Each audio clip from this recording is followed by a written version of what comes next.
Oh, shh.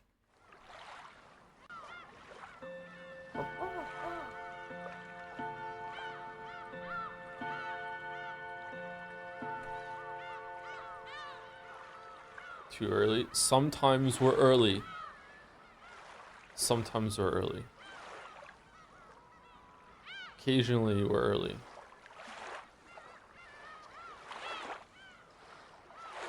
Why are we posting vampire mads in Dragon's Den?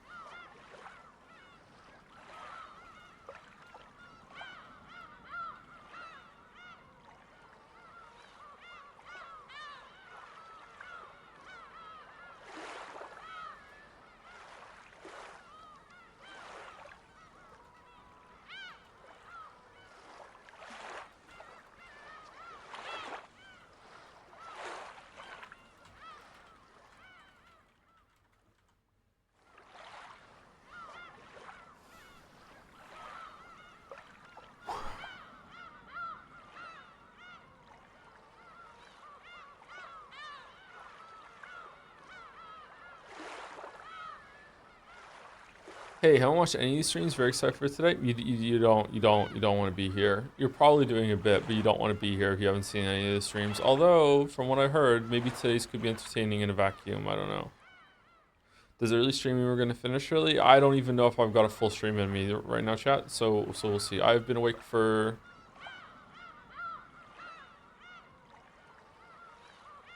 19 hours. And I went to the gym. So I'm tired on many levels.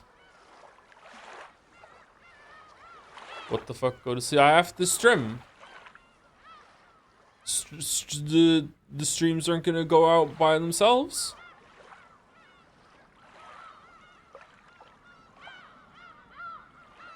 Today's CSM chapter is crazy good.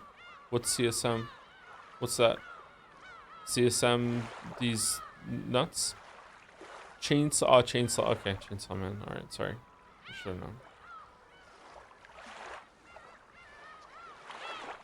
Are we talking about the manga at this point, or are we talking about the show? Like what is it?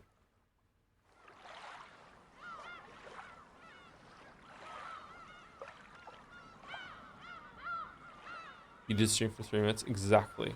Exactly.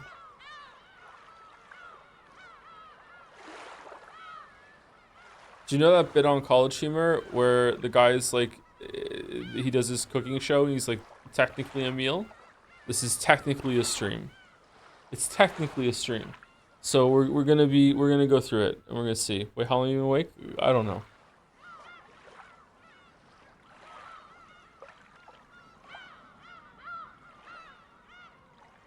Sorry, I don't watch College Humor. I don't even know if it is College Humor anymore.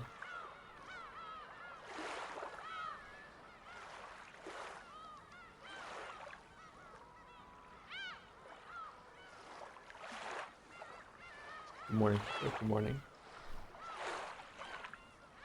Good morning.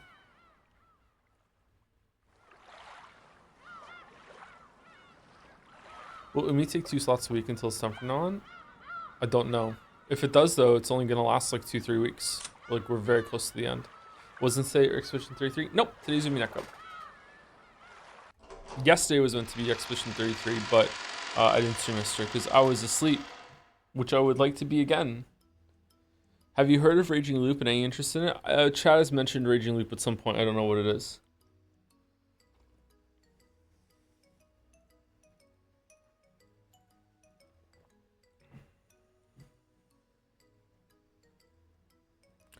Oh yeah, didn't you say you would drop a birthday shout out? That was on Monday and we didn't do it. But I can say happy birthday. Happy birthday, Quixotics. Happy birthday. Happy birthday.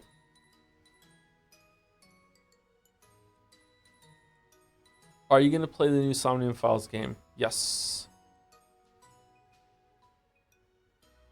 Why is it so quiet?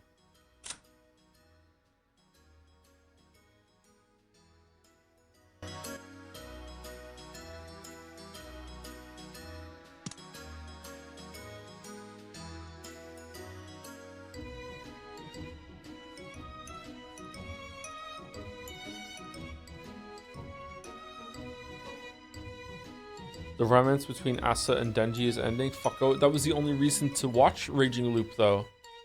God damn it. God damn it. Man, that sucks. I always thought those crazy kids would stay together forever.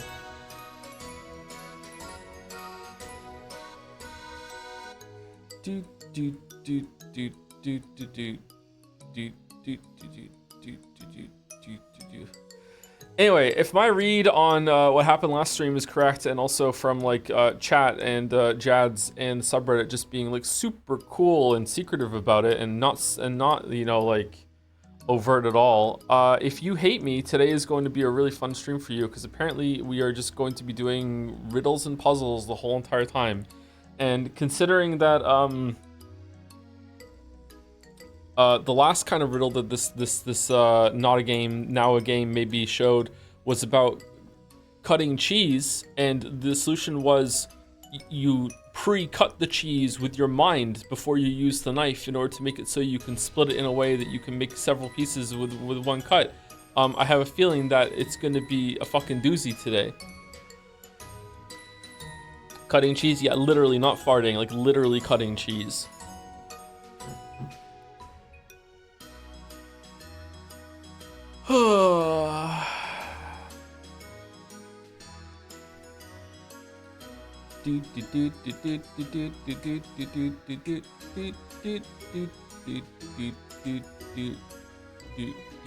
Anyway, might be ending early today. Sorry about that. I'm gonna do my best to power through.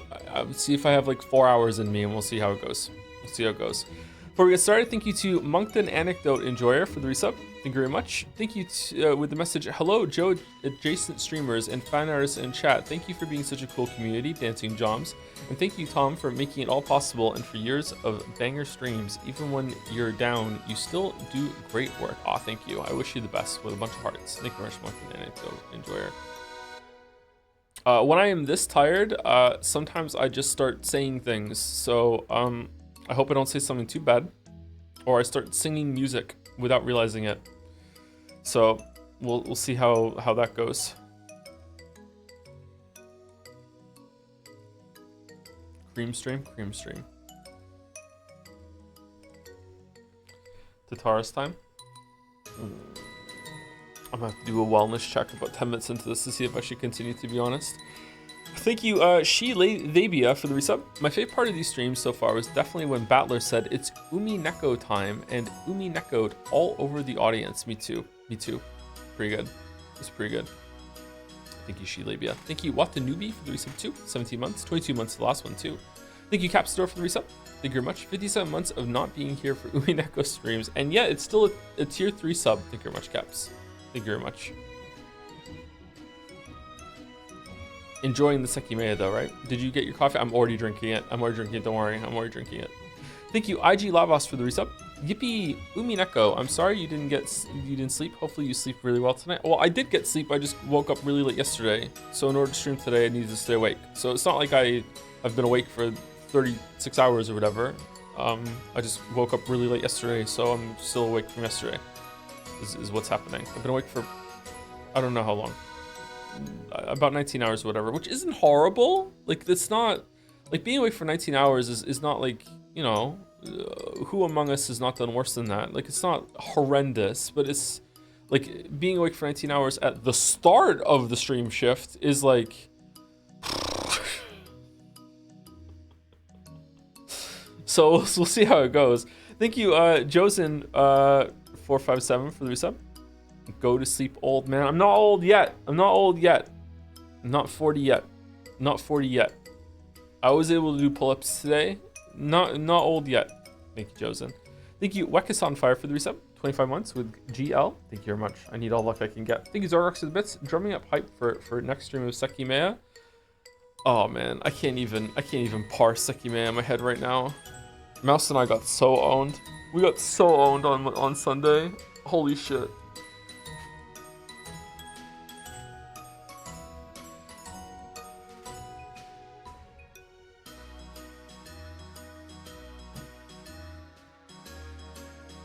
What happened? I can't tell you. It'll spoil Sekimea. You're gonna have to go watch it. Sorry.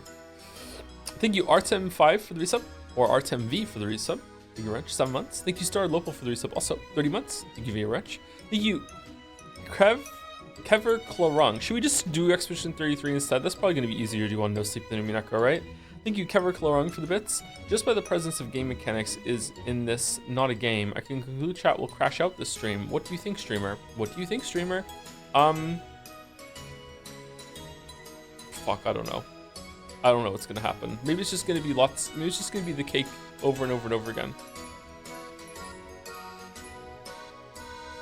Nothing but cakes. Thank you, Haydener, for 1,000 bits. I'm surprised with how much I've enjoyed these streams. I never would have thought to check out a VM before, but here we are. Thanks for all the streams and VODs and fun. You are appreciated, Tom. Oh, thank you, Haydener. That's nice. Thank you. You've been very generous too. Thank you, Haydener.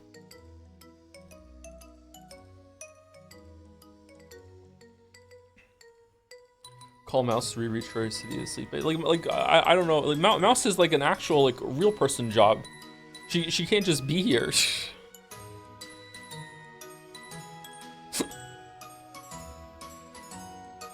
Like unfortunately, yeah. Thank you, Vihilista. No, Vihilsta. Wandering Pesto for the resub. Almost Pecco. Sleep deprived doing puzzles. I'm sure you'll be fine. With a smile, yeah, it's gonna be all right. It's gonna be all right. I like doing things with a debuff. It's a great excuse if things go wrong. Thank you, Wandering Pesto, for the 25 months. Thank you, Highthorn 2 for the resub 2. I'm expecting 100% completion for this Umineko playthrough. Cackle E, cackle E, cackle E. All right, that's how it's gonna be, huh? That's how it's gonna be, huh? Okay. All right. Okay, whatever. Okay. Thank you, YSF, for the bits as well. Morning, Joe. Had to give my cat a bath yesterday. He had litter stuck to his tail. He wasn't happy. He hates water. It was a Umineko. What was yelling at me? Truly a Umineko when they cry. There you go. Yep. I got the cadence right. Yep. Thank you, YSF. I have a couple scars on my forearms from giving cats a bath. You're not really meant to do it, but sometimes it is unavoidable, especially if they're a long hair cat.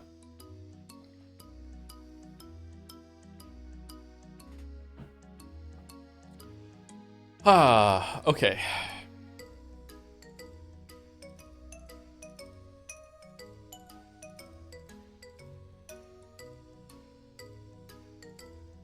Why did Joe not sleep? Have I mentioned narcolepsy in a while? Maybe it's been since Persona 3 I haven't mentioned it. I have a sleep disorder. I have narcolepsy. It's one of the most serious sleep disorders that there is. It's such a serious sleep disorder that when I went to get diagnosed, the doctor said to me, "We're gonna do this sleep test. It might be narcolepsy. You better hope it's not narcolepsy." And I went, "Well, that's what I have," and that's what I had. So yeah. So it's pretty bad.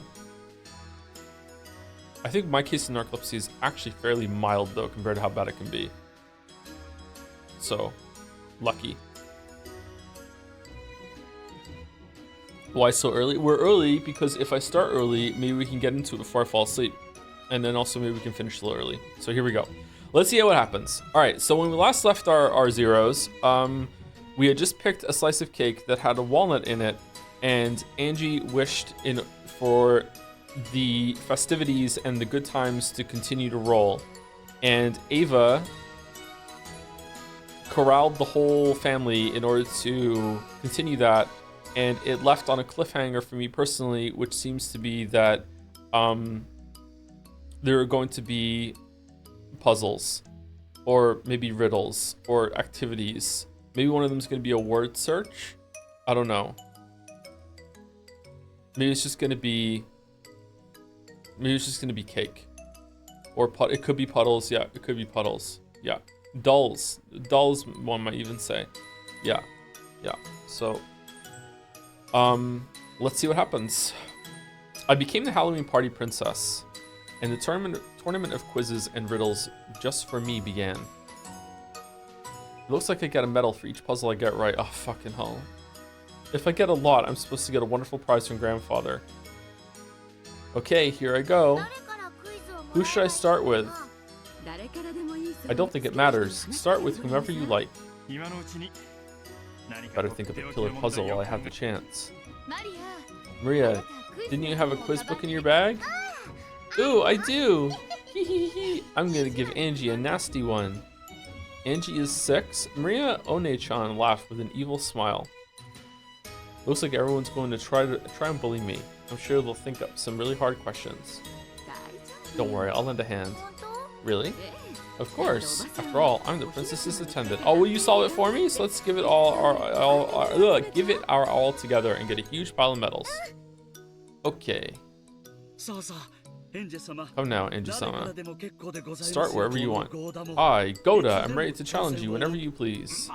Whoa, not so fast. The honor of the first audience for the princess belongs to me. Angie, begin with my challenge. Oh, okay. I suddenly got tense, so my stomach began to feel tight. Then Aunt Ava gently held my hand. It'll be okay. Let's do this together. Okay. Then let us begin, Angie. This is a story about December 25th, Christmas Day. Christmas? Even though it was October, he suddenly started talking about Christmas. Is he going to ask what day Christmas is? I know that. It's December 25th. Oh shit, it is, yeah. Whoa, what the f- On Christmas Day, a woman looked up at the night sky and spoke. Eventually, the night will end and morning will come. Wouldn't it be wonderful if, after the sun sinks and it becomes night once more, it could be Christmas again? And then the man spoke. Okay, I'll make your dream come true for you. Is such a thing possible? The day after Christmas is the 26th, a normal day. That's impossible.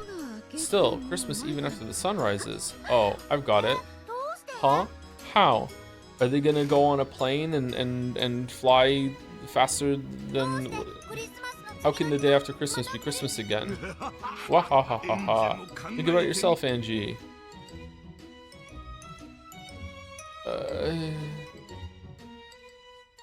Well, gazing in the night sky on Christmas Day, a woman said that eventually the night will end and morning will come. Wouldn't it be wonderful if after the sun sinks and it becomes night once more, it could be Christmas Day again? Then the man beside her said, okay, I'll make your dream come true. Is such a thing possible? It's possible. Okay, can I get it wrong?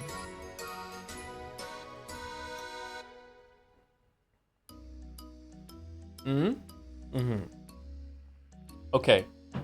Is it worth it if I get it wrong to, like, obviously that counts as an L for me, but to reload to get the right answer in order to see the content? Yes? Okay, how do I save it? Okay, so I need to save it when the weeb starts talking. Okay, all right. So the answer is A, it's possible, because they can get on a plane or whatever, right? Yep. Yeah, it's possible. Oh, I see. It's possible. Yeah, that's right. After all, there are 2 nights in every day. Right. December 25th starts at 12 midnight. Midnight is during the night, so that's the first night. Then morning comes, and when night falls again, it's still the same day until midnight. Wait, what? Exactly. And both those nights are night... No. Oh my god, this is gonna be fucking insufferable. No.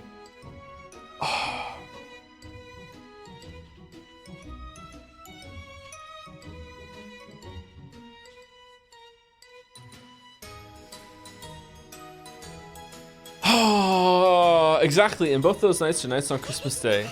Am I awesome? Am I awesome? With a delighted smile, Aunt Ava patted my head vigorously. Whoa, well done, Angie. I tried to make it a hard question, but you solved it like it was nothing. Congratulations, Angie-sama. Here's a medal for getting the first question right. Angie-san held out a gold-colored medal. Grandfather smiled at me, urging me to take it. Thank you. Keep up the pace. Well now, that is all for my puzzle. Head over there and ask whomever you choose for a quiz. It was a heavy, gold-colored medal. If I get a lot of these right, my pocket might burst. I'm going to get so many that I can brag about it to everyone. After bowing to Grandfather, I hurried off with Aunt Ava to where everyone else was gathered. Angie's really cute. You got a medal. Yay! Kinzo watched Angie go with a warm gaze. Did I make it a bit too easy? No, I think it was just right. Genji, have I managed to act the part of a good grandpa? Of course. Angie is young, and she frequently grows sick and is unable to come to her Kenjima. She probably won't remember me well. Aw. Young children have their own kind of cruelty. They think of kindness as something they'll naturally receive. And because they think of kindness as only natural, they forget about it quickly. It is no different from gratitude to one's parents. It'll probably take Angie-sama many years before she understands. Do you think she'll eventually remember that I was a fun grandpa? Yes, I'm certain of it. No child owes any amount of gratitude to their parents for, like, basic things. If a parent goes above and beyond, then okay, but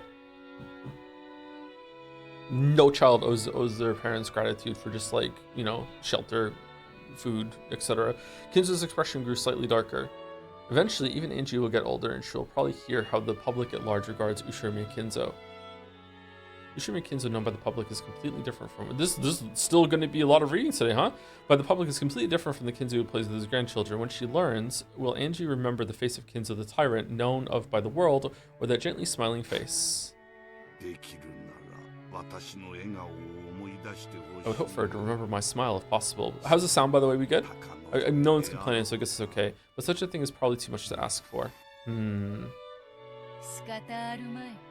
no way around it. That's what children are. Oh, it's you. Who are we right now? Who's seeing this? Children just... Maybe it's like older Angie. Children just eat up kindness and it never remains in their memories. By the time 12 years have passed, she will surely learn what a bizarre, eccentric Ushirimiya Kinzo was. Your smile is fated to be painted over by that and forgotten. Get fucked, Kinzo. Most probably, no matter how much I spoil her, my love will not be rewarded. However, just as it takes a long time to remember what you owe your parents, Angie will surely remember someday. She will remember the smiles you showed her. Let her forget. One smile from her is the greatest parting gift I could ever take with me when my time comes. This is the essence of unrewarded love. I guess grandfathers are always unrewarded. Oh, but I have been rewarded. With Angie's smile just now to look back upon, I could happily pass on in my sleep tonight. Alright, Battler, laying on a little thick. With a lonely laugh, Kinzo spun around, setting his cape fluttering. This was all the love he could offer Angie as grandfather. Part of him wanted to be remembered, but he knew he mustn't wish for that. That was how unrewarded love worked. Huh. After looking at Kinzo's back, Beato stared at Angie's back again. A lot of back staring here. Angie, even so, please remember it someday. Remember the smile that Kinzo once showed you.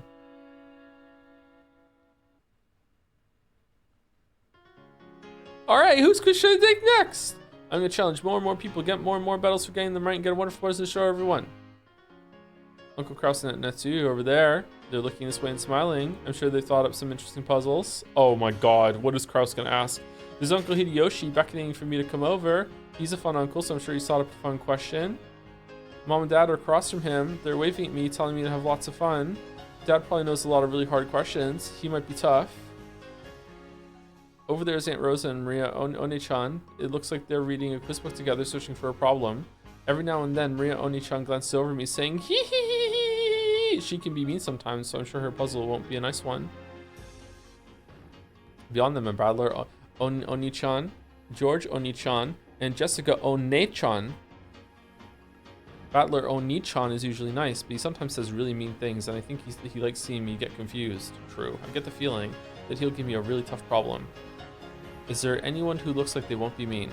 If I can, I'd like to start with some easy puzzles to warm me up. All the way over there are Genji-san and Dr. Nanjo. I don't think those two will be mean to me. Then there's Shannon and Cannon. Shannon knows about a lot of quizzes and fairy tales. I'm sure she'll give me something unique. Then we have Goda-san and Kumasama-san who are serving tea. Kumasama might be tough. I kind of think she'll give me a really confusing problem. It looks like everyone might be pretty tough. Angie-chan, I've got a good one for you. Over here. Uncle Hideyoshi is calling for me. What should I do? Should I go? Do you want to try Uncle Hideyoshi? Yeah, the order doesn't matter. After all, I'm going to challenge everyone. I rolled up my sleeves and head towards Uncle Hideyoshi. Oh, I don't get to choose the order? Or is this like some tutorial ones and then we get to choose? Wahahaha, here you are. Mine's a tricky one, okay? I wonder what sort of question you'll give her. Don't make it too hard, okay? It's okay if it's hard. I'll solve it. Is it going to be about cowboy hats? Oh, looking pretty confident there. Okay, here it comes. Okay, let's save it.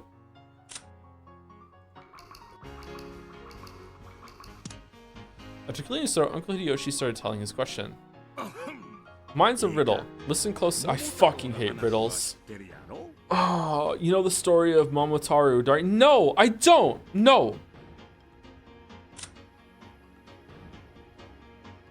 Momotaro, or Peach Boy, is a Japanese fairy tale named after its main character, Momotaro. Okay, I understand it so far. The full story is a little too long to tell properly here, but it should suffice to explain that it is about a boy who was born from a giant peach, which came floating down a river. It's James and the Giant Peach? Okay, alright, cool. Is it possible that he could have been given birth by the peach twice? Well, yeah, after he was burst out of the peach, he could have just fucking climbed back in it and then burst out again. Whoa! Who knows how many times he could have been given birth by the fucking... He could have even gone out through the same hole. Who the fuck?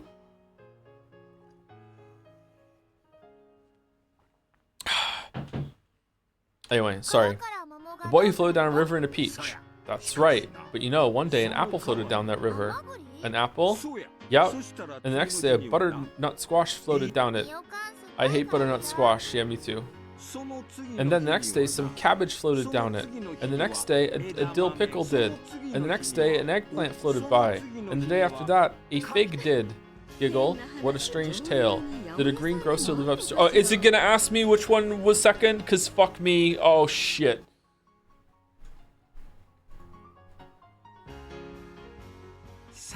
Okay, here's the question. What floated down the river the next day? Huh?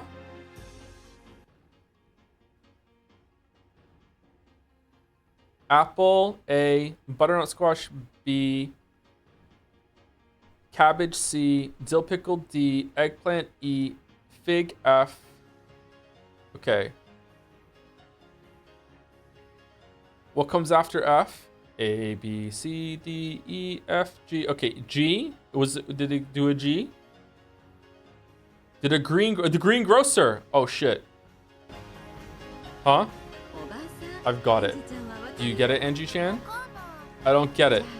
They don't give you a hint. There's a pattern to the things that float down the river. Can you guess what the pattern is? What a huge hint. I want to save it? No. Okay. Okay, grapefruit. Grapefruit. It's a grapefruit. Gotta be, right? Gotta be. Are you happy that 8 episodes in, Umineko is finally in game? No, because chat is enjoying themselves too much.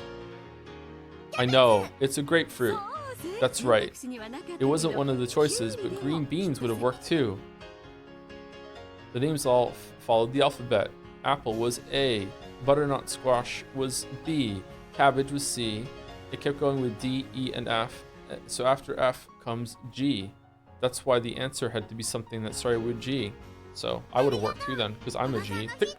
Thanks.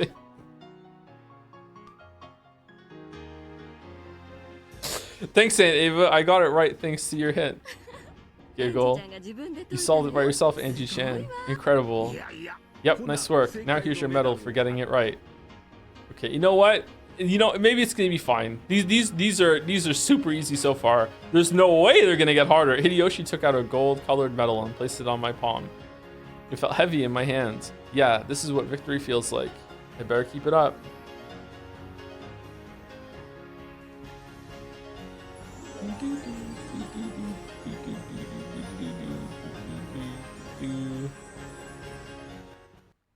Phase 2 Kraus will kick his ass. Wow. I've got another medal for Ava's puzzle, but I can't think of any more. Then maybe I should give Angie-chan a puzzle. Huh? You will? Sure. How about a quiz for the princess from her attendant? I thought of a fun one, so please, have a go at it. Man, Ava's so nice to kids. And Ava smiled brightly. I want to get as many medals as possible, so of course I want as many chances as I can get. Okay, I'll have a go at it. If you don't want to save so much time, you can use the backlog instead. So after I fail, I can go up like this, and I can go back up here and do it? Is that what you mean? Or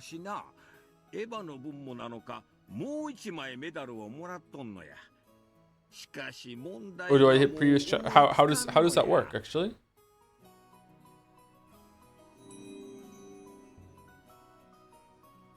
Middle click. Okay. That's the spirit. Okay, here it comes. We talked about how I love to travel, haven't we? Yeah, you said you like traveling overseas a lot. That's right. So this will be a puzzle about traveling. There was a traveler in a certain place. Traveler? First, the traveler walked 5 kilometers north. Should I write this down on a piece of paper? Don't worry, the puzzle isn't that hard, so listening to it will be enough. Okay, is the traveler at the North Pole? The traveler first walked 5 kilometers north. Nope, can't be then. Then he walked 5 kilometers to the east. Then he walked 5 kilometers to the south. 5 kilometers north, 5 kilometers east, 5 kilometers south. You mean like a blocky N? That's right. So you'd end up in a spot 5 kilometers to the east of where he started. That's what you think, right? But incredibly, this traveler ended up in the exact same spot he used to. South Pole, South Pole. Get fucked, Ava. I'm so smart. I'm so smart. I'm so smart at solving these ones that are for a fucking 6-year-old. I'm so fucking smart. Is something so mysterious possible? Waha, there's no way. His compass must have gone crazy. Of course it didn't. Do you know, Angie? It wasn't because of his compass. Is this a play on words? No, this is a real quiz. For a hint, why don't you try thinking about a globe? Okay. What sort of place can it? It can't pause. It's magic. C is a valid answer here because it could be in one of the, some make-believe fragment where you go through a door and you end up back where you started. So B and C are both valid here, and if C doesn't work, then this is trash, and I hate it, and the VN sucks. A very cold place. I got it. It's a really cold place. Yeah, it must be incredibly cold there.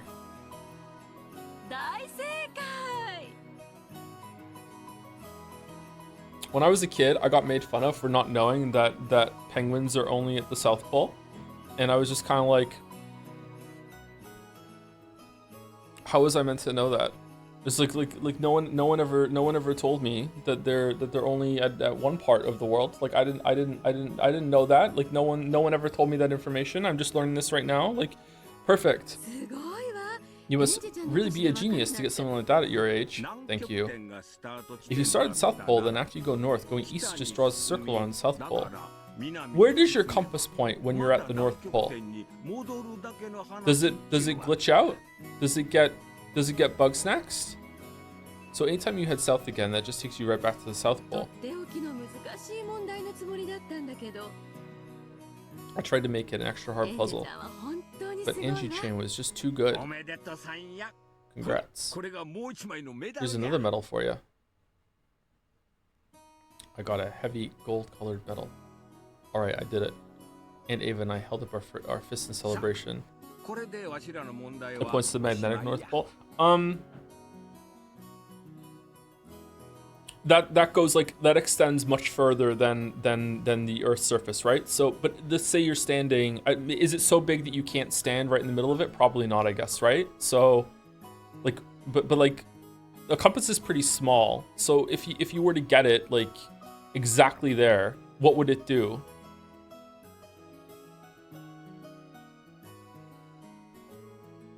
It would freak out, would it? Okay. There's always a norther point. Alright, let's go on an expedition, chat. Okay, that's all for our puzzles. Go ask one of the others to give you one. Okay, thank you, Uncle Hideyoshi. Your aunt's really clever. With the two of you together, you'll be getting medals right and left. Yep, that's right. Yeah, let's do our best together, Aunt Ava. I dashed away. Who will I ask next? Uncle Hideyoshi waved goodbye, smiling.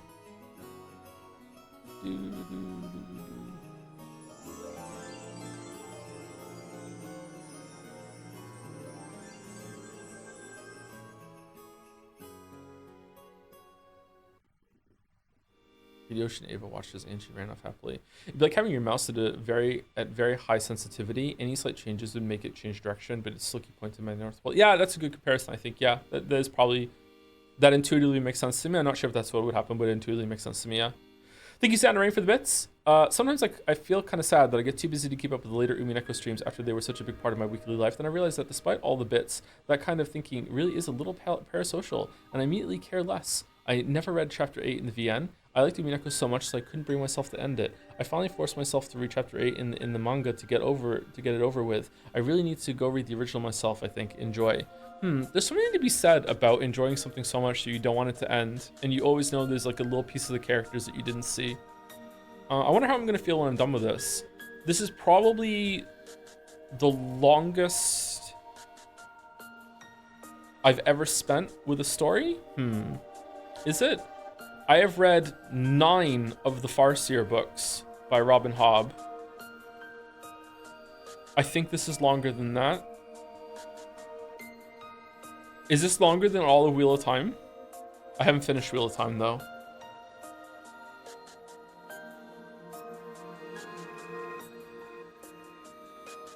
Wheel of Time is how many? Is 12 books, and they're all at least 100,000 words, right? Wheel of Time might be longer than this. Wasn't Baldur's Gate 3 more streams? This has already been more streams, but it's been like a longer amount of time spread out that the streams have happened. And also I think the streams have been sometimes longer. Oh no. Google says wheel time is 4 times as long. 4 times as long? Really? I thought it'd be like double, not 4 times. You gotta try Live Ships Trilogy again. It's my favorite part of the Elder list. Yeah, I probably should. I just didn't like it for some reason. I'm not really into nautical stuff. I'm not really into pirates or anything like that. But yeah, I should give it a try again. Yeah, I know some of the characters, they come back in the Farseer stuff.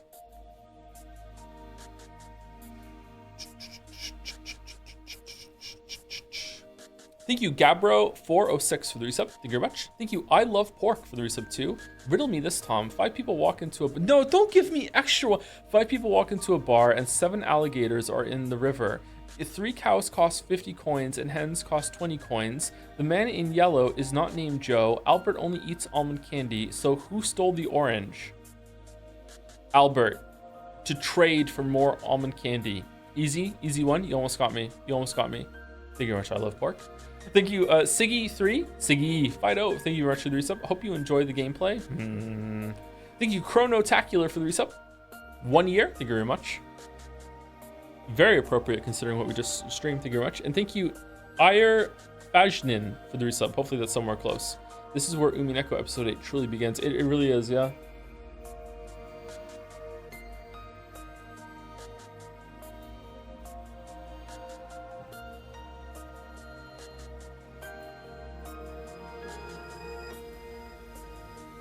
Are you enjoying these puzzles? I always found it just really strange that we randomly start having actual gameplay at episode 8. I think the manga probably does this better. I'm really enjoying this section because it is showing the family interacting in like a wholesome way, entertaining one of the kids. It's something that this family has never done, and it's showing like what a happy, functional family, but not perfect family would do. The puzzles themselves, I could like, I don't know, they've been...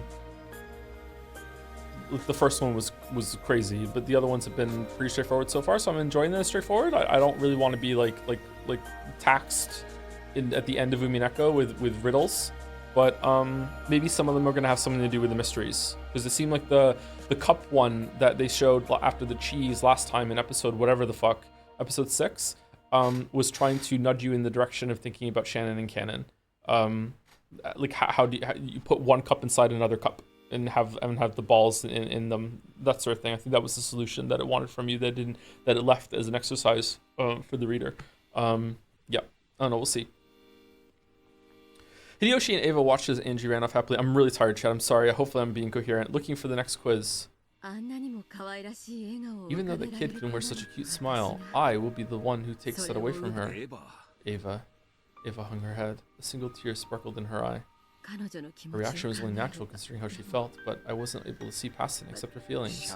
It can't be helped. You're as human as anyone else. Humans tend to be more fragile, but not that fragile than you'd think. Okay, so are they like... They're like out of character right now? Huh. Even so, it was my fault. After all, I'd already had the experience of bringing up a child, right? I should have become her mother. And yet, I let definitely what's happening. And yeah, I let sadness overwhelm me and I didn't do it at all. It can't be helped, I tell you. Don't think you were the only one at fault. You shouldn't blame yourself so much. By now, Ava was unable to hold back her sobs. Large tears dripped down her cheeks as she stared at the ground and shook. What a sin I've committed. My sadness was no greater than hers. And yet I decided that I was suffering the most, so I didn't accept her feelings. I'm a failure of a mother. I wasn't able to become a mother for her. That's wrong. You did your best for her, Eva Nesan. Kirie-san? Kirie and Rudolph were standing behind Eva now. I know the lengths you went to keep the truth from Angie. You held out well, Aneki. Yes, that daughter of ours really has been a pain and clueless about how much you suffered. After the accident on Rekenjima. Yes. Accident. Ava, the only one who left Rekenjima alive, adopted Angie, the girl who had been absent, and survived. Yeah, I know. While they would eventually develop a sad and mutually painful relationship, it wasn't like that at first. Ava tried to show affection for Angie, her last remaining blood relative. She tried to become Angie's new mother, even as she fought back the sadness she herself felt. However, Angie wasn't able to accept that kindness. She lashed out at Ava, and the only one who had returned alive, for stealing her parents away from her. Ava, understanding the wounds that this little 6-year-old girl bore, withstood these attacks. She grit her teeth and poured all of her affection onto Angie, affection that went ignored. However, the wounds Ava herself bore were also extremely deep. Guilt, because it was all her fault. Yep, she was never rewarded for her sad— What do you mean? Don't pick up a gun if you don't intend to fire it! And the future in front of her grew dark. You try to show Angie the same affection you once showed George-kun. Oh shit, maybe that's why it went wrong. But that was just for my own satisfaction. Angie-chan never felt any of it. Angie was the one who couldn't accept it. It isn't your fault. But who could possibly ask that of Angie-chan when she was just 6 years old? I should have held out much, much longer until she could understand my feelings.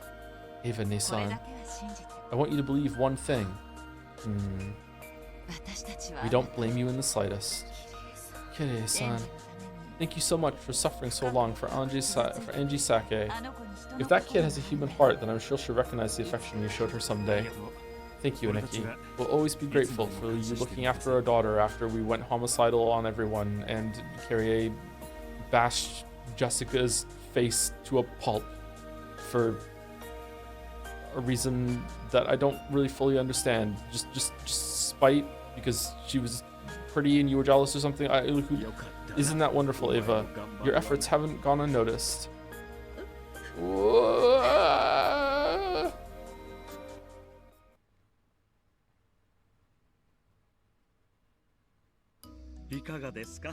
How are you doing, Anji-sama? If you wish, I, Goda, the largest person here, would be pleased to challenge you. Whoa, and I, Kusama, have a very tricky puzzle for you. Doesn't matter how hard it is, I'm not alone. I'll solve it with Aunt Ava. Goda and Kurosawa offered to challenge me. I'll have to go up against everyone in the end, so it doesn't matter who comes next. Alright? I waved at Aunt Ava to hurry up, and she ran toward me. So, we're challenging this pair next? Who will we start with? Okay, Goda-san. Very well, as you wish. Here is my puzzle. Oh. I'll warn you, it's a toughie. I'll still solve it. I've gotten the knack of it. You better not underestimate Angie-san, right? Right. My. Well then, being the humble chef that I am, here is a puzzle about food in the kitchen. We'll fight together this time. If you don't get it, just ask me to lend a hand. I'll give you a hint. Really? Can I? If I get a hint, does that mean I won't get a medal? It won't affect your medals at all, so feel free to ask away. Whoa! A witch had a house with a magic kitchen. The witch would always come home at the same time every day, and when she did, the kitchen would always have a freshly made dinner served for her. One day, the witch had to work very late. When she finally got home, all of the food was there to greet her. Welcome home, great witch. Today, we have some vegetable stew for you, said the stew in the pot. Welcome home, great witch. Please quickly dip me in the stew and eat me, said the crusty bread. Welcome home, great witch. You must be thirsty. Please drink me right away, said the white wine. Welcome home, great witch. If you eat me, the heat of the day will be wiped away, said the ice cream dessert. One of them is lying. Who is it? What the fuck do you mean?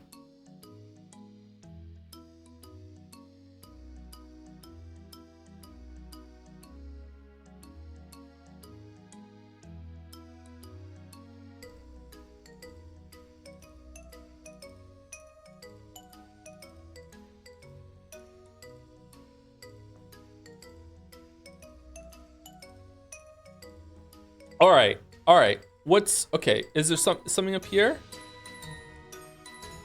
The witch would always come home at the same time every day, and when she did, the kitchen would always have a freshly made dinner served for her. One day the witch had to work very late. When she finally got home, all of the food was there to greet her. Welcome home, great witch. Welcome home, great witch. Welcome home, great witch. Welcome home, great witch. Okay, so it's nothing about welcoming home. Today, we have some vegetable stew for you.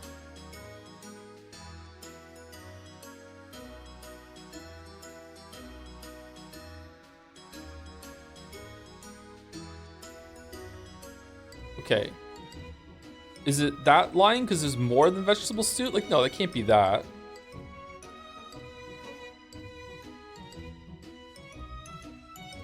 She came home late, so heat of the day, it's nighttime. But it can still, like, depending on where you are, like, even here in Canada, well, Canada gets pretty hot. Like, it can still be pretty hot at night.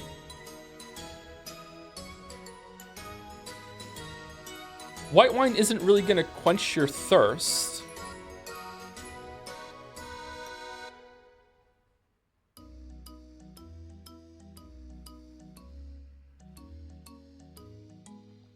Okay, I'm gonna guess it's this one because that's the only one that fits. What does Aunt Ava say? I've got it. The hint here is the witch got home much later than usual. What happens when she gets home later than usual? Think carefully. The food is always freshly made. It serves at the usual time, right? So what happens when she gets home long after that? Oh, okay. So the ice cream would be melted? Wait. It's a magic kitchen. It would like. They're all lying. They're all lying. All of them are lying. The vegetable stew would be fucking. It would be cold because the stew in the pot it's wrecked. It's either overcooked to shit or whatever. The bread. Okay, the bread. Okay, you know what? The bread tracks. All right, bread is not sus. Bread is not sus. It's gotta be the ice cream. It's gotta be ice cream. I'm going ice cream. The ice cream. The witch got back really late, so the ice cream would have melted, so she couldn't eat it. Nicely done. Yes, this magical kitchen works on reality in this specific case. See, Angie-chan's a clever girl, isn't she? Congratulations, Angie-sama. Very impressive. How quickly you saw through the puzzle that I, Goda, the largest servant, put all my efforts into. It was totally easy. Aunt Ava's puzzle was harder. Giggle, thanks. Congratulations. This medal is your prize for answering my question correctly. I think you need the hint here in order for this to be something that you can solve logically all the way through. You could probably guess it with like an 80%, like I feel really confident, but I think you need the tip here to know for sure. Thank you, for it not to be guesswork. Okay, that was easy. Now let's take a shot at Kumasawa-san's puzzle.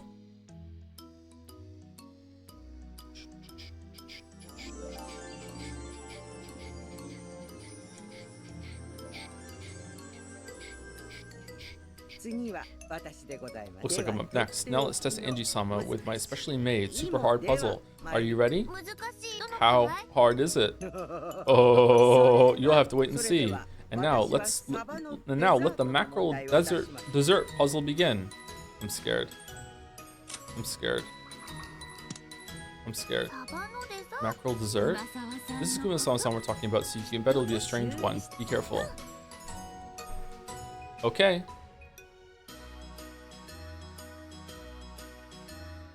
The cook was in trouble. The only part of the dinner left to prepare was the dessert, but he had no ingredients except for the leftovers of a mackerel dish he called sabara. However, the cook had a flash of inspiration. By adding in just one new letter to replace an old one, he could make a great dessert out of those leftovers. What new letter did he use? What?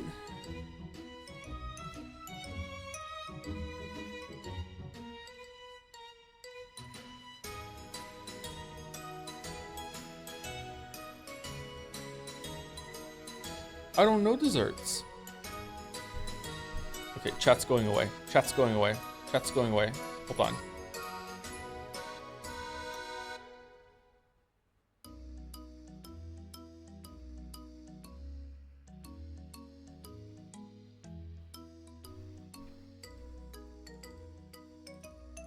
Okay, so we replaced the M with an H to make it Hackerel because Ryukishi's a fucking no. We're replacing it in Sabara, right? Not Mackerel? Gotta be Sabara.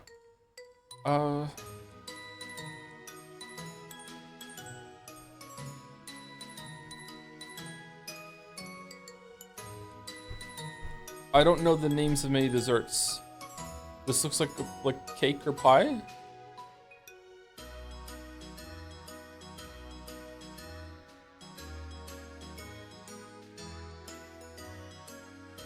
Okay, what does Ava say? And Ava, do you get it? She says you have to change one letter, so the answer is probably some sort of word game. We'll have to change one letter in Sabara and see if we can make it into a Oh, I got it. Oh, it's fucking Sahara Desert. Fuck. Oh, what is it? What is it? Try using each letter in place of a B. In fact, that pretty much gives you the answer. Oh, okay, thank you. Thank you very much. That's bullshit. I got it. The new letter is H. If you change the B in Sabara to an H, you get Sahara. Oh, that's correct. The last line said you can make a grand dessert out of Sabara, not dessert. Did it really say desert? Oh shit. I figured out a trick in Japanese and English. Am I awesome? Am I awesome? You're so smart, Angie-chan. You deserve a pat on the head. Aha, I like it when you do that. Just change a single letter and even mackerel can make a fine dessert. Are you starting to see a mackerel's true power? The day I'm forced to serve a joke like that for dessert, I imagine heads will roll. I wouldn't like it either. I like ice cream for dessert. Ha ha ha, of course. By the way, we shouldn't be worried, should we? What about tonight's dessert? Oh, I can hardly wait to surprise everyone with the mackerel fruit parfait waiting there in the kitchen. No. No. Everyone bursts out laughing. For some time after that, I was tormented by the terrifying image of a parfait neatly topped with mackerel chunks. What a shame. I tried so hard to stop Angie-sama from getting that prize, but she solved my best riddle like it was nothing. You don't want her to have a good time? Though she said that, Kuma-sama smiled. A gold-colored medal glittered in her wrinkly hand. Angie took it. Well then, that's all for our puzzles. Please keep up the pace, get more and more medals, and win that splendid prize from the master. Okay, thank you. I'll keep it up. We did it, Aunt Ava. Let's keep it up. We rushed away. Okay, who should we take on next?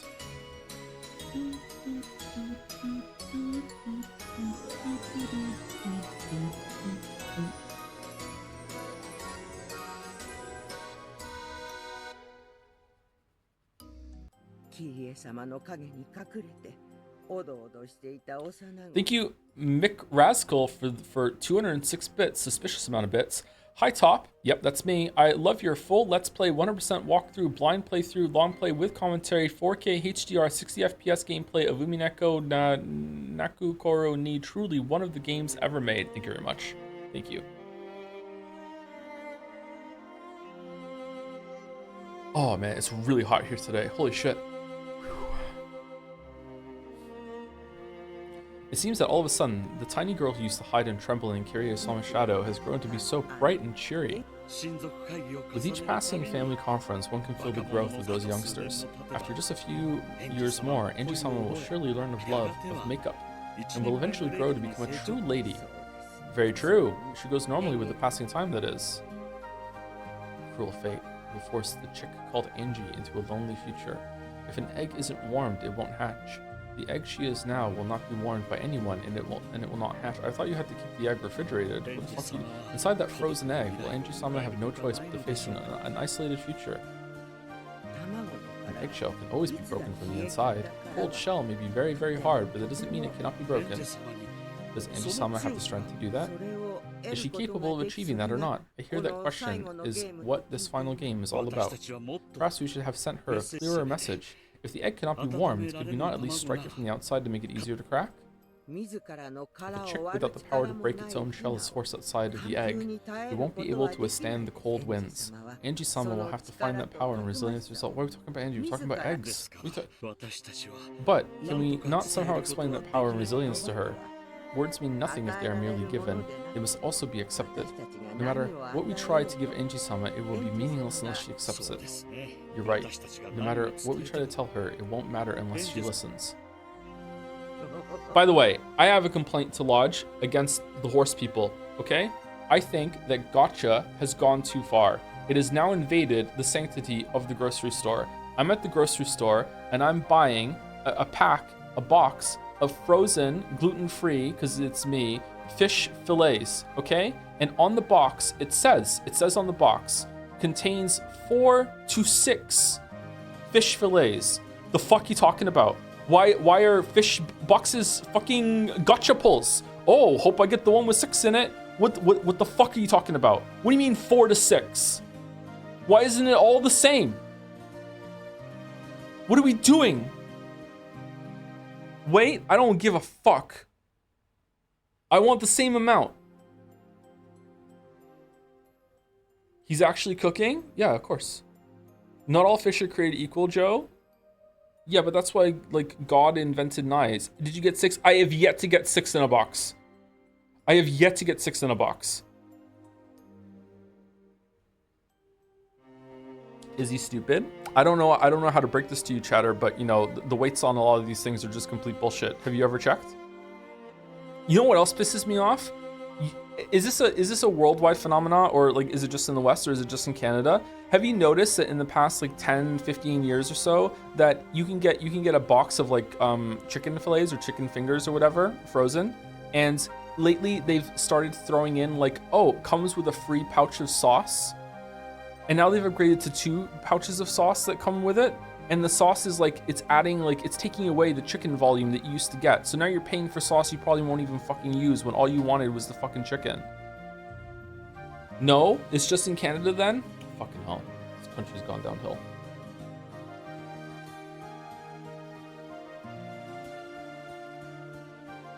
Open them up and check them on your inside. What are they gonna do? It's true, I could do that. I'm entitled to anywhere between 4 and 6, so really I could take one out of the other box and put it in the other box, and I'm legally in the clear, I think. I think I could do that.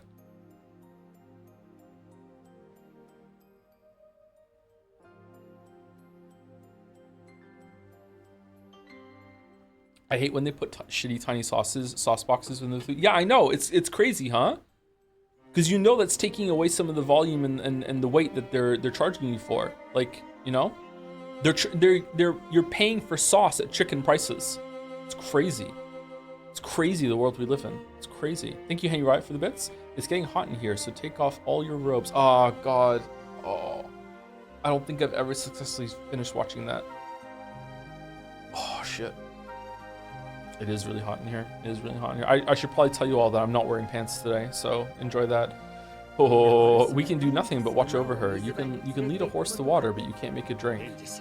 We can do nothing but pray that Angie-sama chooses a better future for herself. If Angie-sama does not abandon herself to anger for the sole purpose of distracting herself from her resignation and sadness, if she can just be honest about that one single wish that she truly desires more than anything else, then you can be certain that she will make her greatest wish come true. It is ironic, since the very beginning she has been denying that greatest wish of hers herself. Laughter brings happiness, tears bring misfortune. Those who believe will be saved. People have the power to create their own futures by the strength of their emotions. I wish we could just let her hear those words. Battle-sama is very strict. He's hoping that Angie will realize it by her own power alone, and is not permitting even words of this nature to be told to her. It seems we can do nothing but watch over her. And so, let us at least pray. Pray that she grasps the world she desires most with her own hands.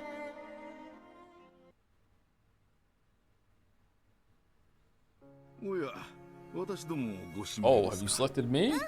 Yeah, I'll have to face everyone sooner or later, right, Aunt Ava? So it doesn't matter what order we go in. Right, come on, let's have a puzzle. We'll solve it in a flash. Oh, I see. Then it seems I must make it a good one. Genji, you should give her one as well. A tough one, as you wish. In that case, a tough one it shall be. Whoa. I'd hope that Genji-san would give me a simple puzzle, but now he's saying it'll be tough. Scary. But I'll beat both of them. Can't let myself get scared. I hope none of them are math. Then let us start with mine. I am a doctor, so how about an ambulance puzzle? The word QQ means emergency. In Japan, if you add a certain number... Okay, chat's going away. In Japan, if you add a certain number, question, to emergency, So is it a 3-digit number? To emergency, you'll get a vehicle with a red flashing light, an ambulance. What? If you subtract question from 130, you'll get a different kind of vehicle with a red flashing light. And in the US, if you add question to emergency, you could get either kind of vehicle, but only if you put it in reverse. What number is question? Oh, it's not even 3 digits. Hint, Q is a number in Japanese. Auntie Ava can help with this part. Fucking Christ.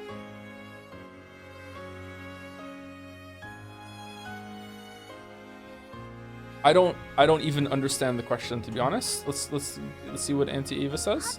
Can I save it in here? Oh, that's nice. Okay. The question is a number, but emergency is a word. You can't add a number to a word, right? That part sounds like some kind of word game. Q means 9, so QQ makes you think of 99, right? If you add something to 99, you get an ambulance? What does some number added to 99 get you an ambulance? 991? 911? 999? It's 999 in the UK. It's 911 in America. Get you an ambulance? I've got it. Huh? Really? Hey, what is it? I'll give you a hint. The different kind of vehicle with a red flashing light is a police car. Giggle. You're starting to get it now, aren't you?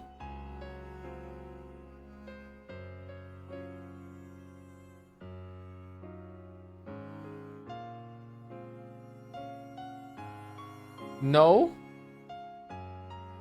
Okay, so in Japan, what's the number for emergency services in Japan? Do they have separate numbers for what you want to call? So if you minus this number from 130, you get a number that you can call for police?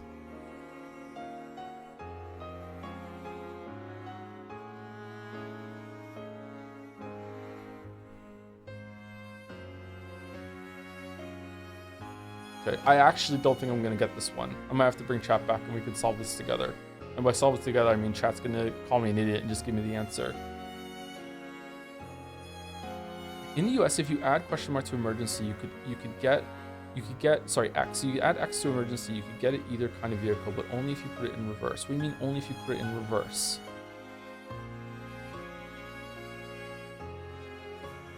Oh, so we want to get 119,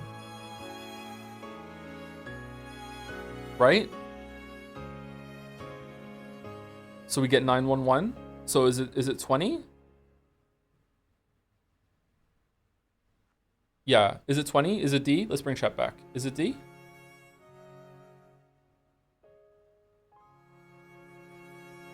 Yeah? Okay. So it's D. 20. QQ sounds like 99, and if you add 299, you get 119. That's the emergency number for ambulances. What is it in Japan then? What's it's 150 in Japan? 150 is the number you call to get police in Japan?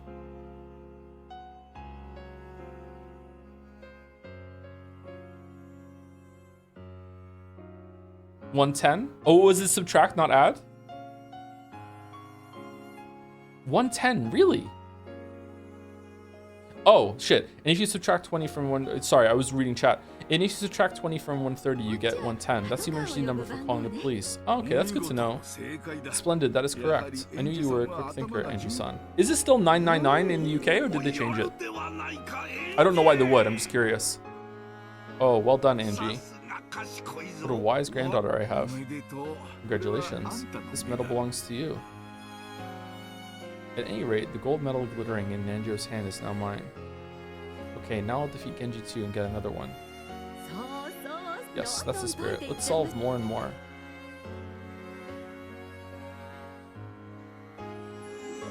You got a medal!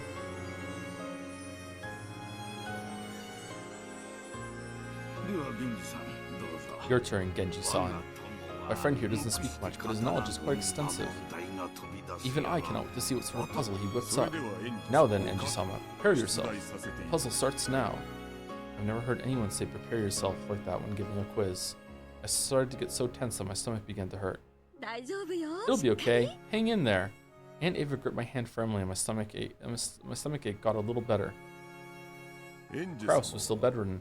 Angie-sama, have you learned division? Oh, fucking hell.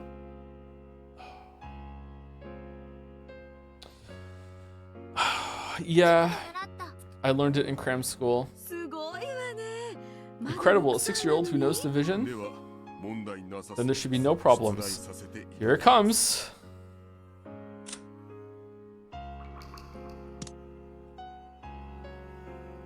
This is bad. I did learn division, but I'm not very good at it. Yep. We have a lit candle, 5 centimeters in length. Okay, see you later, chat. We have a lit candle, 5 centimeters in length, okay? This candle is made so that half of its remaining length burns away over the course of each hour. Okay, so it's never gonna run out. Each hour, the candle is half as long as it was before. And when its length is 1 centimeter or less, the flame goes out. After 3 hours, the flame had disappeared. What was the length of the candle at that time?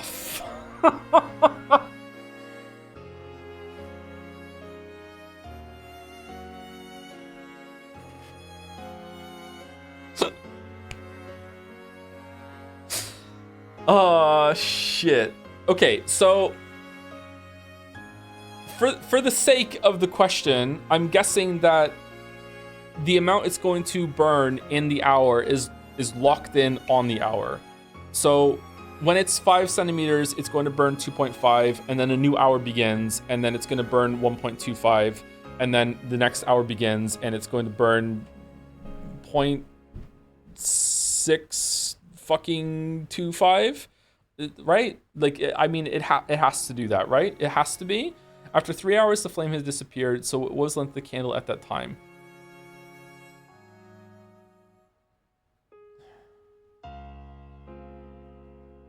So about 6? It's C, right? Let's ask Auntie Ava what she thinks. Half of its flaming length burns away each hour, right?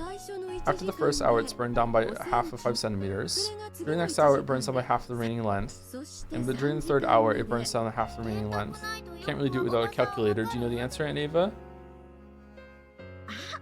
Ah, I've got it. It's a pretty mean puzzle. Is it? Why is it mean? This has nothing to do with division. Read through the puzzle again carefully. What was that again? Oh, shit. Okay, so it's not that. We have lit a candle 5 centimeters in length. This candle is made so that each half of the burns down over the way of the course of the hour. Each hour, the candle length is half as long as it was before. When its length is 1 centimeter or less, the flame goes out. Oh! Alright, it's E. It's E. Okay, so it's E. Okay, so my question to chat is, if it was division, chat's back. If it was division, was C right?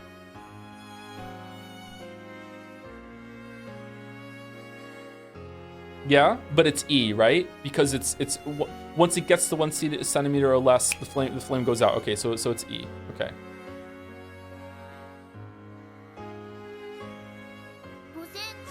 After 1 hour, the 5 centimeter becomes 2.5 centimeters, and then the next hour it becomes 1.25 centimeters, and next hour that becomes 0.625 centimeters.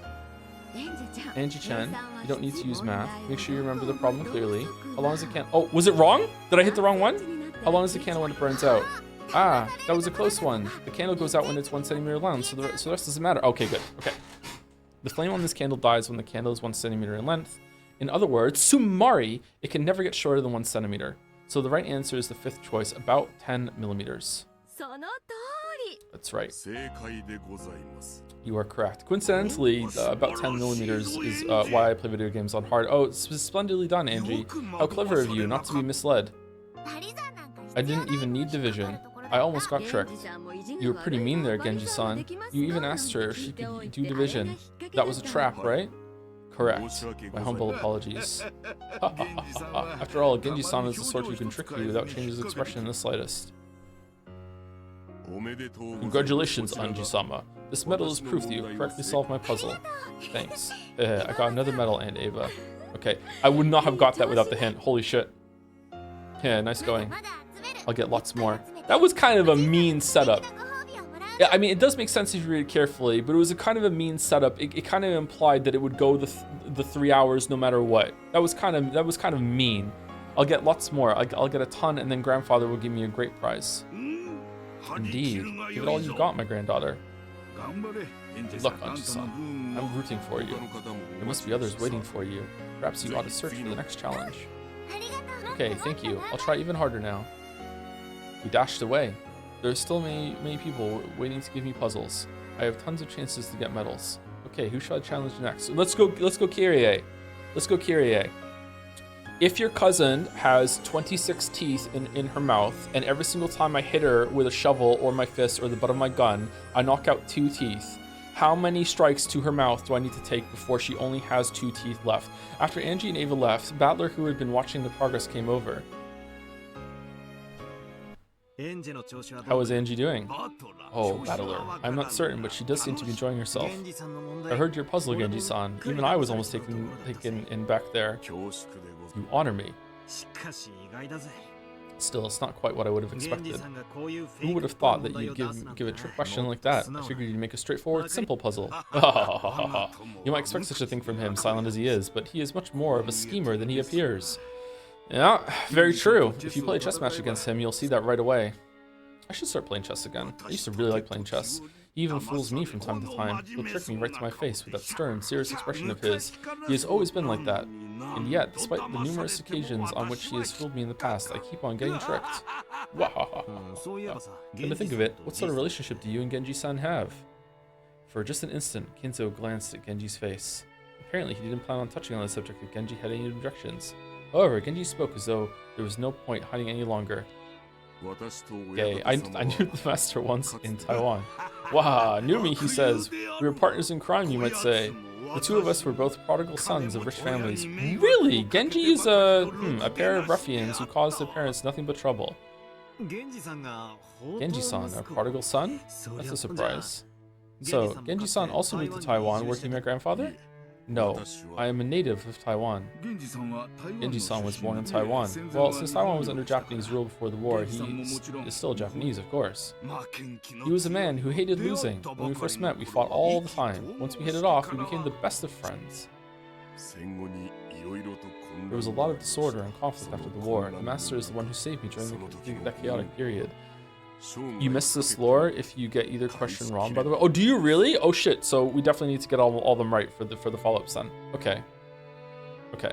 If I spent the rest of my life trying to repay that debt, it would not be enough to pay it back in full. Holy shit, don't say that, my friend. If only I had been a little more persuasive, I might have been able to bring your family back with us as well. Because I was so inadequate, I was unable to save anyone but you. I don't know much about the details of Taiwan's history, but apparently there was still a lot of chaos there even after the war ended and Japan pulled out. Kinzo, predicting this chaos before it happened, worked out a way for Genji and his family to escape. However, Genji's family possessed great wealth in Taiwan. They were unable to abandon it, and so they decided to remain there. This wealth had been built up thanks to their close relationship with the Japanese-run government of Taiwan. Missing lore is what I was going to tell you, but chat spoiled it, so I'm free. Oh, okay. Right, Mickey Mouse. The new regime, after the war, wasn't likely to welcome them with open arms. Much mayhem and confusion followed, and Genji was the only one who escaped harm. I don't know what happened to make this man, whom Kinzo just called the troublesome prodigal son, change so drastically to become the person he is today. It was a story of friendship between the two of them, and there could be hardly any point in an unrelated person sifting through history books to interpret it however they pleased. They had been good friends since long ago, and they owed each other their lives. Though the troubled times tossed them about, their friendship held firm for decades. Genji's role is now that of the butler, but when they're alone in the study, they sometimes share a drink and think back on the days of their youth. And they're still that way today. Pals, leaving Kinzo and Genji to reminisce, Battler walked off on his own. It would be rude to ask for any more detail, and he didn't need to know. Kinzo and Genji had been friends since long, long ago. That was something he already knew.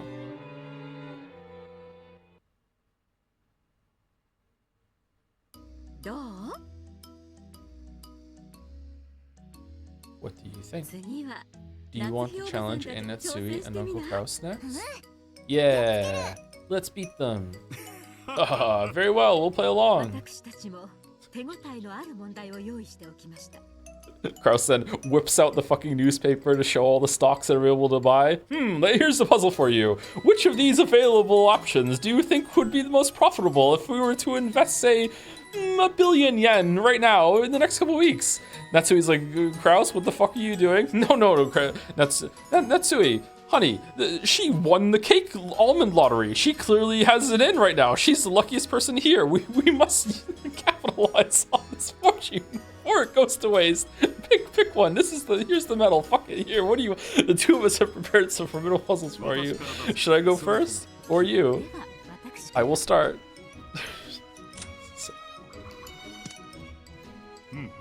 Very well.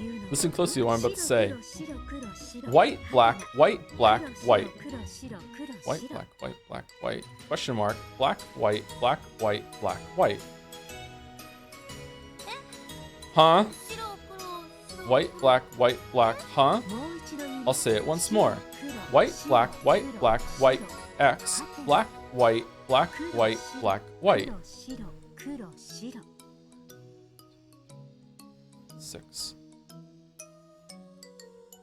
What? 1, 2, 3, 4, 5, 6. 1, 2, 3, 4, 5. So it would be black. 1, 2, 3, 4, 5. 1, 2, 3, 4, 5, 6. What does the question mark stand for? This is a really hard one. Guess what I'm thinking? Bullshit. What are you talking about? It looks like the white and black are alternating, but the X is between a white and a black. Is it gray? Is it that easy? This is a surprisingly hard one coming for you, Natsui-ne-san. And Ava was groaning. Apparently this one's really tough. Is it really so hard? There's a chance that some people won't understand if they haven't had the right experiences. Ava-san aside, I think Angie-san every-chan would have seen a lot at school and kindergarten. What the heck? I don't have a clue. What the fuck are you talking about? Is it a problem that could get that I could get easier than Aunt Ava? It's hard. Okay, chat's going away. It's flags?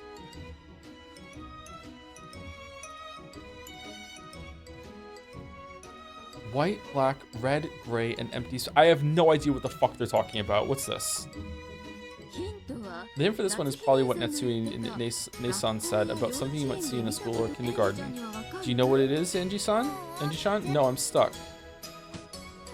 See, even Angie-chan says she's stuck. Give her at least a little hint. I see. Then a hint. They may be different colors, but you get a beautiful sound no matter which you push.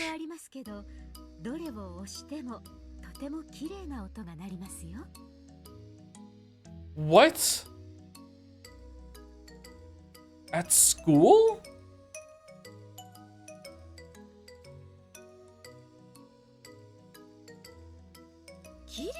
A beautiful sound? Are these black and white things something that makes sounds? Black and white things that make a sound when you push them? Piano key?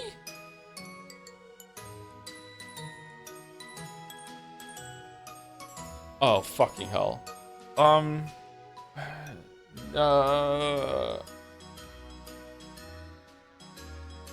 I mean, there are never two black keys in a row on a piano or a keyboard, right? Is that even correct?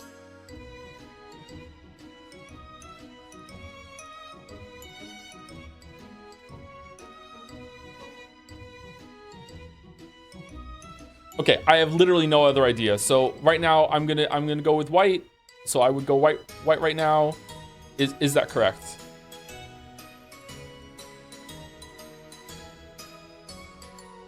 Chat's back. Yes, it is. Okay.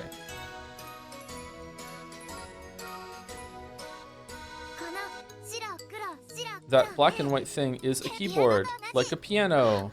Ah, is that it?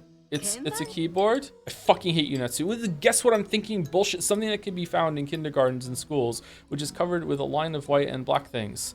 It's an instrument, like a keyboard on a piano or a melodica. Melodica, the first two black keys are between do, re, and mi. The set of 3 black keys are between fa, so, la, and ti. It started white, black, question black. So the 3 white ones are do, re, mi. There is no black key between mi and fa, so fa comes right after mi. And since the question mark comes after mi, the right answer is fa. In other words, Sumari, the right answer is white. Correct. I thought it might have been a bit too hard, but you did well. Splendidly done, you two. Go ahead, Natsui. Congratulations, Anji-chan. Here's my medal for you. It's made out of real gold. And Kraus starts to fall on his... Alright. And Ava, I got another one. Things are moving along nicely. Next up is Nissan's puzzle. Let's solve it in a flash and teach him a lesson, okay? I catch an Umineko stream like once a month and I get so confused trying to connect the dots of how Badler's epic family reunion led to the flag color keyboard guessing game. It's showing the family interacting in a really like nice way. It's actually quite a sweet scene, to be honest, but it's also fucking heartbreaking. How interesting. Looks like it's time you were taught a lesson. Uh-oh. Stop it, Aunt Ava. Don't make him mad. You'll make the puzzle harder.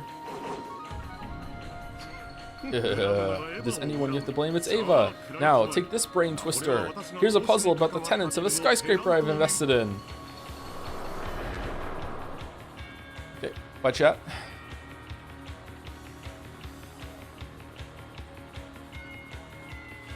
There is a 14-story skyscraper with 1 company on each floor. The following companies have the following floors. Okamura Securities Co. Limited is on the 1st floor. Iwamura Realty Co. Limited is on the second floor. Tamura Transport Co. Limited is on the 14th floor. Is this one of these buildings that doesn't have a 13th floor? I know that Murakoshi Publishing Co. Limited is also a tenant on this skyscraper, so that company must also be on the something floor. However, the company president insists to me that it isn't. What? Okay, are you just like, do you need to send them a letter and we need to help you figure this out, Kraus, so you know it goes to the right place? Like, are you gonna lose more money? On which floor is the Murakoshi Publishing Co. Limited? I don't fucking know. What are you asking me? Okay. There's a 14-story skyscraper with 1 company on each floor.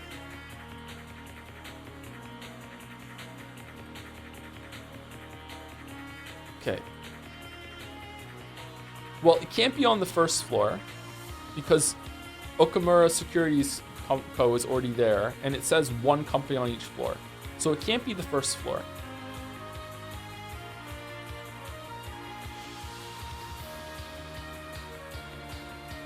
Is there some like alphabet thing going on again? No.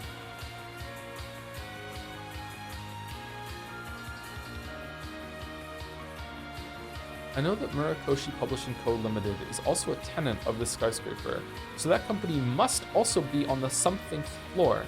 However, the company president insists to me that it isn't. What do you mean?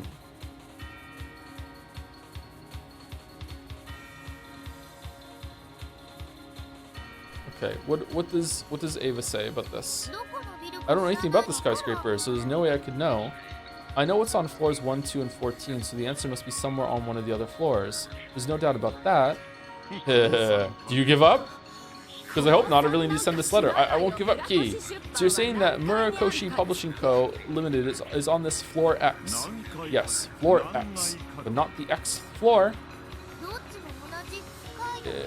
It's the same either way, isn't it? Ah. And Ava suddenly stumbled on something. Then she started counting on her fingers, starting from the 1st floor. I've got it, Angie-chan. Try saying that out loud, starting from the 1st floor. There's only one that fits.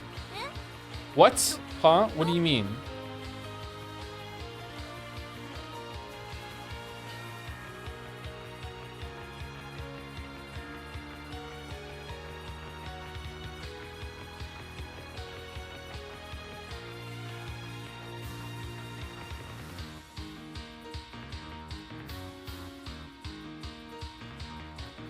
What?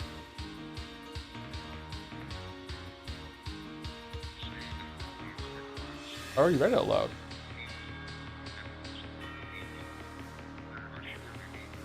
Okay. I have no idea.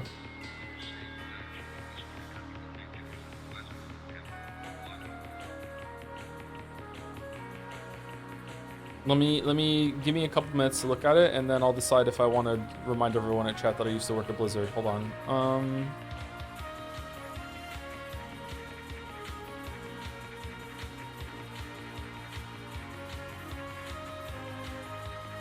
Saying them out loud?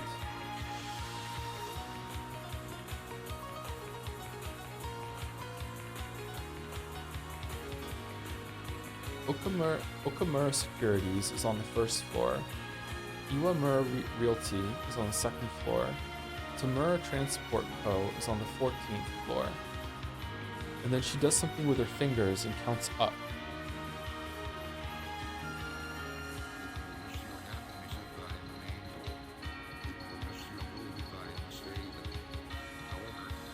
I mean, it can't be some shenanigans with like this being the first floor, but there's also a ground floor. So this is the one. No, that it says one. It's that would be the same thing, wouldn't it?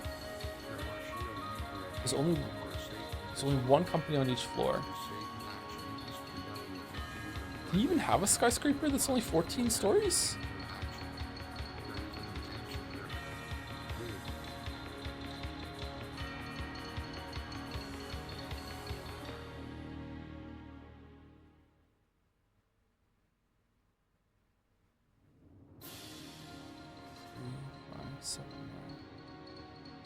Okay, I'm not getting it. All right, chat, what's the answer? I don't know what it is.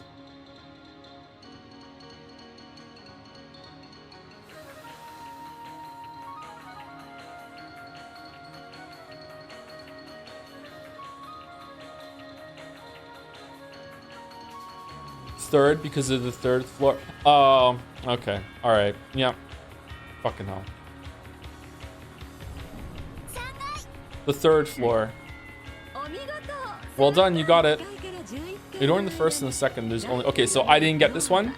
I probably wouldn't have guessed that right. Okay, so I got this one wrong. Well done, you got it. Ignoring the first and second, there's only one floor that does not end in the third floor. Yeah, the third floor fits, but the other ones are the something floors. Nicely done. Even I didn't figure that out until I had the answer given to me. Apparently, Uncle Kraus once had this puzzle shown to him, and he wasn't able to answer it right. He looked a bit downcast to see a kid like me solve it. For some reason, he looked even more mortified to see that Ava had solved it. How strange. Come on now, let's see that medal. This medal is a mark of Angie Chan's intelligence. I mustn't let you have it, Ava. Huh, sore loser. Thank you, Uncle Kraus. Am I incredible? Very much so. You're a more flexible thinker than your uncle. I am proud to have you as a niece.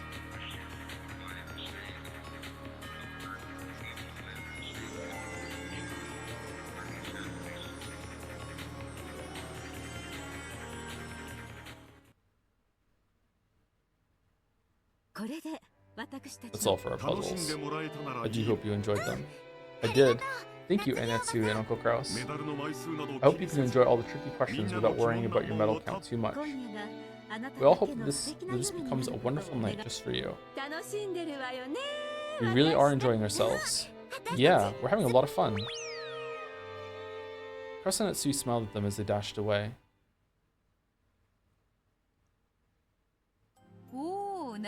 Oh, it's you, Natsui. How did your puzzles go? We did the best we could, but I'm not sure how much they enjoyed them. On the other side of the room, Angie and Ava were counting the medals they had gathered so far.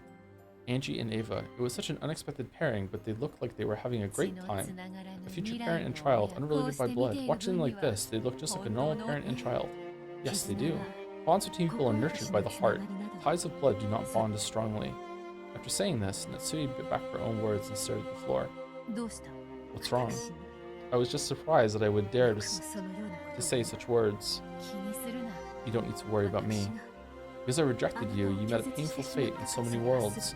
All of that is my responsibility. I understand how you felt. Unable to be...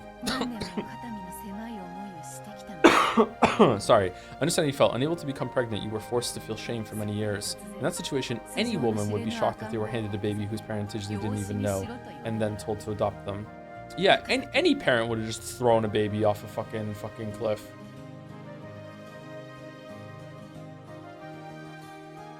That was no reason for me to push you off a cliff. True. You have to carry that cross for the rest of your life.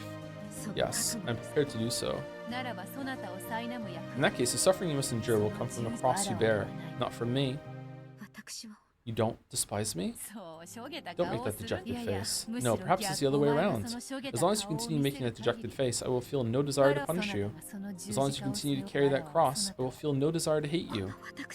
Do you mean that you don't hate me? To tell the truth, I did hate you. I hated your guts. I hated you so much I wanted to hang up a pillow with your picture on it and use it as a punching bag. But as I watched you, that feeling faded away. You regretted and lamented, and I'm sure you'll never forget that feeling for as long as you live. How could I forget? After all, I'm a murderer. Your cross is a heavy one. Sorry. I almost said dumbass. Your cross is a heavy one, dumbass. Doubtless, I can feel compassion for you now. I'm serious. After all, Kinzo was the one at fault, right? It's his fault for having an illegitimate child in the first place. And the way he forced that child on you was even worse. He should at least have been able to avoid hurting you by saying, please take care of this poor child, instead of you can't give birth, so adopt this kid. Men, that Kinzo. I no longer hate you.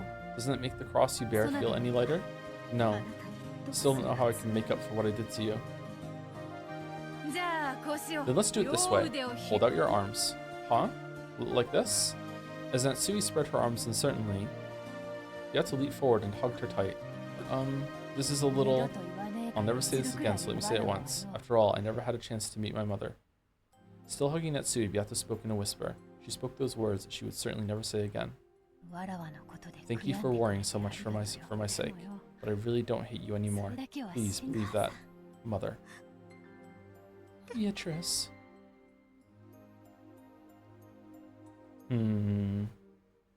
Oh, there's a chapter. Oh, are we done with the puzzles? Is that it? Don't we still have Rudolph and Kyrie, don't we?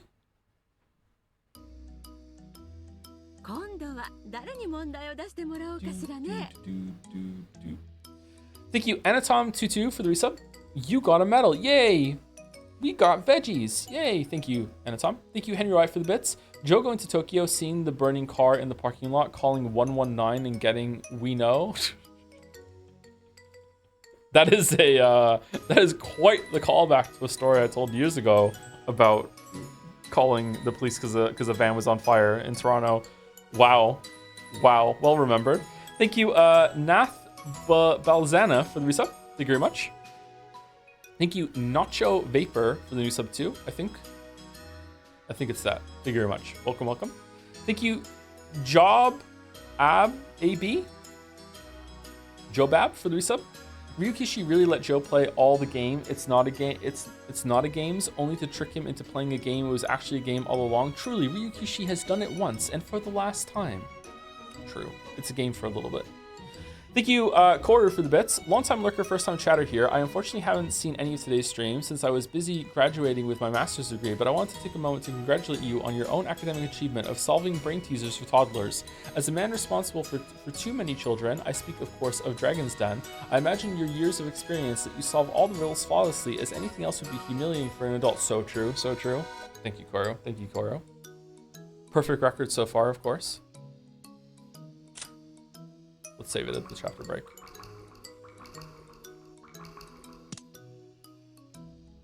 Thank you, Ennis Mirak 2 for the resub also.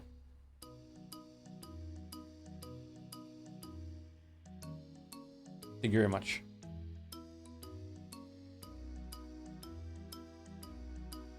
I feel like I skipped over somebody.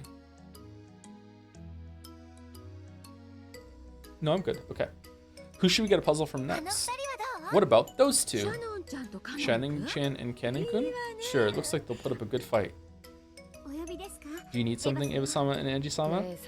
Don't be stupid, Nissan. They're asking us for puzzles.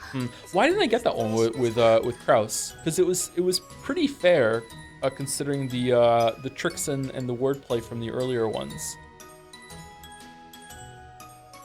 I wonder if something to do with the translation. Maybe just not even consider that would be a part of it. My apologies. Shannon was as absent-minded as ever. However, Cannon look extremely calm. It will probably have a well-polished puzzle ready. Sigh. Okay, I'll go first. Use that time to think up a puzzle, Nason. Okay, sorry.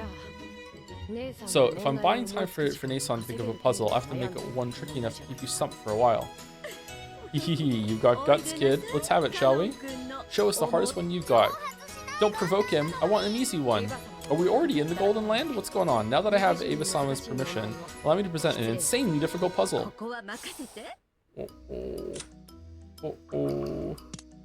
Leave this to me. I'll solve it. A scholarly king, see you later, chat. Maybe I should just keep chat gone until we're done with this whole section. I don't know. A scholarly king once decided to give out prizes to the learned people of his land. The one who won the copper prize got 29 gold coins. The one who got the silver prize got 47 gold coins. The one who got the gold prize got 79 gold coins. So how many gold coins were given to the one who won the platinum prize?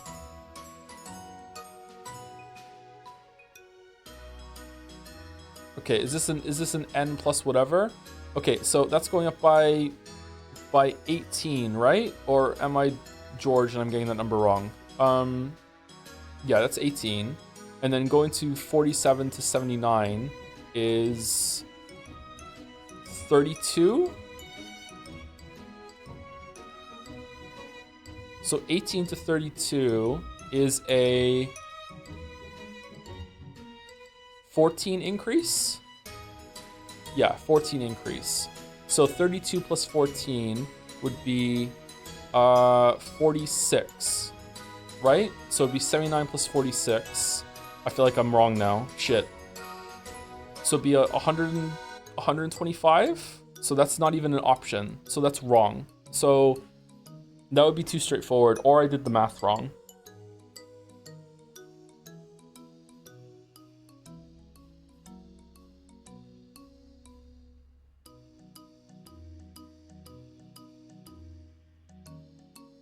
All the other ones have had some sort of trick to it. So what's the trick here?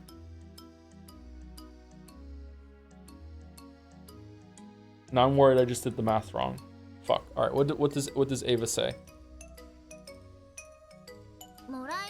Number coins are really different and kind of weird. Wait a second, Cannon-kun. What are you thinking? There's no way she'll be able to get this one, right? This is just to buy time until Nason can think of a question, so forgive me. Thank you. I thought of a question. Understood. Now then, Ava-sama and Enji-sama, I'll give you a hint. Copper is 29, silver is 47, and gold is... Oh, are these fucking the table numbers? I don't know the table numbers. Are they? I don't know the table numbers. That's the hint. That's just what you said in the question. That's not a hint. Copper is 29, silver is 47. Oh, so that's it. Huh? You got it? I get it too. Platinum is better than gold, so the prize must be more than 79 gold coins. That's wrong. With these rules, the platinum prize is probably worth less than the gold prize. Isn't that right? It is as you say. It seems you've already found the answer.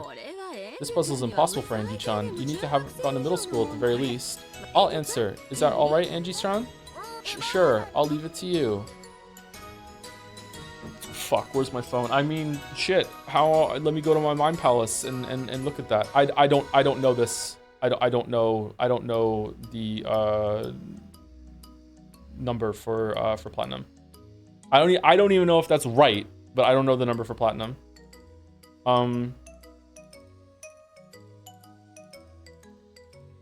Maybe I should bring chat back. If I don't know it, I don't know it. Is it something to do with the letters? It's A, B, or C. Okay, chat's back.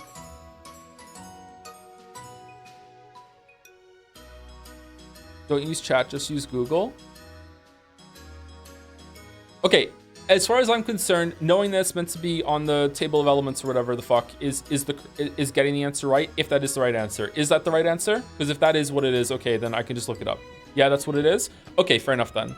So is it A, B, or C? And we'll just save it from looking it up. My guess is that it's B. It's C? Okay, it's C. All right, 78. Okay, thank you. Correct. Awesome, Aunt Ava. Why? Why is it 78 coins? If platinum is better than gold, then why does gold get more coins? Was my math right, by the way? Or was I sleepy fucking gluten-free math? Was it wrong? The number of coins you get is always the same as the atomic number of the prize. Copper is 29, silver is 27, and gold is 79. Matthew. Oh, was it really correct? Oh, nice. And by the way, platinum is 78, so the platinum prize gets you 78 coins. Aunt Ava, you're incredible. Dad once told me that Aunt Ava was an enthusiastic studier and really, really smart, even back when she was in school.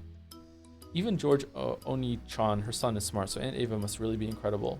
How many of you have, like, most of the periodic table memorized? Do any of you, is that something people do? It must be.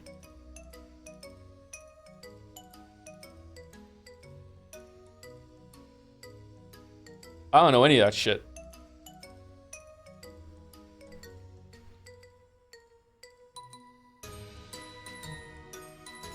Still, that was a pretty nasty reel to choose. You should have at least given one that Angie could understand. You did give me permission to show her the hardest one I've got. That's right. You said it yourself. That's why we got a puzzle that was too hard for me. Is it my fault? Sorry, Angie-chan. But look, we got a medal, so please forgive me. We got another medal. Just how many have we gotten so far? We still have a lot left to get. Do we? Next up is Shannon. Okay, Shannon is gonna have a guess what I'm thinking bullshit.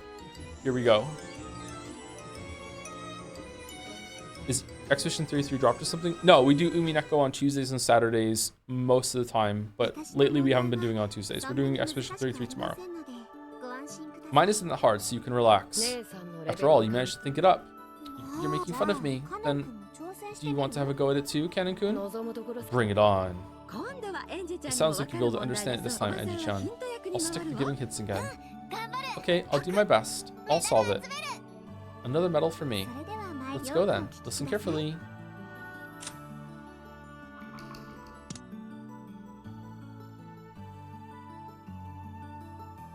Wappy.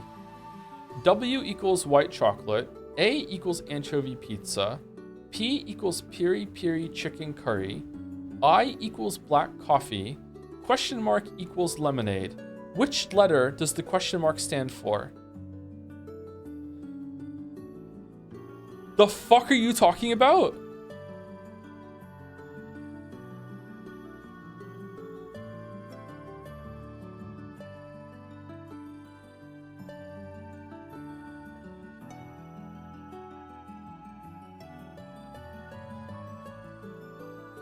Okay, chat's gone.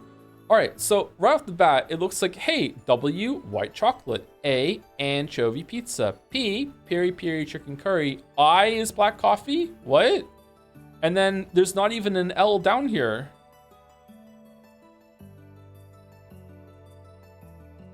Okay.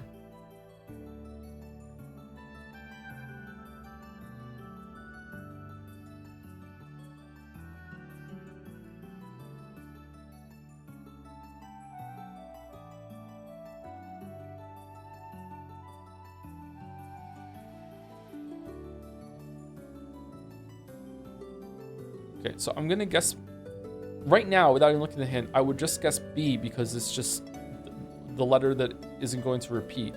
But I don't think that's gonna be right. What the? How is I black coffee?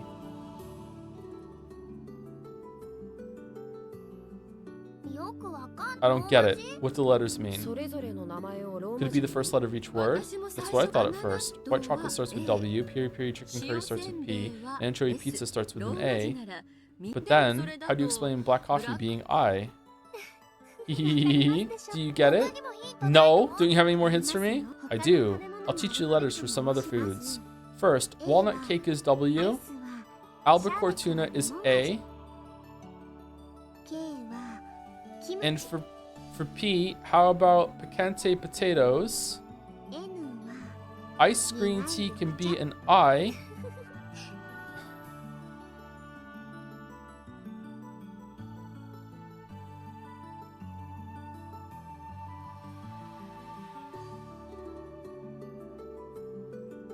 What? It really does sound like the first letter is the key, but then how do you explain black coffee being I? I love W foods. Cream cakes are W, right? That's right. So, it isn't the first letter after all. What's going on? What is this W group? White chocolate and walnut cake, right? Are these desserts? Treats? A is anchovy pizza and albacore tuna. P is picante potatoes and peri peri chicken curry. And I is coffee and green tea.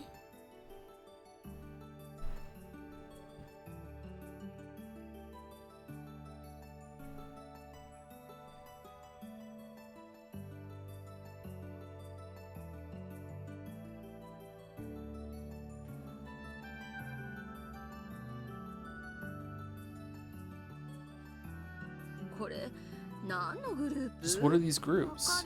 I sort of get it, but I sort of don't. It's a little annoying.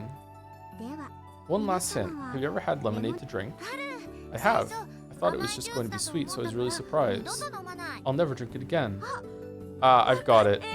Angie Chen, thank you. Thanks to you, I've probably figured it out. Okay, so W is sweet.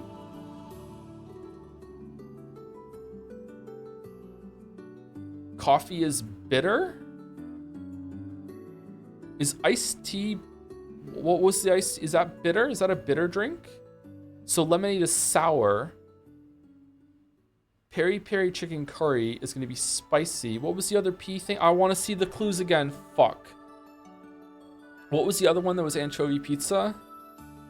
That's savory? Are anchovies sour? I don't think so. I don't think I've ever had anchovies.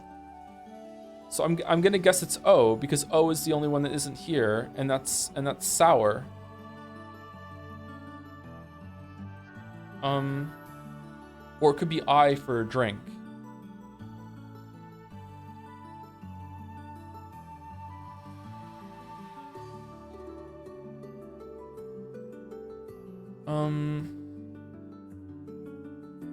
Okay, that seems to be the key to me. I can't think of anything else from the information you've just given. So the chat's coming back. Am I correct or am I wrong?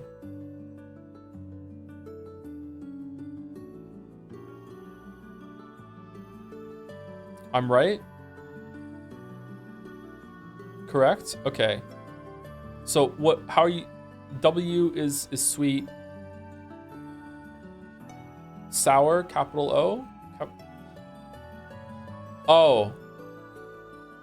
All right, so sweet, W, savory, A, spicy, P, second letter, bitter, I, capital I, sour, capital O. Okay.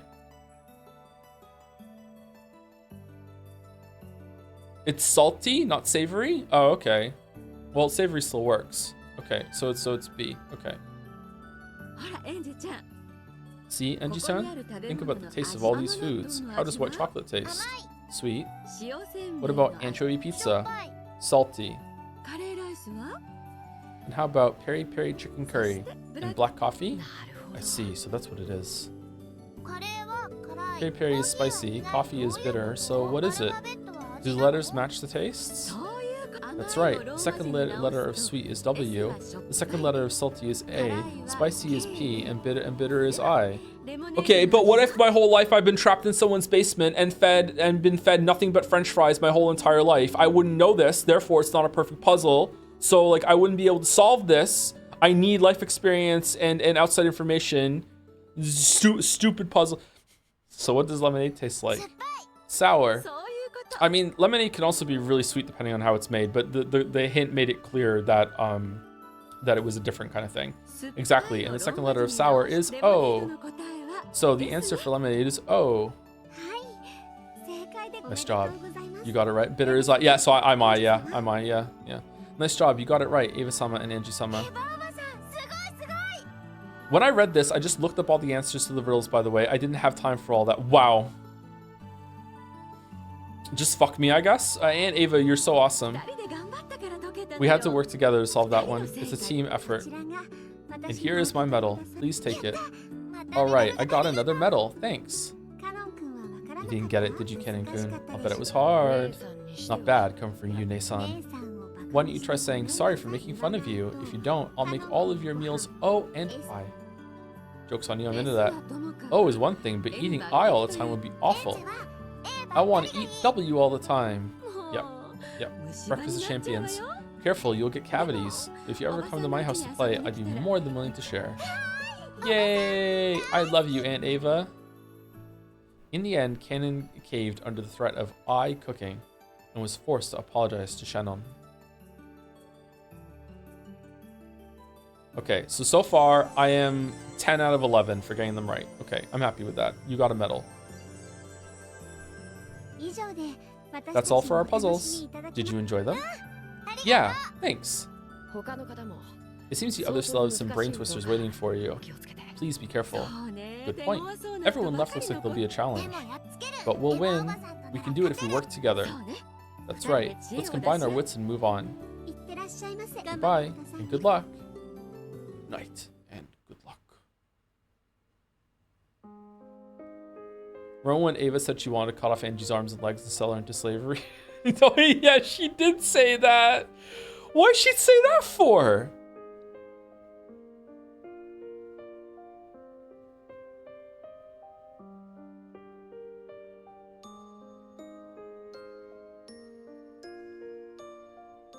Shannon and Kennen returned to the kitchen with the serving cart. The dining hall was filled with such an exciting and fun atmosphere. But out here in the corridor, one was reminded of the fierce winds and the rain.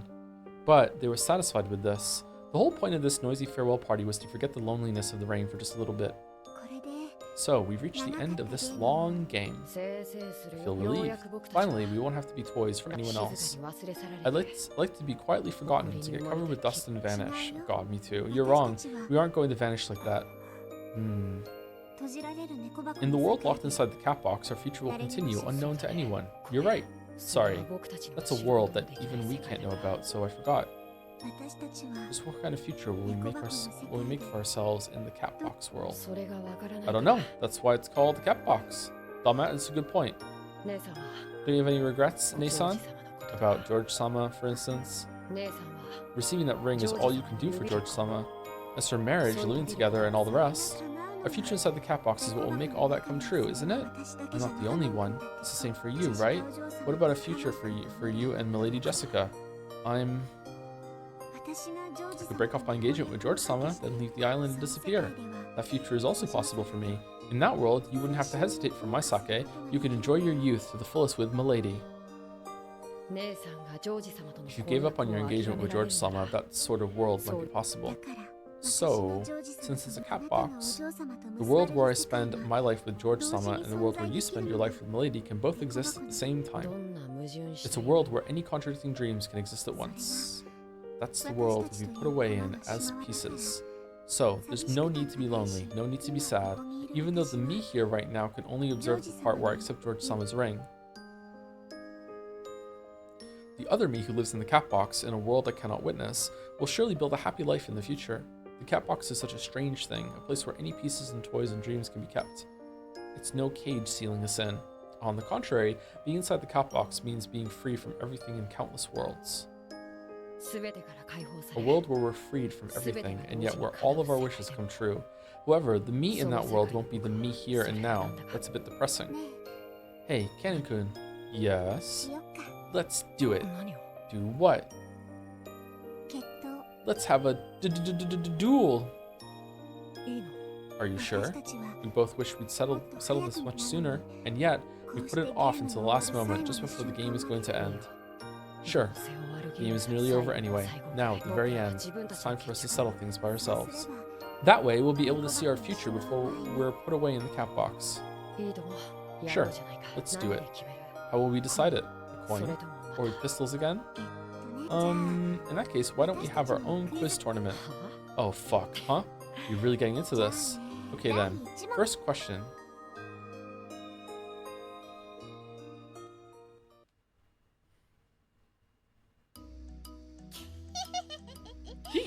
Oh no. I already said thank you to Ennis Mirak too, right? Just in case I didn't, thank you Ennis Mirak too. Again, thank you very much. Maybe again, maybe for the first time, thank you very much. Thank you Arc of Tourists for the resub too. Thank you, Sir Kakek, for the resub. Yay, I'm a diligent sub. Will abuse to talk. What? Will abuse to talk about the music of Umineko a little. I think maybe there's a word missing there, or I'm reading it wrong. I'm sorry, I'm really tired. The electronic dance tracks in the game are in the genre of progressive trance, noted for its fast rhythms and intricate structures. The dojo music circles the Umineko artists mingled with are still active and producing incredible trance. For a start, ZTS made Golden Slaughter, makes music with artists Taishi and Nahato, two highly recommended artists that take Umineko-like sound to some crazy places. Oh, cool! That is a pretty cool info dump there. Thank you, Sir Keke. Some people are really going to enjoy that. I really like the music in this not a game temporarily VN. Yep, I'm looking forward to being able to listen to the OST freely. If maybe you have some recommendations, you can post them in Dragon's Den, and I think some people might really appreciate them. Does it mean trance? Yeah, trance is I've heard of trance music before. Yeah, long time ago. Yeah. Thank you, Jigsaw Bit, for the resub as well. Thank you for being a great background stream while I work. You're very welcome. Glad I can provide that service to you and many others. The modern radio. Thank you very much, Jigsaw Bit. I'm gonna give Angie a really hard one. I'll trick her with my extra hard puzzle and make sure she never gets my medal. I'll solve it. I'll definitely solve it. As soon as Maria and Angie crossed gazes, they started fighting. The two girls so close in age were really good friends, but they also fought a lot, especially when they were opponents in a game. Maria-chan probably knows tons of different quizzes. This should be interesting. Let's have it. Not now. I'm the star, so I'll go after Mama. Really? You're sure it's okay for me to go first? Yeah. Let's begin. Ready? Here's my puzzle. So there are 10 prepared meals in the fridge, and Maria will eat 2, but she'll drop down to eating 1 if she's really hungry to ration it out. Considering how many meals are in the fridge, how many days can I stay away from the apartment before I have to come back to feed her before she dies? Keep in mind that she can probably go about 3 days without food. Kenjima is about to explode. Holy shit, there's only 1 hour left until the explosion. Rosa can make it to the stack of ingots in the underground VIP room in 3 minutes. However, the ingots are heavy, so she can only carry out 1 at a time, and it takes her 5 minutes to carry 1 up to the surface. Starting at the surface and going back and forth between the surface and the underground VIP room, how many ingots can Rosa carry out of the room?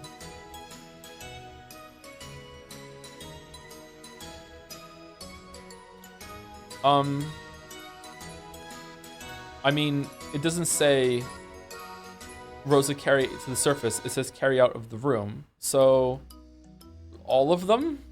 8?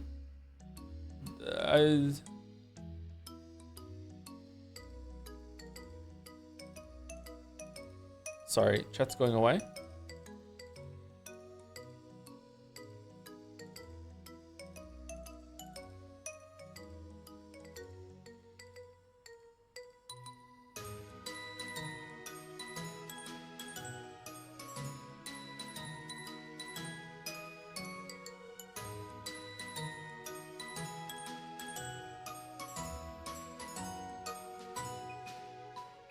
Okay, seriously, it just says out of the room, but it doesn't say like, I don't know why that would be limited to 8. Just the highest one? Maybe this is one where I am looking for wordplay where there isn't any. What would it be if it was legitimate? What would it be if it was like she goes there and she carries it out? Starting from the surface.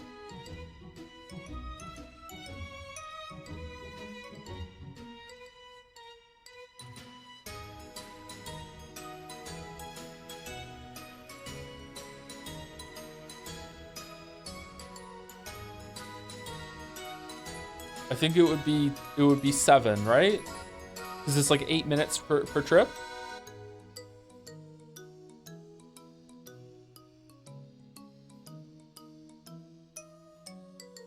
That would be too many. Okay, I don't know what it wants from me here. Okay, what's the wordplay? I guess you don't need a hint for this one. Giggle, you're right. I made it for Angie-chan, so it's probably a bit too easy for you, Nei-san. An hour is 60 minutes, and it takes 8 minutes for each round trip. Good luck. I know you can solve it. I won't give you a hint this time. Oh...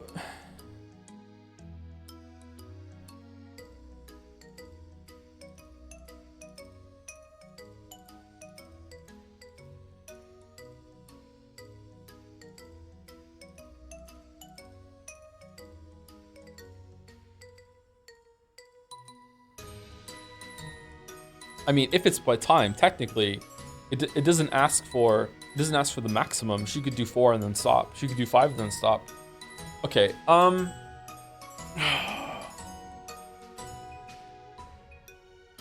grumpy.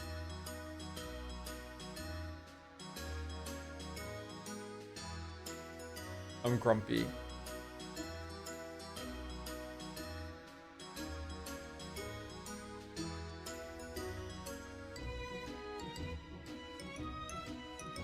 I'm grumpy. Okay, if it's legitimate, it takes her more minutes to leave because she's carrying the heavy ingot, right? So there's no trick there. She can make it to the VIP room from the surface in 3 minutes, and then carrying it back, it takes her 5 minutes. So I think she can do 7 trips if it's legitimate. If it's not legitimate, then it would be the maximum because she's just getting them out of the room. And this said nothing about going to the surface. So it's D if it's legitimate, it's E if it's a trick. But I don't understand. So, what is the answer, chat?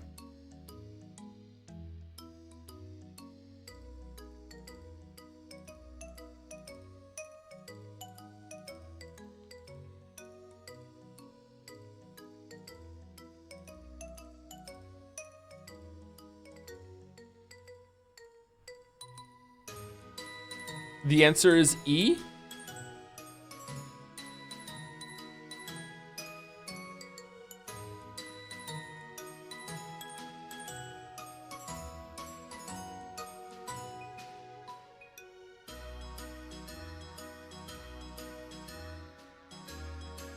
Okay, apparently the answer is E. So it's a trick?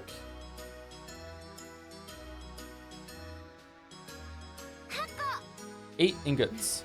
Are you sure? It takes 8 minutes to carry each ingot to the surface, right? 8 times 8 is more than 60. That's right. But the question was, how many can she carry out of the room? Rosa only has to take 1 step out of the room to carry it out. Nice going, Angie-chan. All those... So it's more than 8... Okay, alright, okay. This one's bullshit, I think. This one's bullshit. This one's BS. Nice going, Angie-chan. All those puzzles have really warmed you up good. That's right. To do 7 trips, you need 8 times 7 is 56 minutes, yeah. There are only 4 minutes left. However, you can make it back to the underground room in 3 minutes and then carry out the 8th ingot in the last minute. Hehehehe. Not bad, Angie. Nice one, ooh. I'm not going to lose to you, Maria Oni-chan. Congratulations. Here's my medal. Now you can try the puzzle Maria picked out just for you. She can eat more than 8 out of the room. She goes, but so, yeah, that's why it's bullshit. Yeah, she can take. I don't know how many it would be. It wouldn't be all of them because there's too many. But like in an hour, just like moving it back and forth. Like I don't know how long that would take. Like let's say it takes a minute for each one. You know, maybe it takes her 3 minutes to get there. It would be like above 50. She could do more than 50. Joe, why am I being Joed?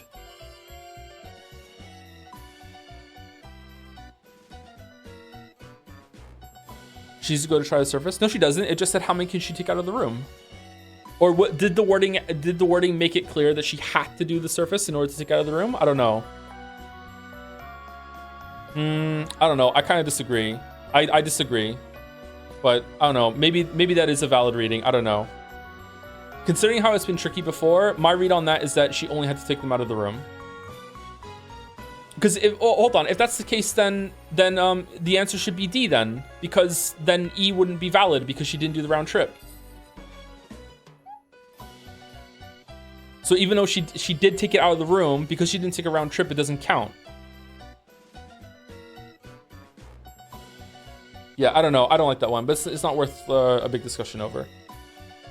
So it's finally my turn. Hehehe, you took so long on Mama's easy puzzle that I got a little worried. There's no way you'll ever solve this one. Uh-oh. I've got Aunt Ava with me, so we'll solve it together. Hehehe, impossible, impossible, impossible. Even Aunt Ava can't solve this one. Wolves and sheep puzzles are incredibly hard. From her handbag, let's save it. From her handbag, Maria pulled out a wolves and sheep puzzle book that was worn out, well used, and had a majestic feel to it, like a grimoire. Wolves and sheep puzzles is about the boat, right? Sometimes it's like human, goat, and lettuce or whatever, or is this different? You know what a wolves and sheep puzzle is, right? Oh, she's about to explain it. I know. You show me those all the time. They're puzzles about using a boat to take everyone from one shore of a river to another. They usually have a few bizarre rules. When there's wolves and sheep, you can't let the number of wolves on either shore get bigger than the number of sheep, right? Yeah, that's right. Send a boat back and forth, moving everyone to the other side while making sure that there are never more wolves than sheep. But the ones with just wolves and sheep are the simplest, easiest, plainest, beginners, basic practice puzzles. When you get to the higher levels, you have many things other than wolves and sheep. It's pretty clever. Should we write this down on a piece of paper? Good idea. That'll definitely make it easier for you to sort out your thoughts. Shit. Am I gonna need a piece of paper? Sounds like this puzzle will be a handful. There's no way you're getting my medal, Angie. I won't lose. I'm not gonna lose. Okay, you must use a 2-passenger boat to carry each person to the opposite bank of the river. On the rear bank, there is a farmer, his wife. Fucking hell. There's a farmer, his wife, a shepherd, a sheep, a cow, some meat, and some vegetables. Each of these occupies one of the 2 spots on the boat. 1, 2, 3, 4, 5, 6, 7 things? 1, 2, 3, 4, 5, 6, 7 things. Okay. The boat could only be rowed by the farmer, his wife, or the shepherd. If the wife is with the shepherd and the farmer isn't around, he'll get cucked. If the shepherd is near the meat and neither the farmer nor his wife are around, he'll eat it. If the sheep is near the vegetable and if the sheep is near the vegetables and the shepherd isn't around, it'll eat them. If the cow is near the vegetables and none of the humans are around, it'll eat them. It's a lot of trouble to unload the meat, so once it's been unloaded once, it can't be unloaded again. The vegetables are easily bruised, so they can only ride on the boat once. Fuck off! What is the smallest number of moves required to achieve the objective? Oh, for fuck's sake. Less than 10, between 10 and 14, between 15 and 19, between 20 and 24, other. Okay, I actually am going to need some piece of paper for this.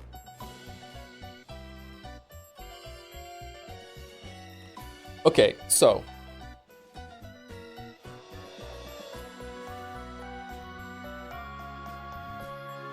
the boat can only be rowed by the farmer, his wife, or the shepherd.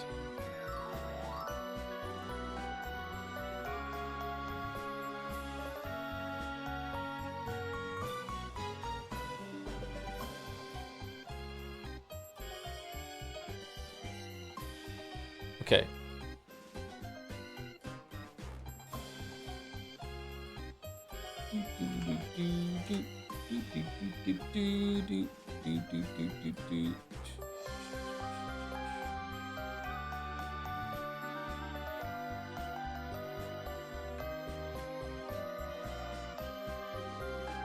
All right, so I used to work at Blizzard, and at Blizzard we had Wolves and Sheep Puzzle Sundays, so I'm really good at these.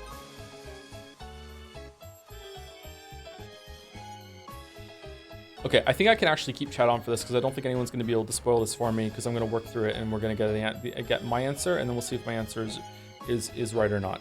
Okay, so we have the puzzle river like going through my hometown. Okay, so on this side we have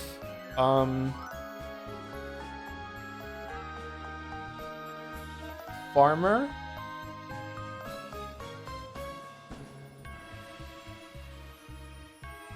who has a hat, farmer's wife, who has eyes and a smile. We have shepherd, who has eyes and a fucking shepherd stick thing. We have sheep,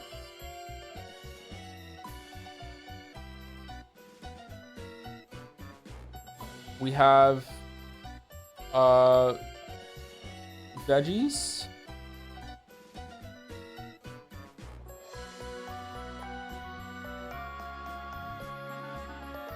we have, what else do we have? meat.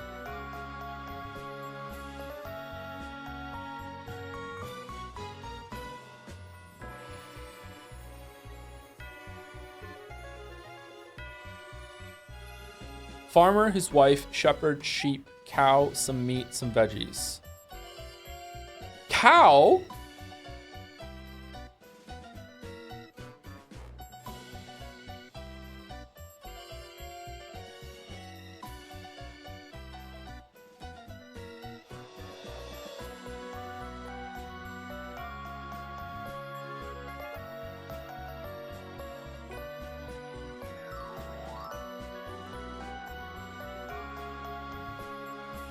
Dinosaur cow. Okay. Cow. Okay, so let's review the rules. Let's review the rules for a second. Can you see me moving the ship, by the way? Is it fine? Okay. So these two can never be left alone. These two can never be left alone. These two can never be left alone. And what else?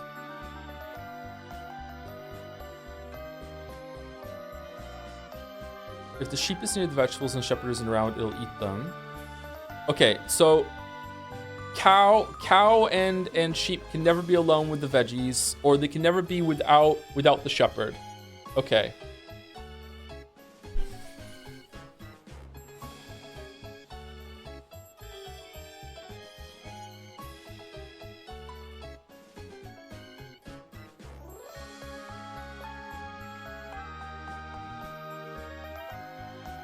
Okay, so let me put it this way. So shepherd takes the veggies over, and now the veggies can never move ever again, right?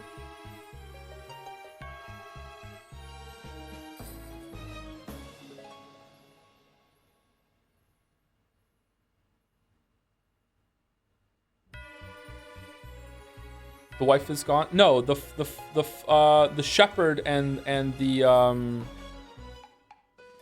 shepherd will run away with the wife, not the farmer. Right? So shepherd and veggies go, and I have not violated any of the rules, right? Because the shepherd will eat the meat if the farmer is not there to stop him, right? And the wife who has hair, let's give her some hair.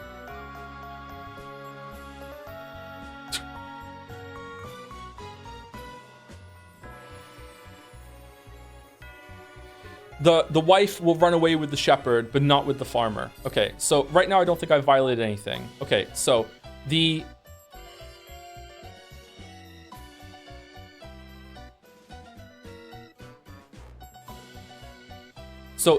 shepherd has taken the vegetables over and then goes back on the boat, and the boat has to like go back and forth, right? That's always what it is. 2-passenger boat to carry each person to the opposite bank of the river. There's only one boat. Okay. Does this count as 2 moves or 1 move? This is 2 moves, right? 1 and then a move back. There's 2 moves, right? That's 2 moves. All right. So shepherd has taken the vegetables over and has not violated any issue. Okay. So now if the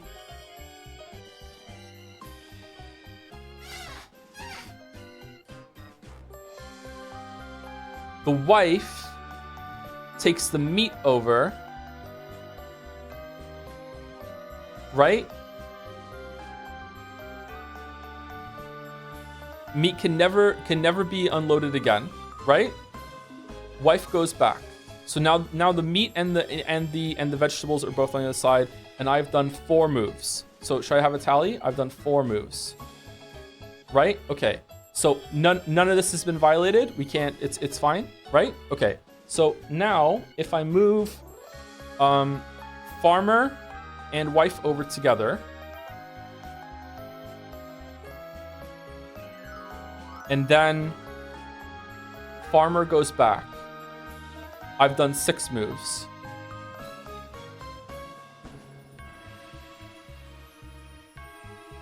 Then farmer and sheep go. Sheep will not eat veggies because farmer's wife is here to stop. And this, no interaction here. Farmer goes back. If wife went back, wife and shepherd would run away. Hasn't gone back. So now I've done 6, 7, right?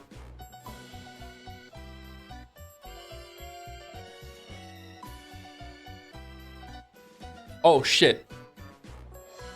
It's the shepherd, not anyone. Okay, so I can't put the meat over then. So I have to backtrack. Okay, so I can't put the meat over like that.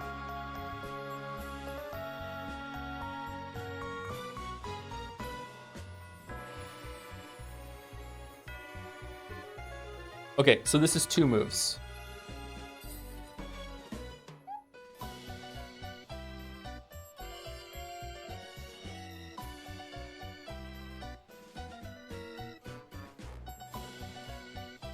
So does the meat have to go somewhat late then?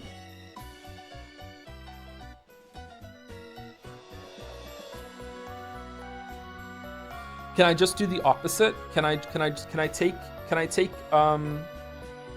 the farmer and the shepherd over? Farmer and shepherd over, right? And then farmer goes back. This is 2 moves. And then farmer takes sheep and then cow over 1 by 1, right?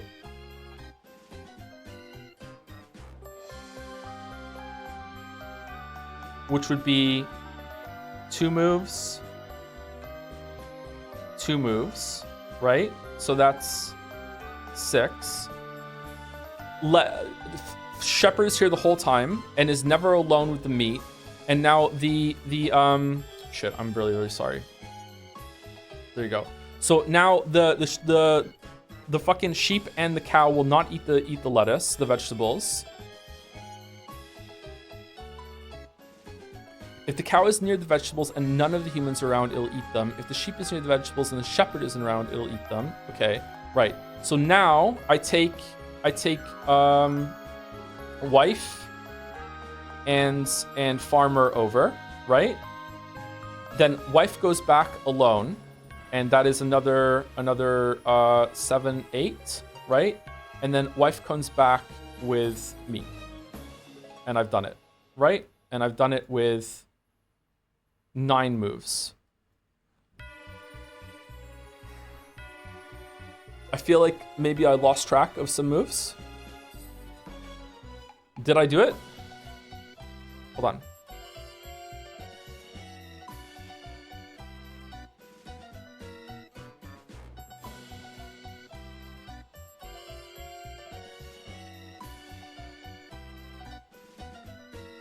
I needed to add, this was 2 trips each, right?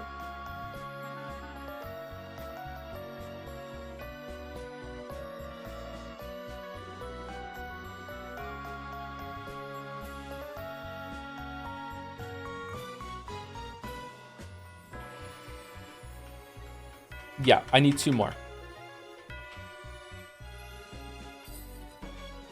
It's 11. 11. Okay, so I did it in 11. I don't think I could have done it faster than that. I feel like I was efficient. So I think it's B between 10 and 14.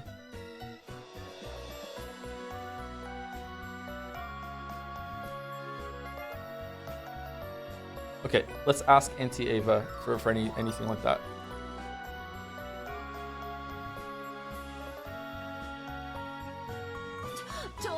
Wait a second, whoever heard of puzzles with such complicated rules? Oh shit, pain is still on the screen, my bad.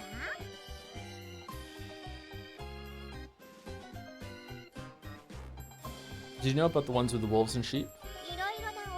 It's got lots of complicated puzzles that you've got to deal with in different ways. See?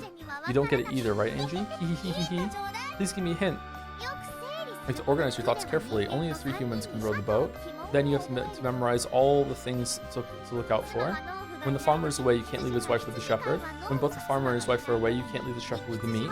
When the shepherd is away, you can't leave the sheep with the veggies. You also need someone to watch the cow, but any of the humans can do that. Still, I guess the meat is the real key to the whole thing. Ah, I see. You can't put it on the boat once you take it off, but that doesn't mean you can only take it across once. You can't put it on the boat once you take it off. What? You can't put it on the boat again once you take it off, but that doesn't mean you can only take it across once. That's right. The veggies really can only make one trip, so once you've sent them across, you can't get them back. But as long as you don't take the meat off the boat, you can take it back and forth as much as you want. Ooh. Why is that important? But it's so complicated. Even thinking about it, I don't get it at all. We'll have to write it down, sort our ideas. Do you want a pen and paper too, Angie-chan? Impossible, impossible. You'll never solve it. If only you just give up. I think he's a waste of time of being incompetent. Hee hee hee hee. Can this really be solved? Don't think there's actually some contradiction that makes it unsolvable. Who? Who knows? Hee hee hee hee. Okay, so it's other? You must use a 2-passenger boat to carry each person to the opposite bank of the river. On the rear bank, there is a farmer, his wife, a shepherd, a sheep, a cow, some meat, and some vegetables. Each of these occupies one of the 2 spots on the boat. The boat can only be rowed by the farmer, his wife, or the shepherd. If the wife is with the shepherd and the farmer isn't around, they'll run away together. Okay, we did that. If the shepherd is near the meat and neither the farmer nor his wife are around, he'll eat it. Okay, we accounted for that. If the sheep is near the vegetables and the shepherd isn't around, it'll eat them. We accounted for that. If the cow is near the vegetables and none of the humans are around, it'll eat them. We accounted for that too. If it's a lot of trouble to unload the meat, so once it's been unloaded once, it can't be unloaded again. Okay? I feel like that's fine. Like we put it on the boat, and then we unloaded it. I don't see a problem.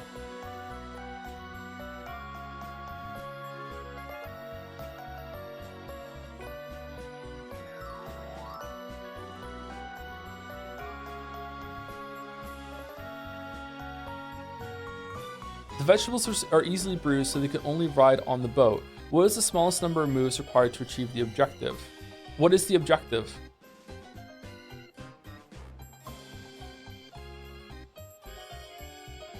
Oh, for fuck's sake.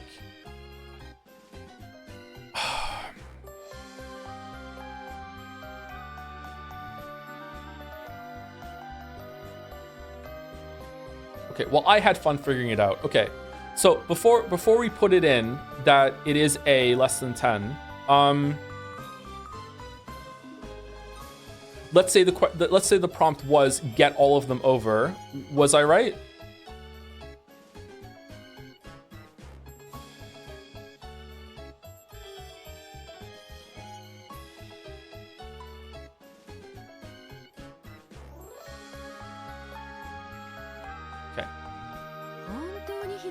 This really is a nasty problem. Can it really be solved? Is there some trick to it, like throwing things into the river without using the boat?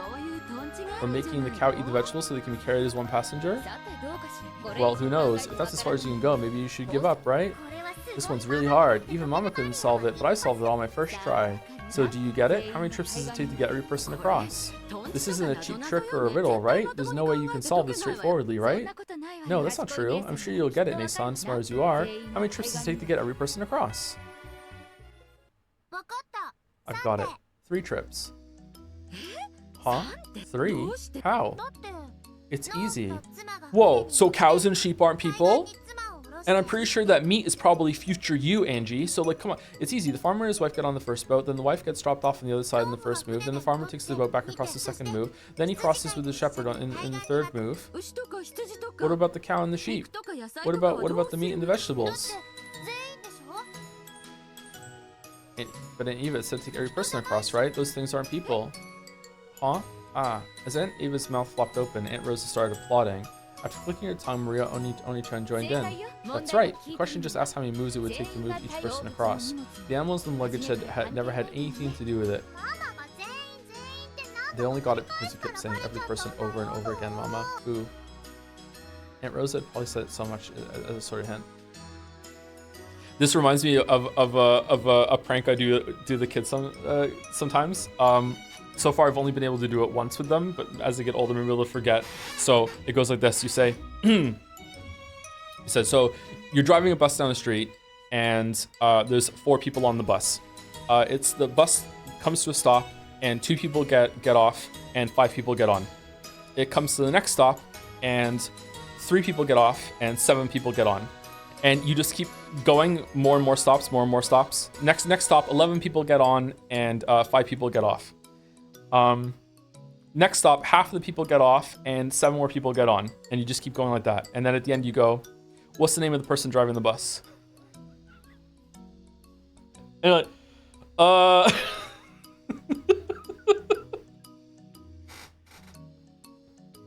And Rosa had probably said it's so much as a sort of hint. Without that, even I wouldn't have figured it out. Come on, I was totally taken in. That was a mean question. Go on, Maria. Give Angie-chan her medal. Ooh, ooh, ooh. Whining like an unhappy dog, she reluctantly handed the medal over. I grabbed it and started jumping around like a happy dog. As Miria Oni-chan smiled at me from behind, her face was bright, just like a big sister's.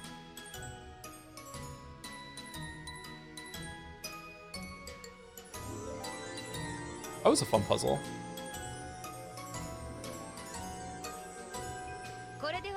That's the end of our riddles. Let's play again sometime, okay? Next time I'll have a really nasty puzzle that's even harder. One so hard that even I couldn't solve it. No way, I'm not playing with Miria Oni-chan anymore. Giggle. Look, Angie-chan, your parents are waving at you, so let's go. See you later, Rosa.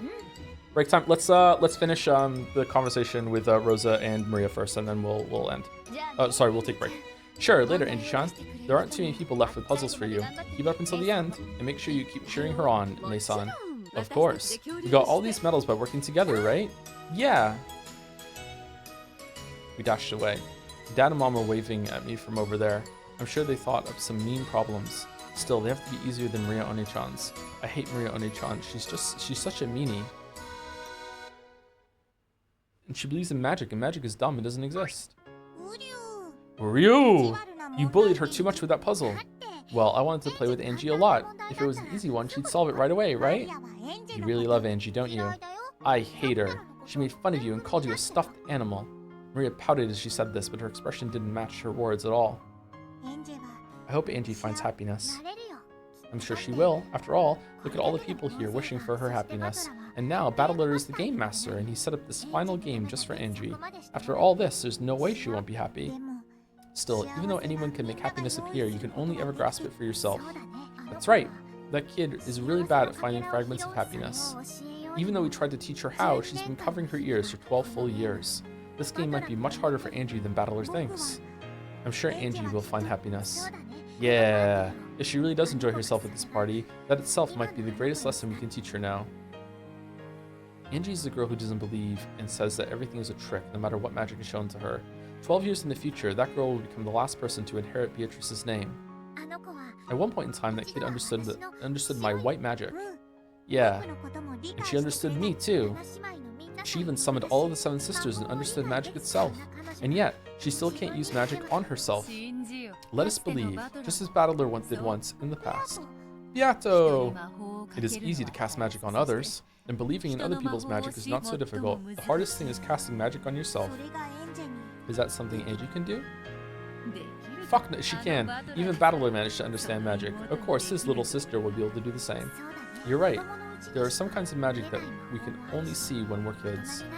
And there are some that only adults can understand. Right now, Angie's between the 2 of those. She's lost the magic of children, but she has yet to understand the magic of adults. It's the most painful period of one's life. It's so sad that she didn't have anyone close to her at a time like that. Sad, Uryu. That's not true. We're always by that kid's side. She just doesn't believe it. Angie, please, realize that quickly. There's so many people smiling at you from behind, watching over you. If you just turn around, we'll be able to smile so much more and talk to you so much more. You're Angie Beatrice, the final witch of Mariage Sorcière. Even if you aren't able to do the right thing in the end, I pray that you can at least enjoy yourself tonight. Have fun, Angie. So long. Farewell. The time we spent together feels so long yet so short. Even so, for me, those memories are eternal.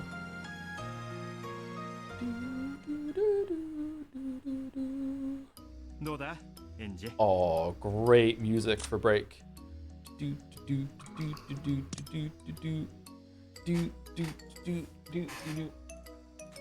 All right, be back in about 5 minutes. I don't know if I have the dulls in me today, chat, but you know, we'll see. We'll see. I'll decide when I'm walking around on break and getting some water. I have some stomach acid right now from gulping down that coffee, I think, and being awake for too long.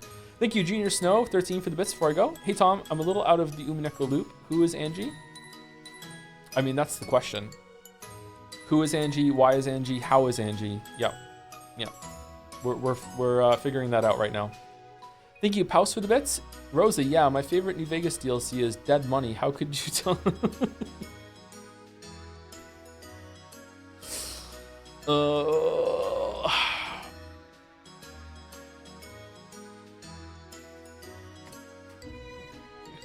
Who doesn't like crab walk out of there with all that money, or have a lot of decisions to make when it comes to carry weight bullshit?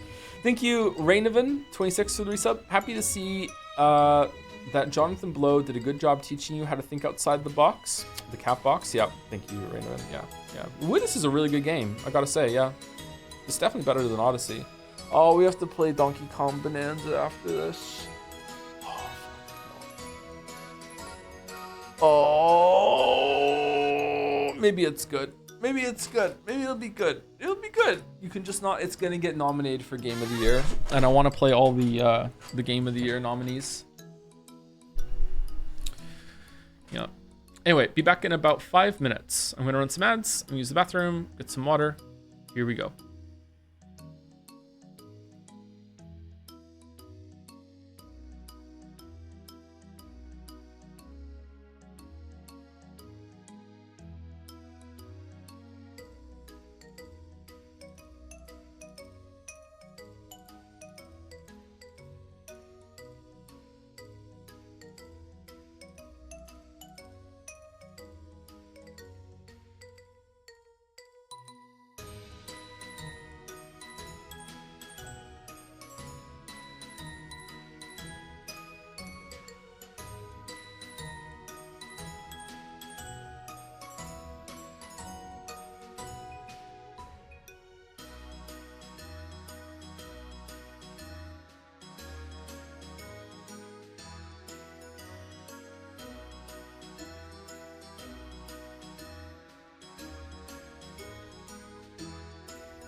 What's the score so far? I've gotten them all right except for one.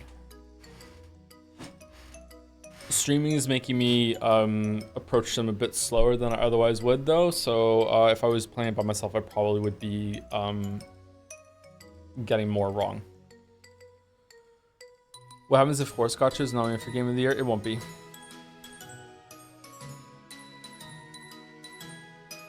Two wrong, right? I thought I only got one wrong. Did I get two wrong?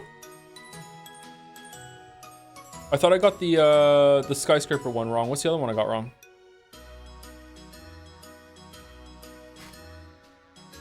How you doing awake-wise? Much better than I was at the beginning. Was Rudolph's tie always white?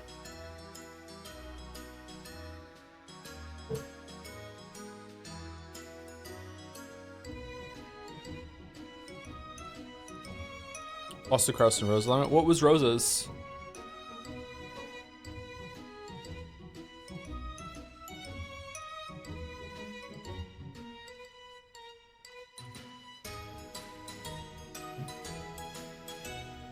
Going with the goal. I don't think I lost to Rosa.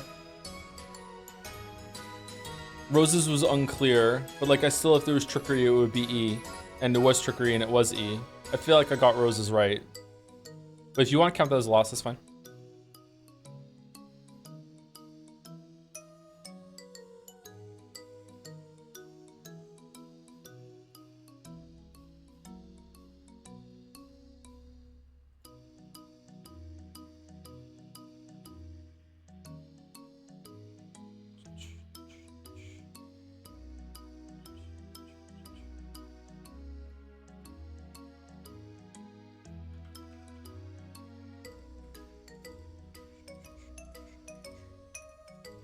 If I pull up this, is the window gonna take it?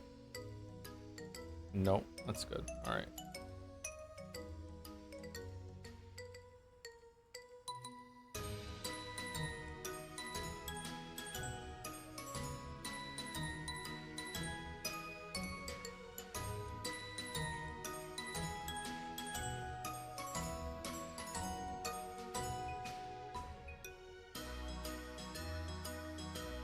All right, sorry about that. Game goal.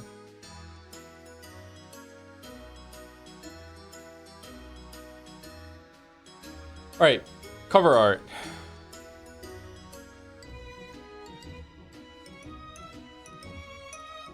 I have no idea. Some racing game.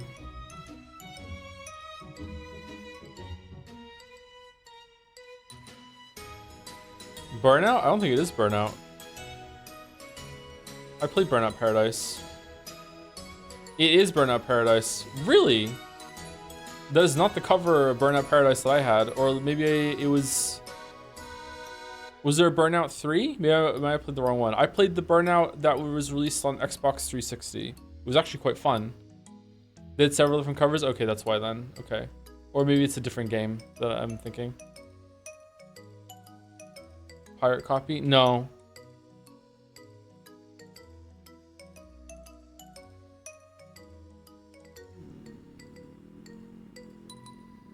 Mario Kart. Wii. No?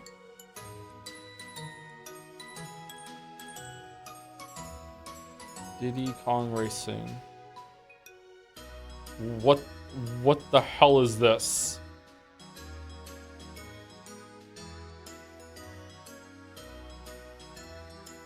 Did you do fan art? We don't do fan art. Oh, it's the Reaper game. Shit. Grim, there it is. Thank you, chat.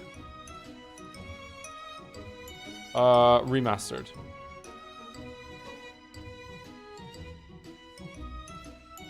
Nope. Okay, Vandal with the normal fucking music, the Umineko playing in the background still. 2013, 1.1 billion, and let me just turn off. Okay, 1.1 billion, 2013, medium difficulty. 2013, I was almost 30.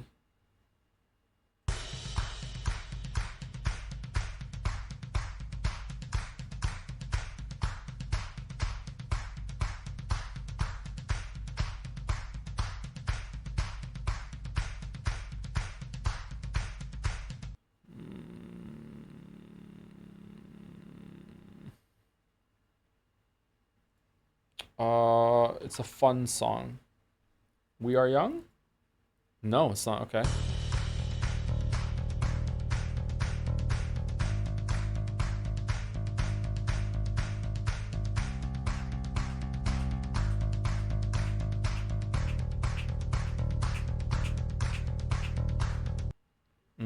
Don't know it.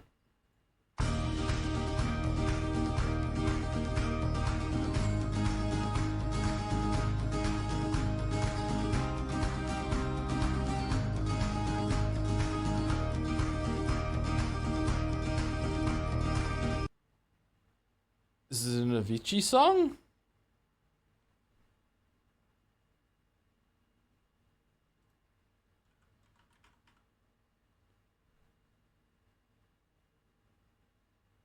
It's not The Nights. It's not Wake Me Up. It's not. I don't know some of these songs. I'm just. It's not Levels. I'm just gonna put Levels to see if it's a Avicii song. It is not. Okay, never mind. I don't know this song. That part sounds really familiar though. God, I hope chat can hear it. I don't know this song. Glort Me?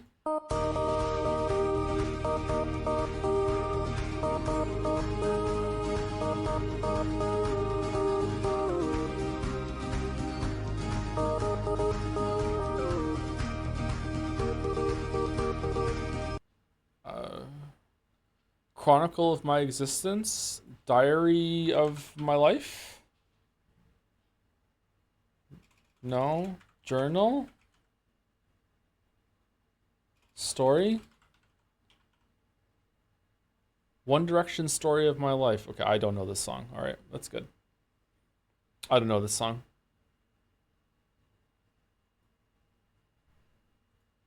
I don't feel bad. All right, Jodel. I'm a redacted streamer now. I stream redacted. Don't I get like an achievement unlocked on Twitch now that I've streamed redacted?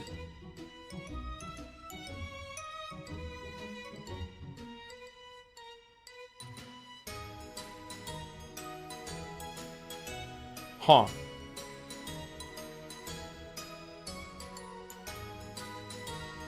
Electro. Nope.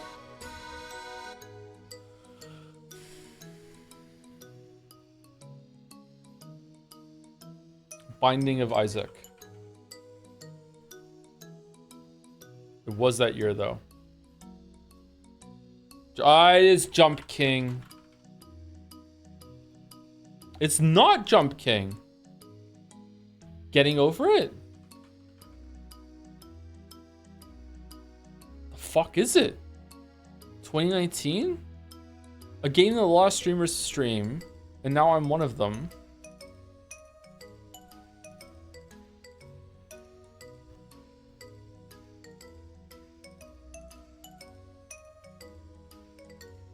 You play Getting Over It? Not only I played it, I streamed it. It wasn't Outer Wilds, I don't think.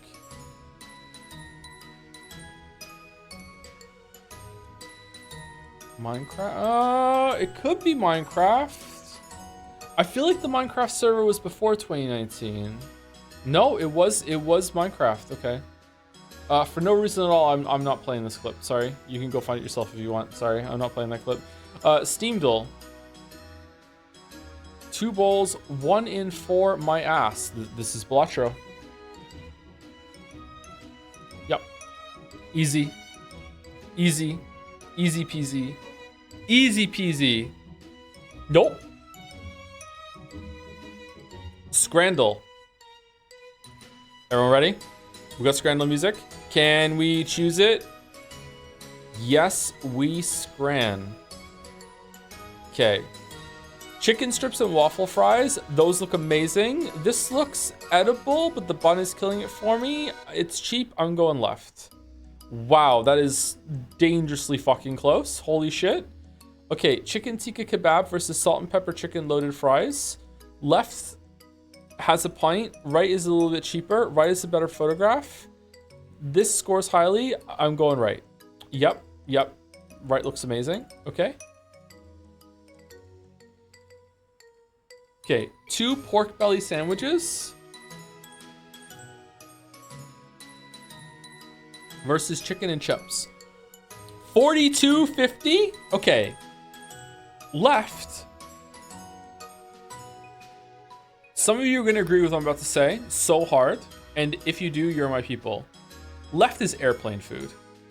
Fuck that shit. Left is airplane food. I'm going right.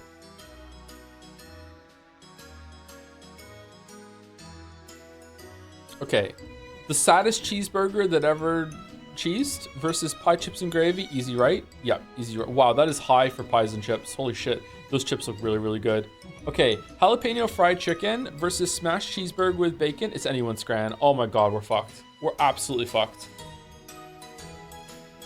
We're so fucked. Oh man. This is anyone's scran. Scrandle loves a burger, and right burger is amazing. It's a smash burger. The bun looks good, the bacon looks good, the cheese looks good, the burger looks good. Left also, I would eat right over left any day, but like left, people are gonna love this shit. Oh man. It's a good photograph too. Right is really cheap.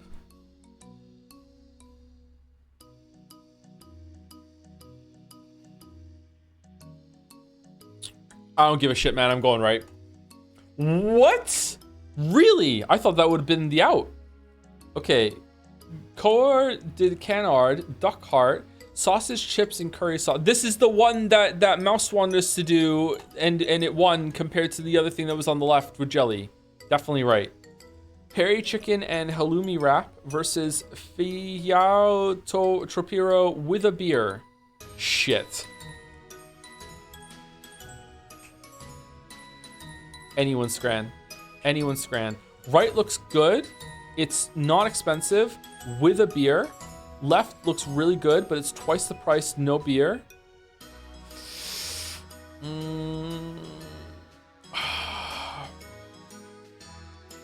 Fuck, I'm going right. No! Really? Really? Bratwurst and pretzel versus teriyaki pork skewer. Right looks kind of burnt.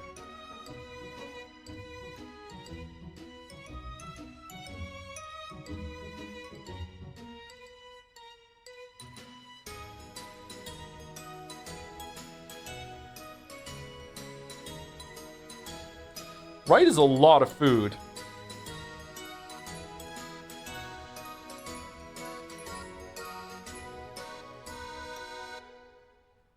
I don't know, something about left I don't like. I'm going right just because this is a new picture. Wow, really high, 91.9. Okay, chicken and chips versus pie. Easy left, easy left, easy left. Come on, 9 out of 10, 9 out of 10. Don't banish me to 8 out of 10 again. Fuck.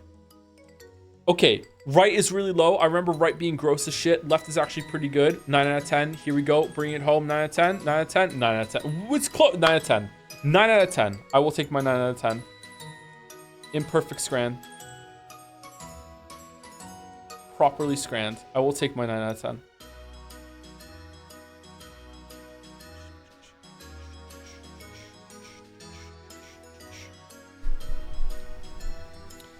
Okay. Before we continue, thank you to Telephone Ghost for subscribing. 68 months. Thank you very much, Telephone Ghost. Thank you, No Tail or Not Ale. It's beer, not ale. Thank you very much for the resub. Can't watch live nowadays, but I love you, Joe. Love you too, No Tail. Thank you very much. Hope you enjoy the VODs. And thank you to Crazy Fist also. Ah, the dolls, my beloveds.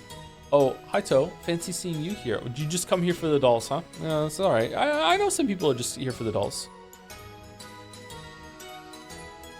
Thank you, Crazy Fist. Hi, I missed part of the stream. Can you briefly summarize what has happened in the story so far? We have...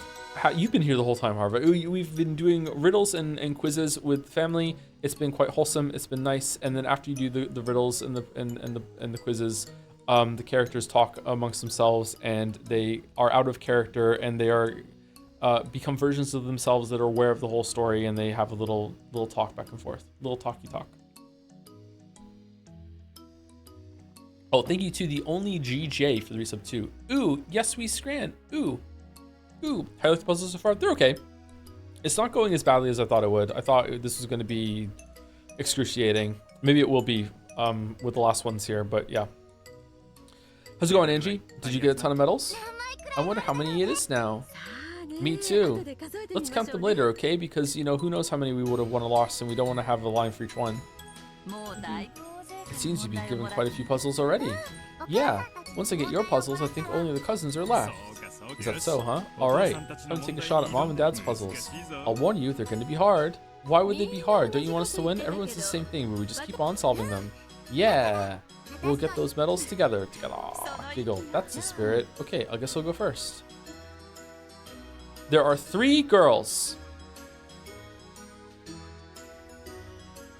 Higurashi. There are 3 girls. Miyoko, I am the oldest. Satoko, Rika isn't the oldest. Rika, Miyoko is a liar. Nipa. Only the oldest of the 3 girls is speaking the truth. So who is the oldest?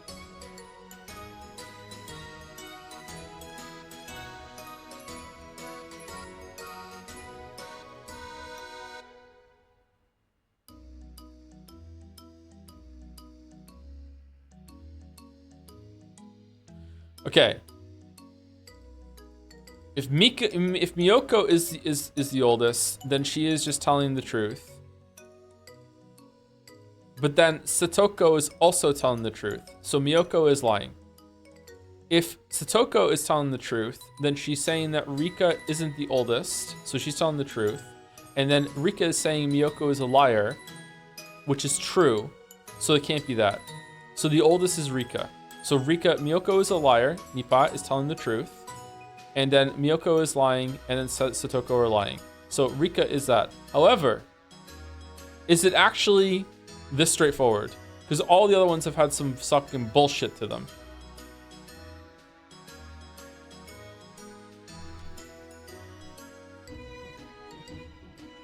Okay, before we do the Ask Ava, if it's being played straight, it is fucking it's Rika. Rika is the oldest.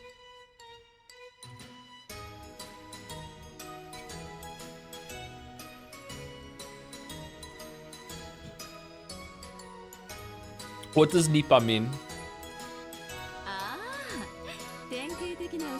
It's a classic liar puzzle. Those are the ones I'm best at. Don't you mean lying is what you're best at? Wow, I didn't think Dad's ears could stretch that far. Only one of them is speaking the truth, and both of the others are lying.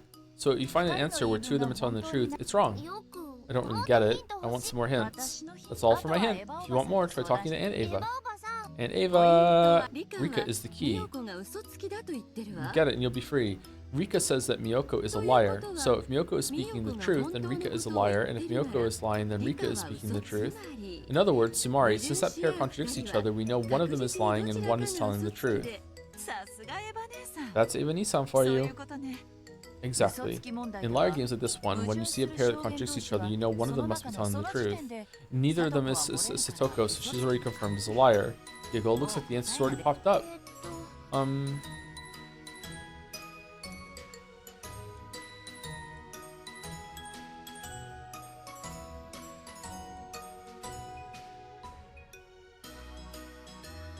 Okay, so it seems like it's playing it straight. All right, so right now, my answer is C, Rika. Is that correct?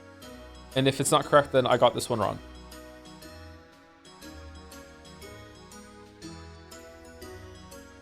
Yeah, it's correct? Okay. Rika! That's right.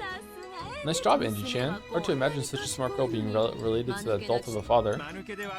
Yeah, sorry for being adult. Nice going, Angie. Did you think of all the combinations? Yeah. If Miyoko is the oldest, then what Satoko says is true. Only the oldest person is supposed to tell the truth, so that doesn't make sense. That's right. Then what if Satoko is the oldest? If she is, then Rika would be telling the truth, and she says Miyoko is a liar, which doesn't work. So Rika has to be the oldest. Good job. Here's my medal for you. Congrats. Thank you, Mom. I love how it makes you paranoid expecting some wordplay bullshit. You got medals! Yay! Thank you, Scrungolio, for the resub. Nipa means Nipa. In it, Desu. In it. Desu, in it. Thank you very much for the resub. 1 year resub, too. Welcome to the 1 year club. Thank you, Comdonino? I think that's it for the resub. With also with Nipa. People love Nipa. Thank you very much. Rudolph is up next. I wonder what sort of puzzle he has for us. Well, I guess I'll do a liar puzzle too. Let's crank it up a notch this time. Oh my god. This time, Miyoko, Satoko, and Rika are all wearing masks. None of them know who is who. We'll have them write on paper so no one can recognize the voices of the others. Girl on the right, the girl in the middle is Miyoko. Girl in the middle, the girl on the left is Miyoko. Girl on the left, the girl on the right is Satoko. Miyoko is telling the truth. However, Satoko and Rika aren't necessarily lying. So from left to right, who are the three? How can they be telling the truth when they don't know?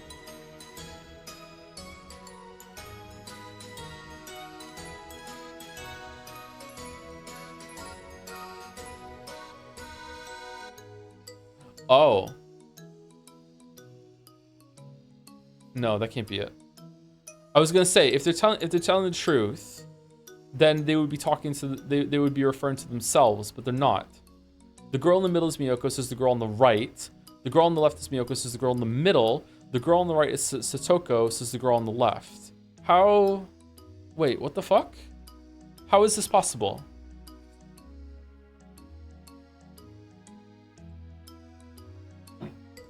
Okay, so again, with what we just, unless there's trickery, with what we just learned, these two contradict each other. So one of these is true, one of these is false. So girl on the left is lying. So the girl on the right is not. Wait, however, Satoko and Rika aren't necessarily. Never mind, it's different.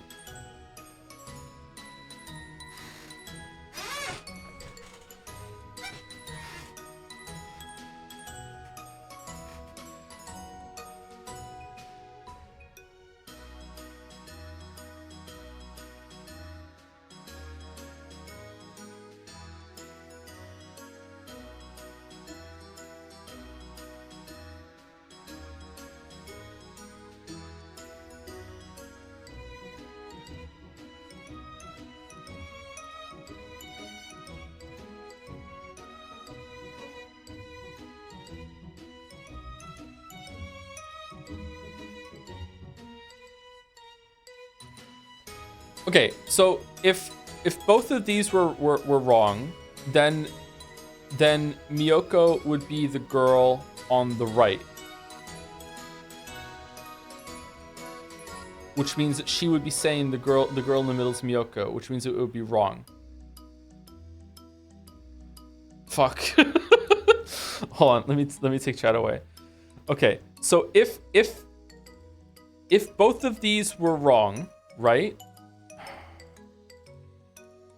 So it's not, Miyoko is not middle and Miyoko is not left. That means Miyoko would be the girl on the right. And the girl on the right is telling the truth. Sorry, Miyoko is telling the truth, which means that she would be there. So that's not right. So Miyoko is not the girl on the right.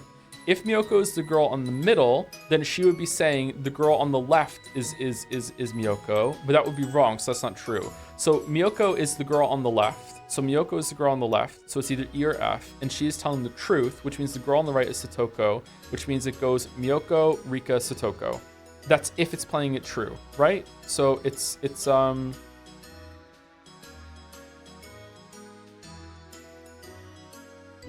this one, it's E, Miyoko is on the left, and then Satoko is the girl on the right. So it's Miyoko, Rika, Satoko.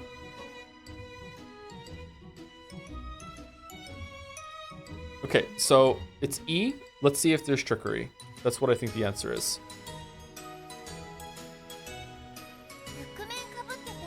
They're all wearing masks except for Miyoko. We can't tell if they're lying or telling the truth. This one's hard. No, it isn't. I've already figured it out. This is even easier than the one your mom gave a second ago. Why?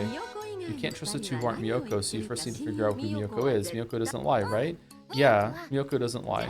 So start off by figuring out who Miyoko is, then read through the puzzle again. I'm sure you'll see it at once. Just think about who Miyoko is. Okay, I've got it.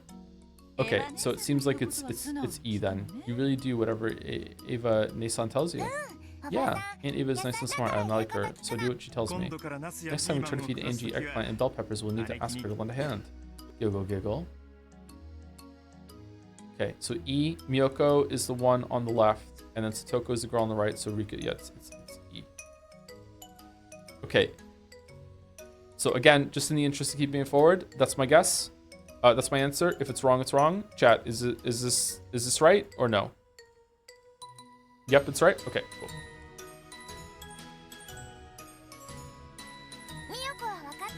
I know who Miyoko is. She's on the left, after all. So, just in case you weren't here earlier, I'm asking chat for confirmation because you get more dialogue if you get it right. So if I am wrong, then I'll take the L. I was wrong, but then I'll choose the right answer.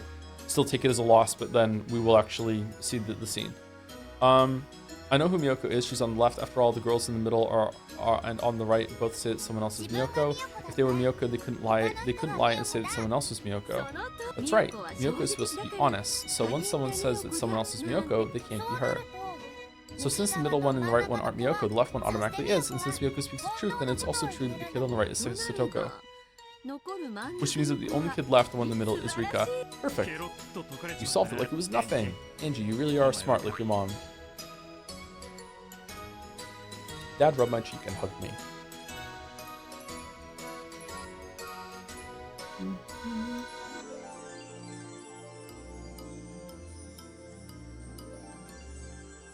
I'm gonna try these on Finn later. That's all for our puzzles. Listen up, Angie. Life will lead you through countless puzzles. Aunt Eva is here to help you now, so it's okay to rely on her. However, you'll have to solve most problems in life by yourself. When that happens, you must remember the advice you've gotten from those who have helped you in the past. Okay, I get it.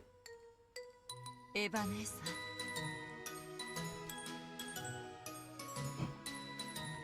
Nason. Take care of Angie. Yes, of course. Even though the cousins were the only ones who hadn't given us puzzles, Mom spoke as though I was leaving on a long trip. Weird. Let's go, Angie-chan. The game will be over soon. I wonder what Grandpa will give us for getting all these medals. Probably another fucking puzzle. Me too. Still, we've already gotten many things that are far more wonderful than that prize. What do you mean? We've all had a lot of fun talking to you like this, Angie-chan. I don't get it. You're weird. I'm sorry. Let's go then. Now, all that's left are the cousins and Beatrice, I guess. Beatrice is giving one? Yeah, Beatrice is not one of the cousins. Yep. Good save there. What is it? Why did you tell me to come over here? Is it something to do with Angie? Yeah. No, that's not it. Rudolph put a cigarette in his mouth and toyed with his lighter. Though he should have done this easily, he somehow managed to mess it up several times. I wanted to take this to my grave. No, to hide it away in a cat box. If I just get my mouth shut until tomorrow night, I'd be able to do that. It'd be easy. I might be killed tonight. That's what I wanted to talk about. I knew it. I knew you were hiding something. Did you? Guess I still need more practice. If it isn't about Angie, then who's it about? You aren't talking about Asumu-san, right? It's about Battler. Comes the same thing. I've tried to behave as an adult towards Battler Queen, right? Even though he's Asumu's son, I've tried to treat him as the same as Angie. I do think of him as a child in our family, so don't worry. He's not just a kid in our family. He's my kid and yours. I'm sorry, but you have to let me draw the line there. You don't get it. He's my kid and yours. What? You didn't have a stillbirth. Asumu did. Back then, when I was double timing the two of you, I got myself stuck and couldn't find a way out. You don't mean... Asumu and I were married. You and I were cheating. Then Asumu had a stillbirth and you gave birth. My head was a mess with it all. The sin Rudolph committed when his mind was at its most chaotic was to switch the two babies. I was even better off financially back then. I was young and I didn't give a damn about what lengths I went to. Threatened the hospital while slapping them with money and switched her kid with Asumu's. If Kyrie had a child, Rudolph would have to maintain two households. However, if Kyrie had a stillbirth and the child who survived was Asumu's, that would settle everything. The stillbirth might even have given him a chance to break off his relationship with Kyrie. It was a grave sin, one that simply couldn't be forgiven as an act of youthful enthusiasm and immaturity. That's why I should be apologizing to all three of you. I would kill him. I forced Asumu to raise a kid that wasn't hers. That woman wasn't anywhere near as generous and accepting as she looked. There's a chance she figured it out. Really? That surprises me. However, she raised Battler, who loved her as a mother with all the affection she had. And in Kirie and Battler's cases, he had to atone for an even greater sin. He stole every moment of everyday family life they should have shared as a mother's son. Until this very day, Kirie believed that Battler was Asumu's child. Though she had acted kindly towards him on the surface, she had always kept a distance in her heart between herself and Asumu's son. Finally, Rudolph's conscience had been able to bear seeing her like that. But Kirie sank into a crouch, unable to speak. Feel free to curse me. In fact, I couldn't complain if you killed me where I stand. That's how horrible my sin against you is. This is a secret I wanted to confess before the cat box closes over us. Battler-kun. I'm so sorry, Kirie. And to you, Battler. Kirie's like, I had a child. I had Angie for no reason. I was already tied to you through Battler. I didn't have to have Angie. God damn it. You monster. Come to think of it, we've already gone through a ton of puzzles. Yeah. Now there's only George, One-chan, Jessica, Oni-chan and One-chan, Battler, Oni-chan, and Beatrice left. Oh, they're finally here. We could hardly wait. Thought you might have forgotten about us. Finally, we challenged George, Oni-chan, and Jessica, One-chan. Sorry to keep you two waiting. So, did you think of some incredibly hard ones for us? We decided to give you one puzzle together. It's about the age of consent for someone who's born on a leap day. George thought about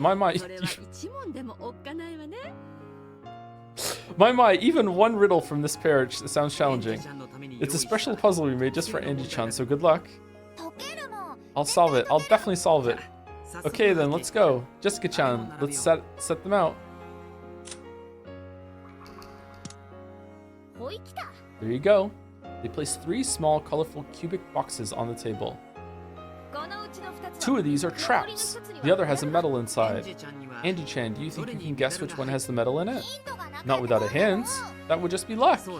That's right. So far, this is just a test of luck with 3 choices. In other words, Sumari, your odds of winning are 1 in 3. Are we doing the Monty Hall problem? George, this isn't a quiz. It really is just a test of luck. The puzzle comes later. Let's continue. Okay, Angie, which of these has the medal inside, do you think? Just say the first one that pops into your head. A red box, a blue box, and a green box. There's no way to know which it's in. This really is a test of luck. In a way, this is even worse than a hard puzzle. After all, if you solve a hard puzzle, you'll always be right. But in the very beginning, I picked the almond with a 1 in 15 chance. Compared to that, a 1 in 3 chance is 5 times easier to get. There's no point worrying about it. Might as well test my luck again. Then this one, the red box. Then let's set this box right in front of you. Wouldn't it be great if there was a medal inside? So let's start with a little warm-up. What's the probability of the medal being inside that red box? 1 in 3. That's right. If this really is a simple test of luck. Sorry. If this really is a simple test of luck. Okay. Are you sure, Angie? Are you absolutely sure you're happy with the red box? After all, the Monty Hall problem is a thing that I understand. I know it's true, and yet it doesn't matter. There are still sometimes, it's actually not happening this time, so I'm happy about that. There are still some times that my brain goes, nah, it's wrong. Nah, it's not. It's not that. You said on your phone, so yeah, I know. Yeah, it's just like we can't. This makes sense. Yeah. And are you absolutely sure you're happy with that red box? After all, we're gonna make you open in a second. If it's a trap, it'll be really scary. It's clearer with bigger numbers. It is, yeah. It's much clearer with bigger numbers. Yeah. Jessica Oni-chan grinned threateningly. Are you happy with the red box? The medal might be in the blue box or the green box. Do you want to change your mind? It's not fair of them to scare me like that, not after I've already made my choice. And I know. All of the boxes have the same probability of having a medal in them. Whether I try to open the red box or change my mind, and try the blue or the green boxes, the probability will be the same. So stick with your first choice is my motto. I'll stay with this red box. It's got a carrot in it. I won't change my mind. I'm happy with the red box. I'll bet on it. That's the spirit. Seriously, the traps are terrifying. Why don't we just show you how scary they are? Jessica One-chan laughed creepily, then opened the green box. And then, bang! Pumpkin monsters and ribbon came flying out of the box. It scared me a little. No, that's a lie! It scared me a lot. If that came flying out of the box I opened right in my face, I might fall to my knees and start crying. Angie, are you sure you want the red box? Something really scary might come flying out, okay? Are you sure you don't want to switch to the blue box? I'm not scared. I'll stick with the red box. Haha, you're going a bit overboard, Jessica-chan. So, one of the boxes is now gone, and there's only 2 left. This is where the puzzle starts, Angie-chan. You mean, which box is the medal in? You have the red box that's been sitting in front of you the whole time, and the blue box here in front of me, which has a higher probability of having a medal inside it. That's the puzzle. There are 3 boxes, one red, one blue, and 1 green. One of these boxes has a medal inside. The other 2 have terrifying traps inside. I picked the red box. Then Jessica said, are you sure you want that one? The trap boxes are really terrifying. I'll open one and show you. Then she opened the green box, showing me that it was a trap box. Only the red and blue boxes were left. Do you still want to open the red box, or do you want to switch? So which box has a higher probability of holding the medal, the red box or the blue box? Okay, so it is the blue box, right? It doesn't seem like there's a trick here. The blue box is has a higher probability, because she picked the red one, right? Do we want to ask Auntie Ava and see what the clue is? Even though we don't know what's inside, there are 2 boxes, so there's a 50-50 chance of the medal being in either. They're both the same, aren't they? I thought that too. Still, that would make the answer too obvious, wouldn't it? I wonder if there's some trick here. Or that itself might be the trick, and the obvious answer could be the right one. It might be one of those classic puzzles that trips you by making you think too hard and suspiciously. I have 2 questions for you two. Is that okay? Go ahead. Who do these 3 boxes belong to? You, Jessica-chan? Well, yeah. In other words, Sumari, you know which colors are traps, right? Yeah, of course. Thanks. And now for my second question. A second ago, you opened one of the boxes to show us how scary the traps were. Would you have done that no matter which of the boxes Angie-chan chose? That's right. I figured giving her a bit of a scare would make for a nice psychological warfare tactic. Thanks. Those hints will be enough. Hints. Huh? I'm completely lost. How are Aunt Ava's questions just now hints? Okay, so it's C, right? Blue box is a high probability. Okay, so again, is this like trying to lull me in false insecurity with the Monty Hall problem, or is it actually C? No trick, it's Monty Hall. Okay, so if anyone in chat that doesn't know what we're talking about right now with the Monty Hall problem, you can look it up on YouTube. There's some really quick, brief videos that will explain it to you. It's fairly interesting. It's one of those things that short circuits a lot of people's brains when they first encounter it. It's fun. Oh, the odds are better for the blue box. And why is that? Well, I just sort of think back to the 15 slice cake that you found the almond in. If there was only 1 almond, the odds of winning were 1 in 15, right? Yeah, 1 in 15. I figured that out when the cake first appeared. I thought that waiting for a lot of people to get wrong ones would make my chances for winning higher. But in the end, no matter when I ate my slice, the odds were still 1 in 15. Still, Angie-chan, what if the servants were also having cake and it started with 20 slices? Huh? What? This is a party, right? It's not fair that servants don't get any cake, don't you think? So let's say it was originally a 20-slice cake. The servants took out 5 slices, then redecorated it as a 15-slice cake and let you choose a slice. In fact, that's what's happened. They're eating the cake right now. If so, what would your chances of choosing the right slice be? If there really were 20 slices, then the chance would be 1 in 20. However, the servants know where the almond is, so they chose 5 slices for themselves that had no almonds. In other words, Sumari, they removed 5 losing slices. That would mean your chances of winning were 1 in 15, not 1 in 20. They took out losing slices, so the odds obviously go up. Just now, Jessica-san did the same thing. Jessica-chan removed one of the 2 boxes you didn't choose. In other words, Sumari, the odds that the remaining box you didn't choose was the winner went up a bit, right? I sort of get it, but not really. If you remove a losing box, it's only natural that your chances of getting the right one go up. And just now, Jessica One-chan removed the losing box from the pair of boxes I didn't choose. So doesn't it make sense that my odds of winning with those boxes went up? Are they explaining this right? Now I'm getting confused. Actually, you really are incredible, Angie-chan. I feel like they're missing a step or 2. Even though you're only 6, you're trying to understand posterior probability, a concept in probability theory. Probability really is interesting. I'm sure you'll like it when you get to high school and college. Go and enjoy studying it all you can. My little head was already filled to the brim. Bewildered, I had to beg Aunt Ava for an explanation. Aunt Ava wore a bitter smile too. I'll bet she doesn't really get it herself. As we felt a sense of connection through this failure, we happily grasped the medals we had wrangled out of them.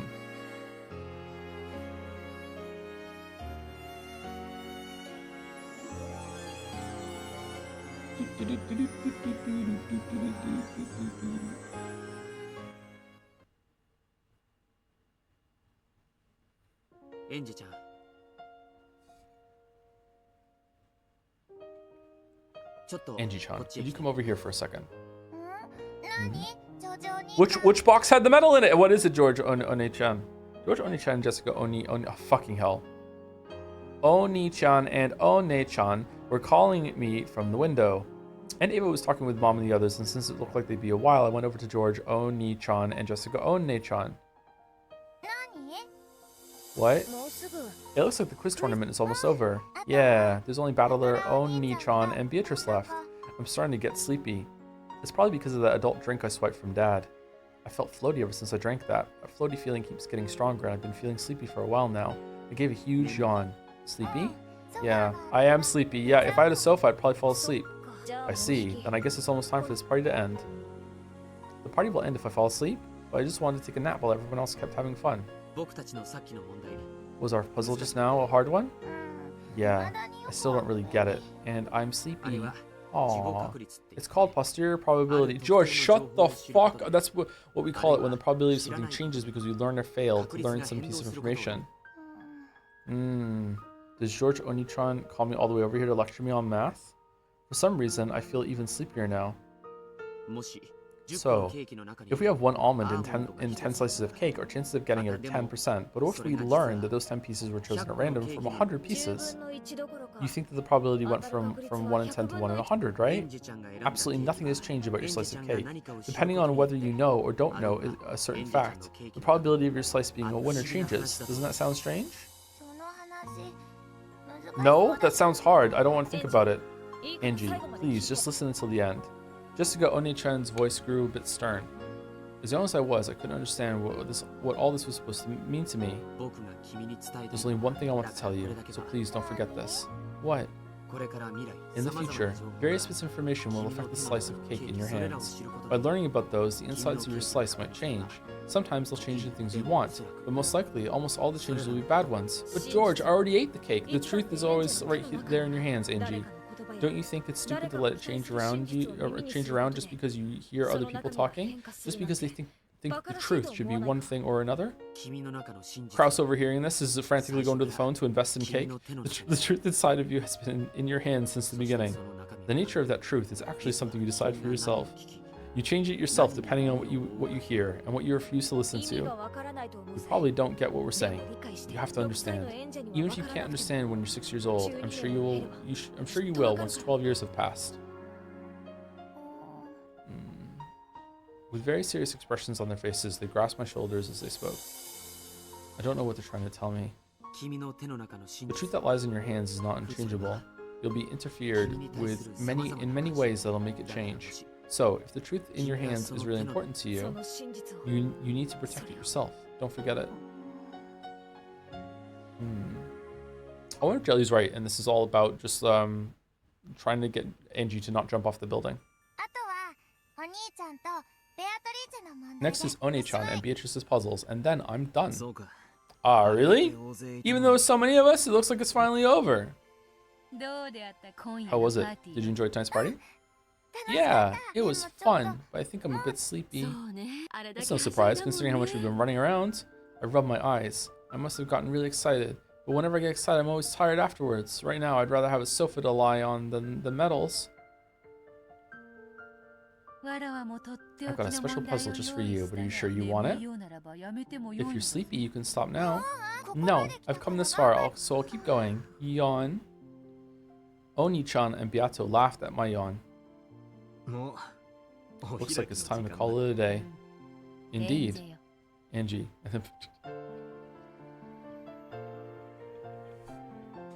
And I happened to overhear George talking to Angie before Beato, and speaking of posterior probability, what are the chances of me hitting this?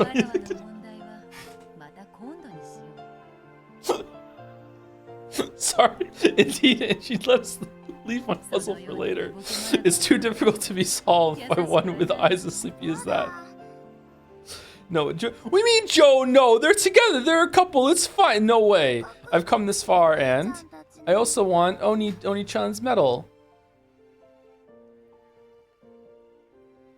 It's just a little incest. It's all right. I'm just so sleepy.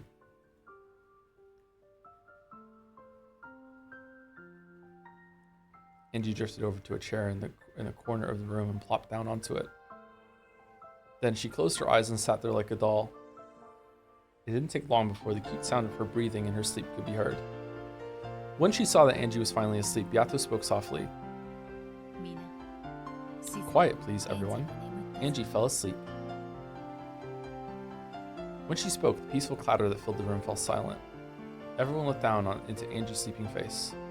Each of them wore an affectionate gaze as if they'd just watched a baby finally drift to sleep. Oh, the puzzles are done? Did Angie-chan have a good time? But of course. The feeling might not be so strong now, but one day she will surely remember tonight's party and understand how fun it was. You're right. It was fun for us too, getting to play with Angie-chan. By this point, everyone was standing in a wide circle around Angie as she slept. Not to like seriously open the discussion about the incest thing though, but I am curious. In the West, well, most parts of the West, like cousin incest is like abhorrent, right? Like it's gross. Like it's very, very like I have a very viscerally negative reaction to it, right? What is it? Is that a universal thing around the world or no? It was super common till the 20th century. Yeah, was it? Is that? I think I've heard that before, but I'm not sure.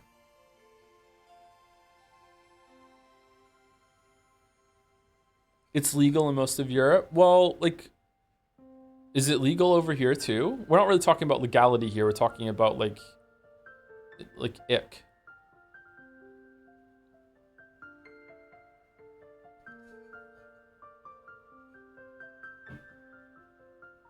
European royalty was full of incest. No, well, I don't think we should look to the royals as standards, you know?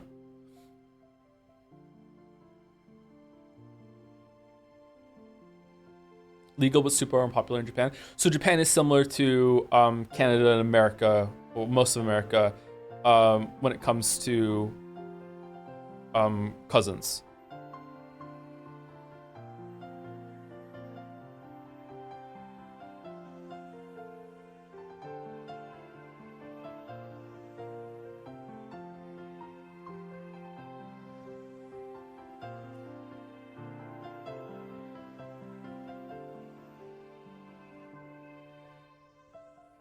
Seems like it. Okay.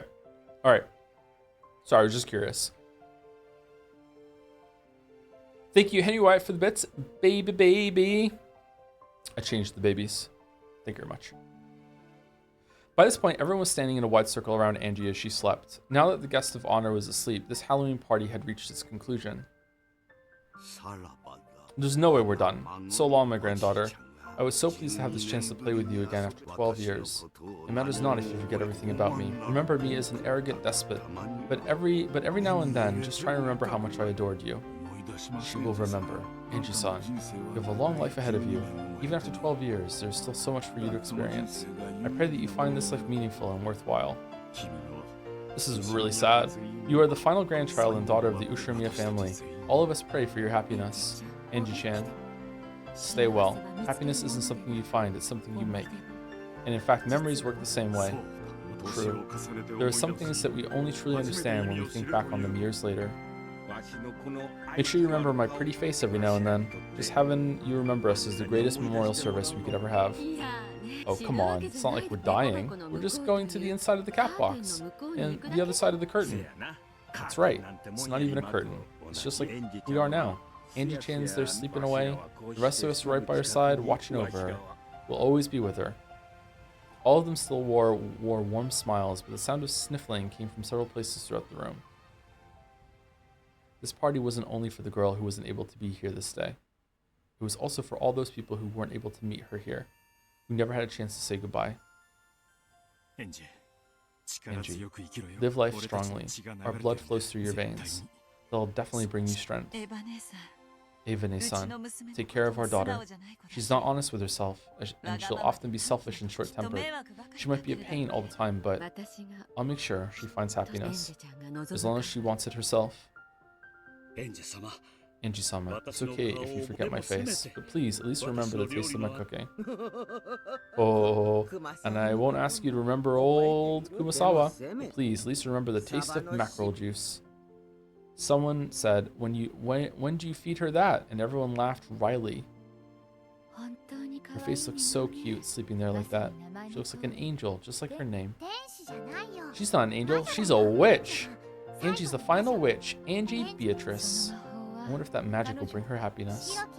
Will she become a white witch or a black witch? That's for Angie to choose. I've shown her both sides. I'm sure a painful life lies ahead for you. You'll probably believe that you're all alone in this world. But we will always be there right behind you, cheering you on. Don't forget that. Angie, don't forget. Yourself, your happiness, your fate. These are all things you create yourself. Only you can choose them. No one else can give you them, and no one else can hide them from you. Don't forget that. I'm sure your message reached her. I hope so. I'm certain the tale of the two of us will help Angie-sama understand. Yeah. Do you have anything to tell her, George-sama? I've already said all I wanted with that box puzzle. Will that puzzle teach her something? Fuck no, I don't know. But I do know that she's wise. I'm sure she'll learn something from it. Angie-sama, pray that you're guided along the right path as you move towards the future. One by one, they stepped forward and said words of farewell to Angie. Then, finally, Battler and Beato walked forward. Angie, were you able to remember everyone, at least a little bit? Of course, Angie didn't answer in her sleep. But Battler continued. It's true that the Ushinomiyas are a strange family. We're super rich, and that's given rise to all sorts of rumors and stories. However, that's all speculation made by people outside the island. No one will blame you for forgetting these kinds of memories, young as you were. But even so, you must remember, it is not a sin to forget.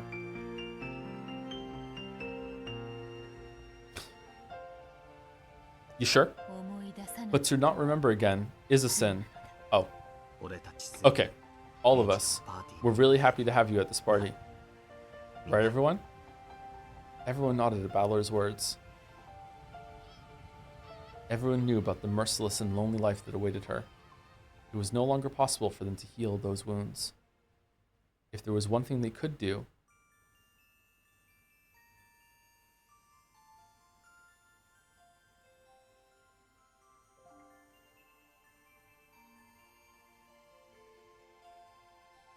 it was to make her remember what a kind, fun family she once had. To remind her that, both today and into the future, they would always care for her and watch over her. Goes without saying that this is an illusion. You cannot come to Rikenjima on October 4th, 1986. This whole party we shared was all a magical illusion created by the game Master Battler. But you've remembered, right? You've remembered the truth about how kind everyone was and how much of a blast we all had at the family conferences, right? Angie breathed softly in her sleep. Who knows if those words truly reached her? And Eva, take care of her. Do you really think that I deserve to become her mother? I do. Even though your own sadness was so unbearable, you tried so hard to be a mother for Angie. But in the end, it's okay. Angie, listen carefully. Battler grasped Angie's hand, then took Ava's hand and joined the two hands together. We know that a tragic fate leads to a future where you two hurt each other. It's a sad thing for Angie, and just as sad for Aunt Ava. It would have been cruel to ask you to open your heart to her. Likewise, it would have been cruel to ask Aunt Ava to keep on overcoming your sadness after being rejected. Neither of you is at fault.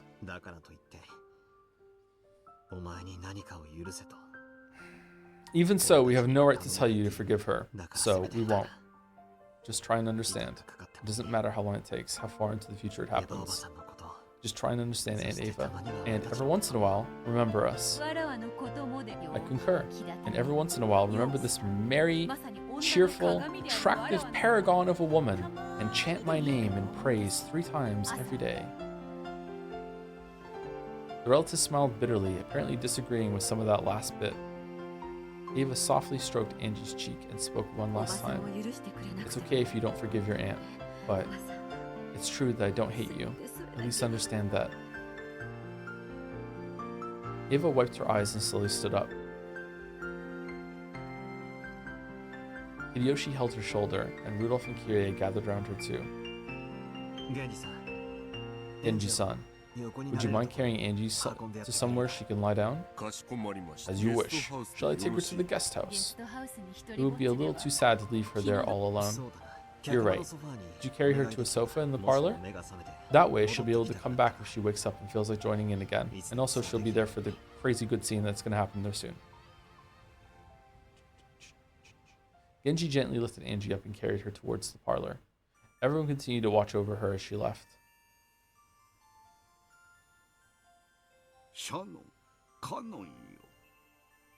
Shannon, Cannon. In the end, how many medals did Angie gather? She got 17 medals. I see. Then place this by her pillow. Yes, as you wish. Did we get them all? Genji carried Angie to the parlor and set her down on the sofa. Shannon quietly laid a warm blanket on top of her. Cannon placed a message card by her pillow along with that thing Kinzo handed them. The message card read as follows. We'll all be with you always. From the whole Ushiromiya family. New trophies available in the trophies menu. Also, the Empire has moved their forces out of Doma Castle. And there, right by her pillow, was the gift from Kinzo, a Beatrice doll. Angie, mumbling in her sleep, held it tightly against her cheek. Let us go. We mustn't wake her. Nei-san. Yeah? Shannon thought she saw something glittering silver near Angie's eye.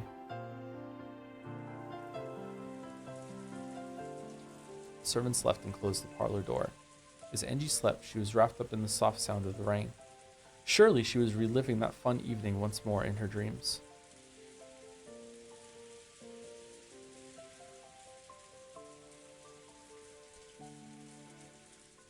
Do do do.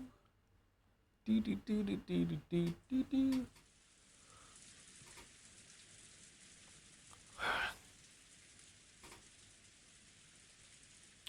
Henry Isabisa asks, serious question, what makes Umineko better than Redacted? Is it just the characters, or because we spent more time with Battler and Beato and we bear with the Yikes?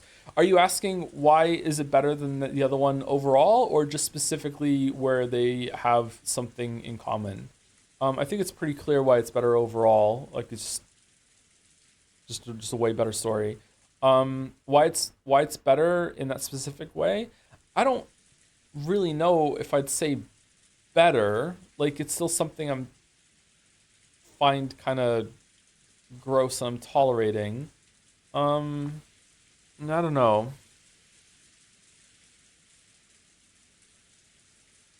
I'm saying redacted because it's a spoiler for that, which chat has now just completely shat all over.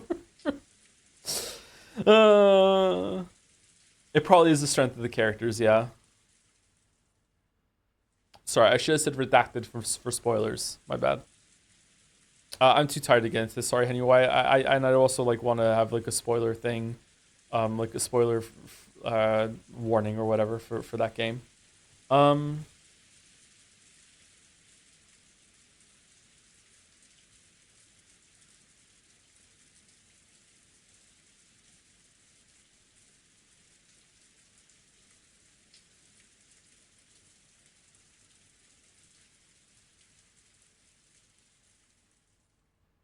Yeah, I can't close my eyes right now.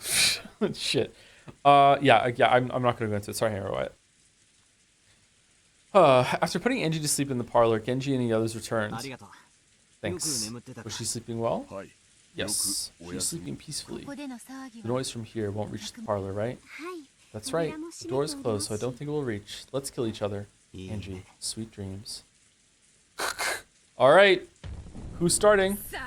Well then, that's enough solemn farewells. Let's begin the magnificent festivities we have planned for the after party.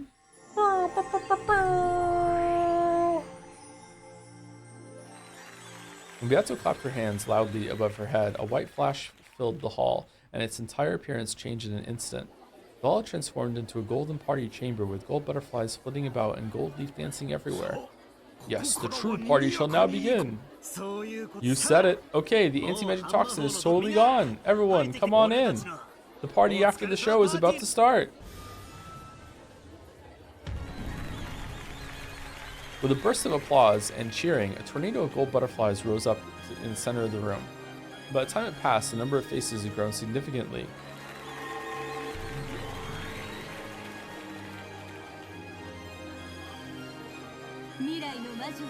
Let the witch of the future find happiness, and let us of the past be rewarded for our efforts, yes? Indeed. Let's enjoy ourselves as well. Come on, haven't we been enjoying ourselves the whole time? In this world, the one who enjoys the most is the true winner. Come, let's have the 7 sisters over here too.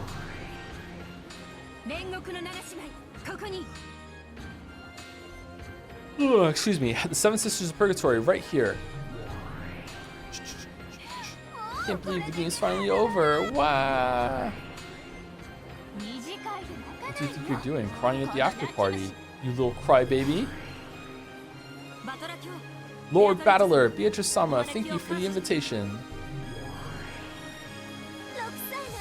I want to see 6-year-old Angie-sama's sleeping face and have it all to myself. I want to see the food and have it all to myself. Then I want a hot guy to have all to myself. Why are you to Battler when you say that? Stop, thief. Glad to see you, 7 Sisters of Purgatory. Enjoy yourselves. Ah, yes. Things do get much noisier the moment they enter a room. And what's so terrible about that? In fact, it still isn't nearly noisy enough.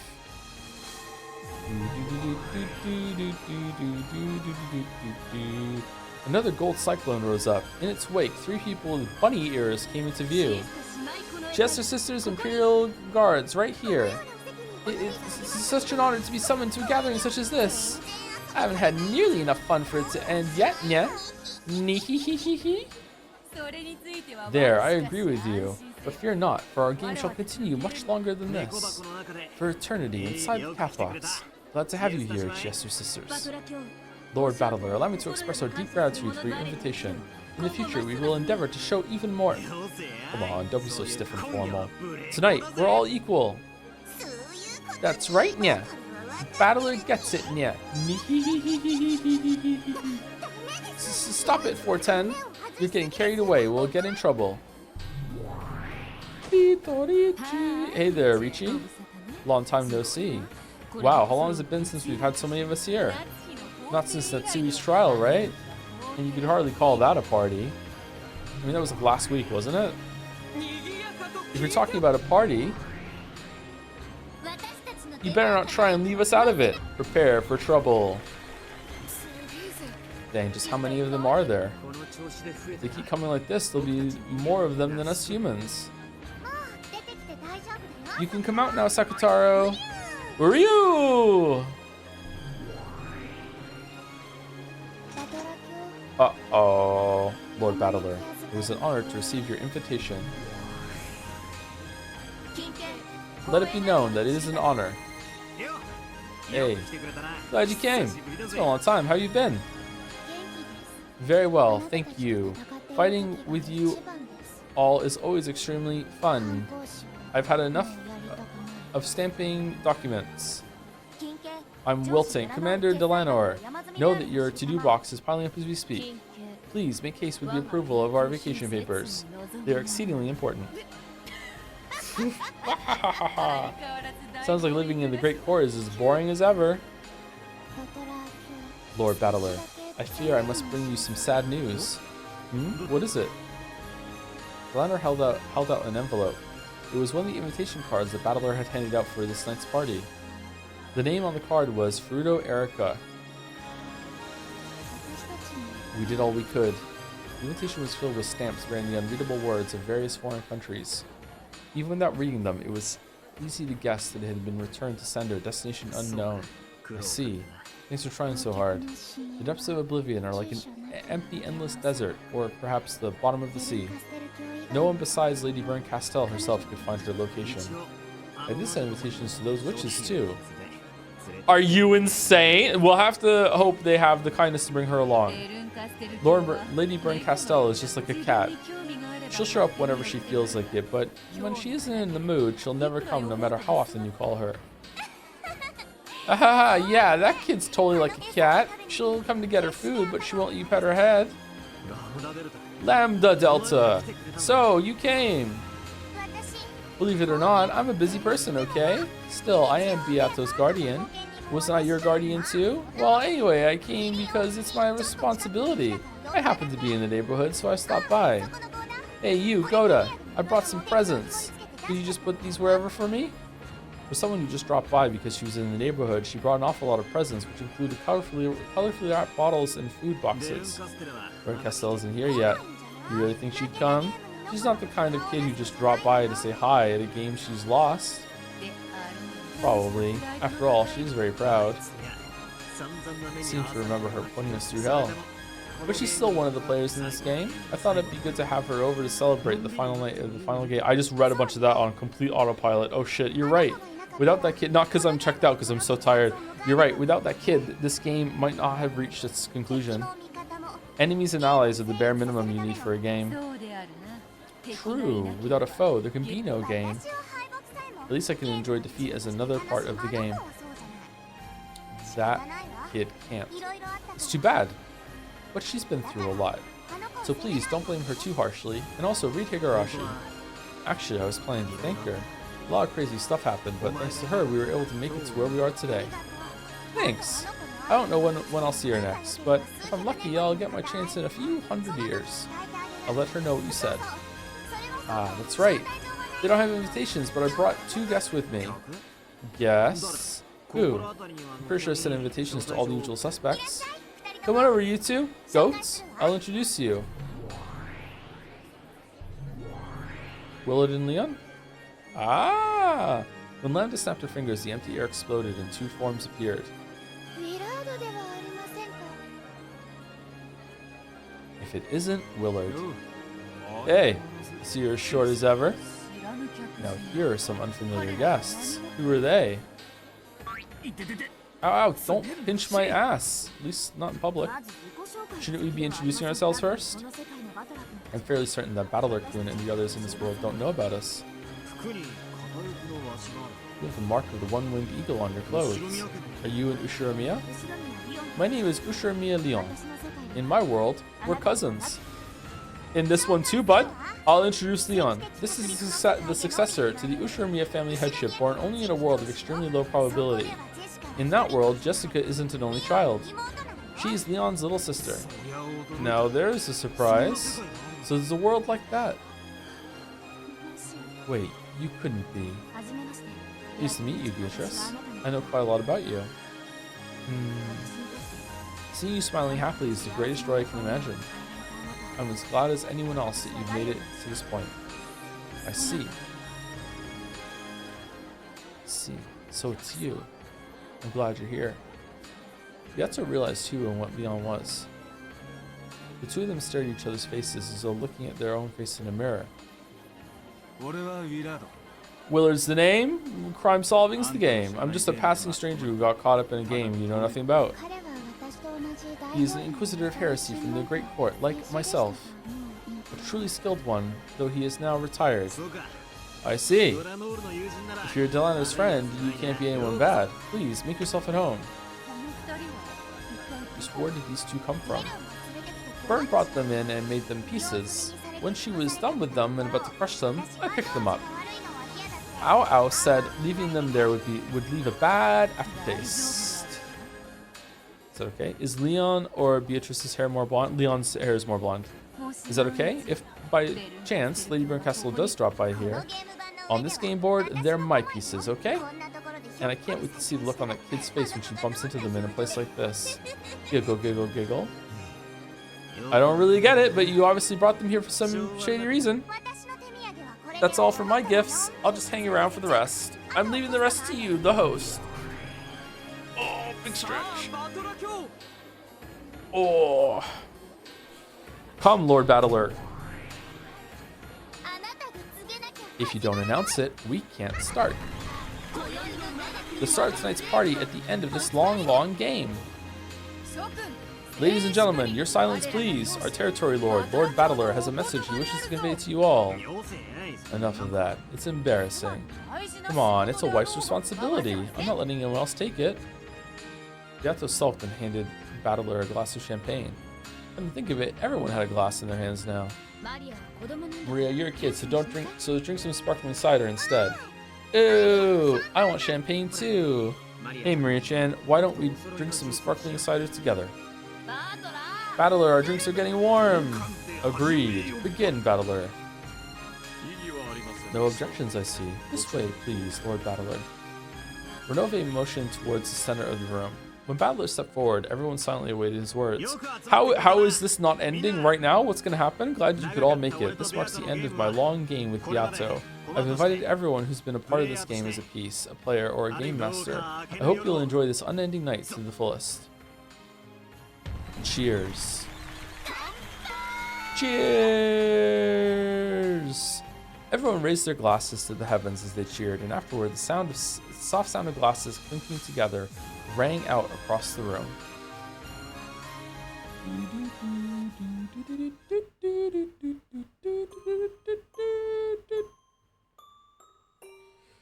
Thank you, Ver, for the resub. Joe, close to end of episode 7, you said there's no need for episode 8. Do you still feel that way now that it's finally not a game? I feel like so far this has been enjoyable in a very kind of like good fan servicey way, but also in a emotionally devastating way. Like I like it definitely, but so far nothing has happened that I'm like, this absolutely needed to happen. You know what I mean? That doesn't mean that it's not worth it, but I don't think we've gotten to whatever ending they want to add on to what we saw in episode 7. Yeah, that's a good way of putting it. This feels like an epilogue to me. Someone tried saying that. Zeph, definitely, yeah. So far, it feels like an epilogue. Yeah, I don't think it's necessarily vital, but I think it's going to become vital soon. Only I was apart from all that fun noise. Maybe that was what did it. Before I realized it, my cheeks were wet with tears. I was lying on the sofa, covered by a blankie. I can just barely remember getting sleepy and falling asleep in a chair. Someone probably carried me here. Can't actually hear them, but I get the feeling that everyone's still in the hall having a good time. I want to go there too. No, I will go over there. It's what I've wanted all along, but I never took the first step. I'll go where everyone is. My head still feels hazy, so there aren't any complicated thoughts in my mind. That's okay. It's okay if my head's empty. I'll be together with everyone. I'll go to where they are. That's all that matters. I got up from the sofa and put on my shoes. Let's go to where everyone is. You stuck in here? The parlor door was shut. I tried to open it, but maybe because of my clumsiness, I couldn't get it to open. It was a bit creepy, as though the bad dream I just had was still going on. It won't open. Why? It isn't even locked. My mood grew darker and darker. The knob that locks or unlocks the door is on this side. If I twist it, I should be able to lock or unlock it. Turned it. Click. The door won't open. Did I accidentally lock it just now? Turned it. Click. The door won't open. Didn't open last time, so it should have opened this time. I don't have a clue how I'm supposed to turn it to unlock the door. I kept on alternating between turning the lock and roughly twisting the doorknob. I began to get irritated, wondering why they locked me away behind such an inconvenient door. Just bug snacks it. Eventually, I ran out of patience and pounded hard on the door, but that noise didn't bring anyone to me. Why am I locked up in a place like this all alone? Everyone else is having a fun party right there in the hall. Let me out of here. At that moment, a cold wind blew past me. The wind rippled through my hair. Wind? Inside? I turned around to find the window curtain waving about. There was a sound like scraping or crying. At some point, the double window had opened outward toward the darkness. The icy wind that came through it told me that this window was the only exit from this room. Huh? Suddenly realized that the darkness beyond the open window was glaring at me, and my heart leapt. Jingle, a cute sound rang out. I finally understood. The sound was a cat's bell. The glaring emerald eyes in the darkness were those of a cat standing in the open window. Its pitch black, luxuriant fur left only the eyes visible, blending in with the darkness easily. Did the Ushimiya family own a cat? It has a bell on it, so it can't be a stray. It's a cat someone owns. At any rate, the cat was standing by the window and staring straight at me. Who are you, kitten? Of course, the cat didn't answer my question. I didn't think it was a cute cat, but I thought it might be trying to tell me something, so I approached it slowly. As I did, the cat did an about-face, turning its back to me. Then it turned its head to look at me, almost as though it was telling me to follow it, and it leapt down into the darkness, leaving the jingle of its bell behind. Okay, I'm really, really tired all of a sudden. Holy shit. Hold on, give me a second.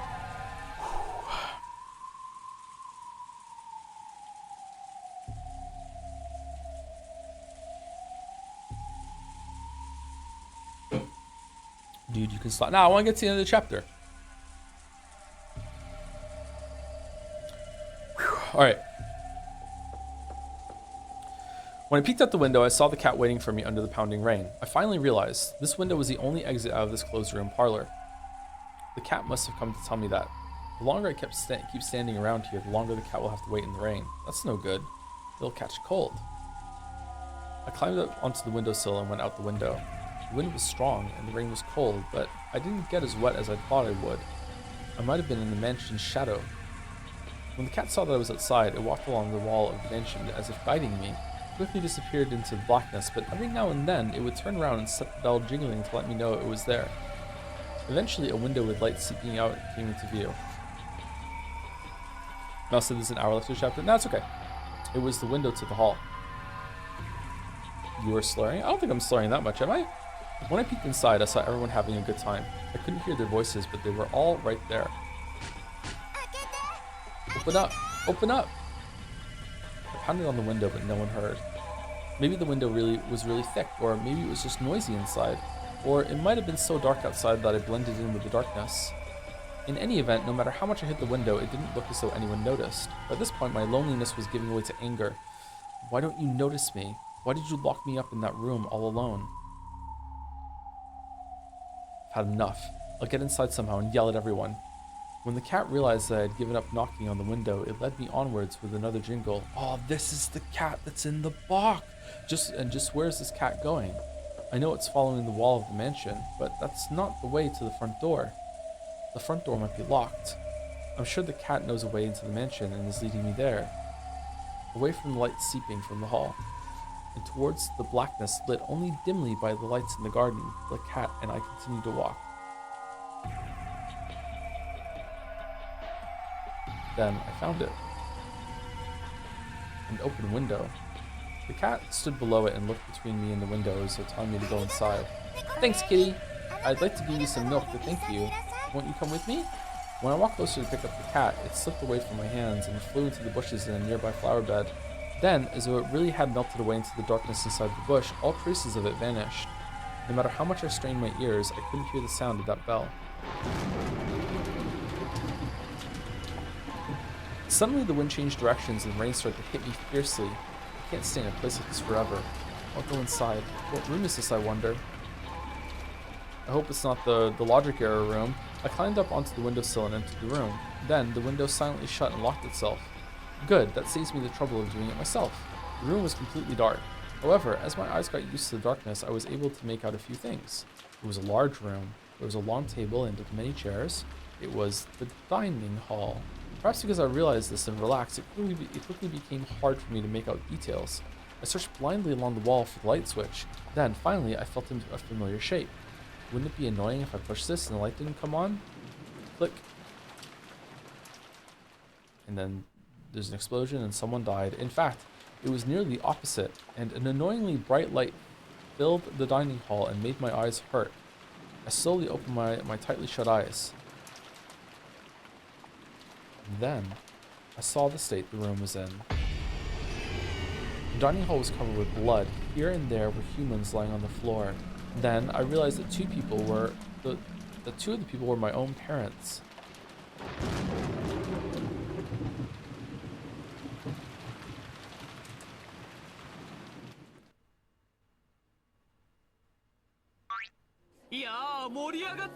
Hey, are you having a great time, people? If anyone's having a good time, we're gonna eat you. I promise. Yell and sing the praises of tonight's banquet. The hall was alive with the mingling of humans and the magical illusions who lived on this island. At first, everyone stayed with their own groups, too nervous to mingle. However, as time passed, people started to move around and both halves began to chat happily together. But they just never listen, do they?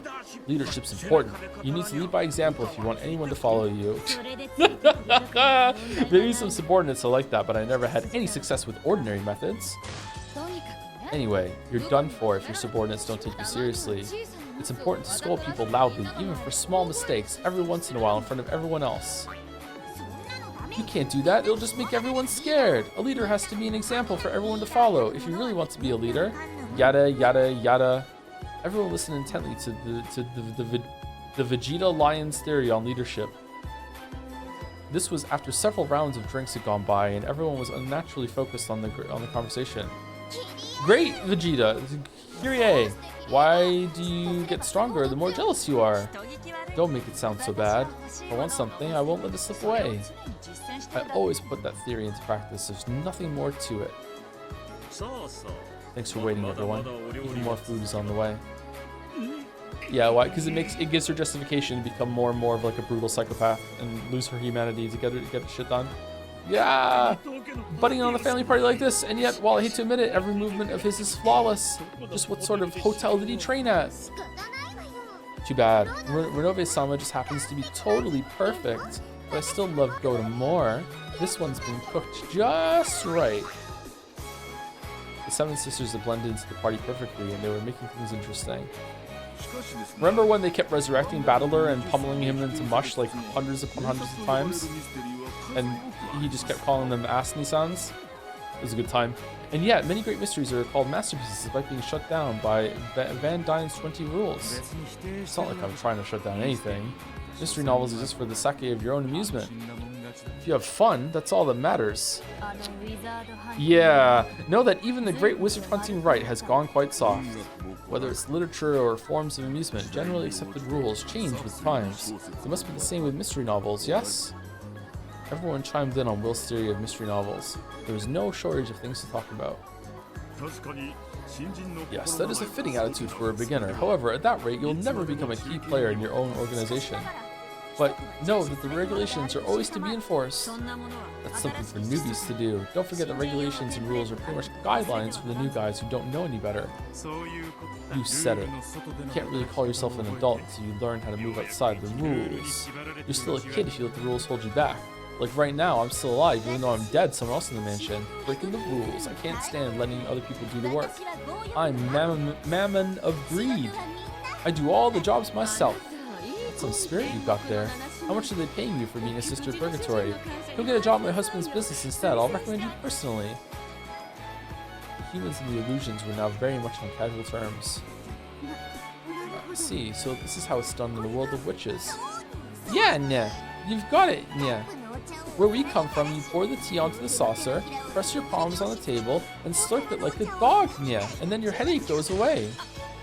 Man, that's so gross. Well, what the hell are you teaching her? Who does that? And Natsui, what do you think you're doing, getting tricked like that? And at your age? Get away from her, Satan. How could you be so rude to Natsui-san? Huh? Why are you crying, Satan? Was I too hard on you? Chester 410-san, please stop giving my pure and trusting mother such crazy ideas. Don't worry, it won't leave a mark. 410 started yelling about animal abuse, jumping around in circles, and holding her butt. I wonder if there's a prince out there for me. I want to have some hot, passionate love. If I fell in love, could I become a beautiful princess too? Of course. Love is a miracle, power, is a miracle power a mineral? What? It grants you invincible strength. So you can't see it? Is that the person who once claimed that love equals lust, I hear? Indeed. It would seem she's getting her fill every night. Shut up, you perverts. The circle surrounding Beato was always a lively one. Yeah, I know how you feel. It's only when we're given orders that we find meaning in our lives. I get nervous when I don't have any orders. Someone order me to do something or I'll die. You can't have that attitude. You gotta find your own meaning for your life and cut your own path. That's right. Your resolve has to be certain and absolute, okay? Back when I was human, I lived like a daredevil all the time. A bit shakily, Lambda Delta started talking about her theory of life. Apparently, she'd also had her fair share of champagne. Fucking hell. What a bizarre scene. Yeah, I guess so. Delano-sama, would you like some more to drink? Something non-alcoholic. After all, I am a kid. Ah, Shen will do. Do you have a second? Battler came back into the hall. He was searching for a servant, and the first one his eyes met was Shannon. Of course, Battler-sama. Do you need something? Sorry, but would you mind lending me the key to the parlor? The parlor? I can get you in with the master key, but why? Well, I was just wondering if Angie was asleep, so I went over there. The door was locked. Locked? After we carried Angie-sama to the sofa, we shut the door, but we didn't lock it. Don't tell me that Angie just felt like she was being left out of the fun and locked the door from the inside in a huff. Silly kid. Giggle. Shall we unlock it then? Wait, so Angie didn't have to leave for this party to happen? She can come back? Oh, Battler. Yeah, if you don't mind. Sorry about the trouble. Battler and Shannon left the hall together. In the hall, Lambda Delta started suggesting that they all have another quiz tournament together. No! Apparently the Witch's Certainty would be handing out prizes. Everyone seemed enthusiastic about the idea. Smiling contentedly at the ensuing uproar, Battler headed towards the parlor.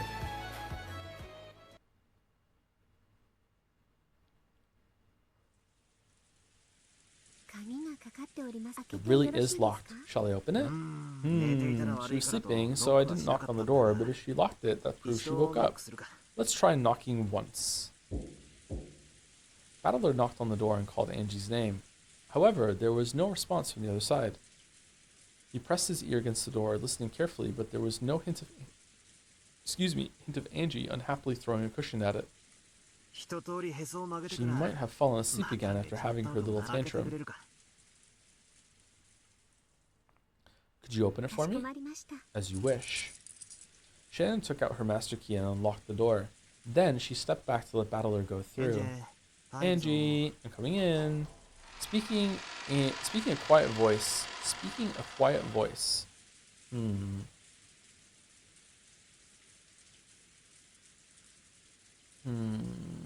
It's okay, I guess. I would put speaking in a quiet voice, but it's fine. I understand what they're saying. Speaking a quiet voice to avoid waking Angie as she was asleep, Battler opened the door. Then, just as the door was opened, a chilly breeze drifted by. Yeah, it's growing on me the more we get away from it. The breeze, which felt like outside air, immediately caught the attention of the pair, and they looked at each other. It could be seen at a glance that Angie wasn't in the parlor. The curtains on the wide open window fluttered about. Angie? Angie? A blanket lay crumpled up on the sofa. It sat there just as Angie had left it after waking up. The blanket was slightly warm. Clearly she had been here until a short while ago, and as the territory lord and also game master, Battler immediately paused the game in order to fly through the whole entire area like the Flash in order to find her, because that would be the responsible, smart thing to do. Angie-sama, are you there? She obviously wasn't playing hide and seek. Angie was nowhere to be seen in the parlor. Battler peered out the open window into the rainy blackness. So, she slipped out the window in this rain and went where? Do you think Angie-sama might have gone out the window? That'd make her one hell of a sleepwalker. She couldn't have left from the main entrance, so she probably doesn't have an umbrella. It was very hard to imagine a reason Angie might have for going outside in this weather. I have a bad feeling about this. It shouldn't be happening. I'm the game master of this game board. So why are we in a situation that the game master can't understand? Again. A large bolt of lightning lit up the surrounding area for an instant, but I was unable to see any trace of Angie.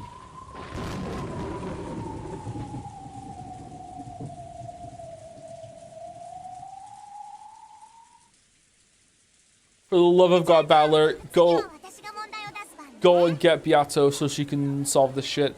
Okay, now it's my turn to think of a question. Okay, so you have a third of a cake, a quarter of a cake, and a fifth of a cake, all on a plate. It takes 30 minutes to eat one whole cake, so how much is left on the plate when you finished eating? What? At that moment, there was a roar of thunder and the lights flickered.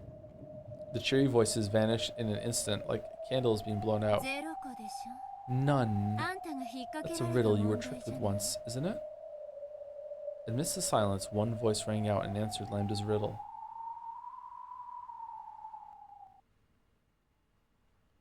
Uh-oh. The crowd parted, and the form of a girl, a 1,000-year-old witch, came into view. She had been invited. She was an official guest, holding an invitation to this party. Sorry I'm late. I was busy planning some festivities to liven up the party. As Brincastle spoke, she looked around at everyone. Has she been running like her side hustle alternate game in the mansion, and that's why there's dead corpses? Dead corpses. There's dead bodies of the other ones? Oh. Not that you two were rotting away in the fragment sea. They're my pieces now. Pretty cool, right? Humph. She stared at Leon and Will with an unnerving smile on her face, but she seemed to lose interest. Where's Battler and Beato? I'm a guest, aren't I? Isn't there anyone to welcome me in? I'm here.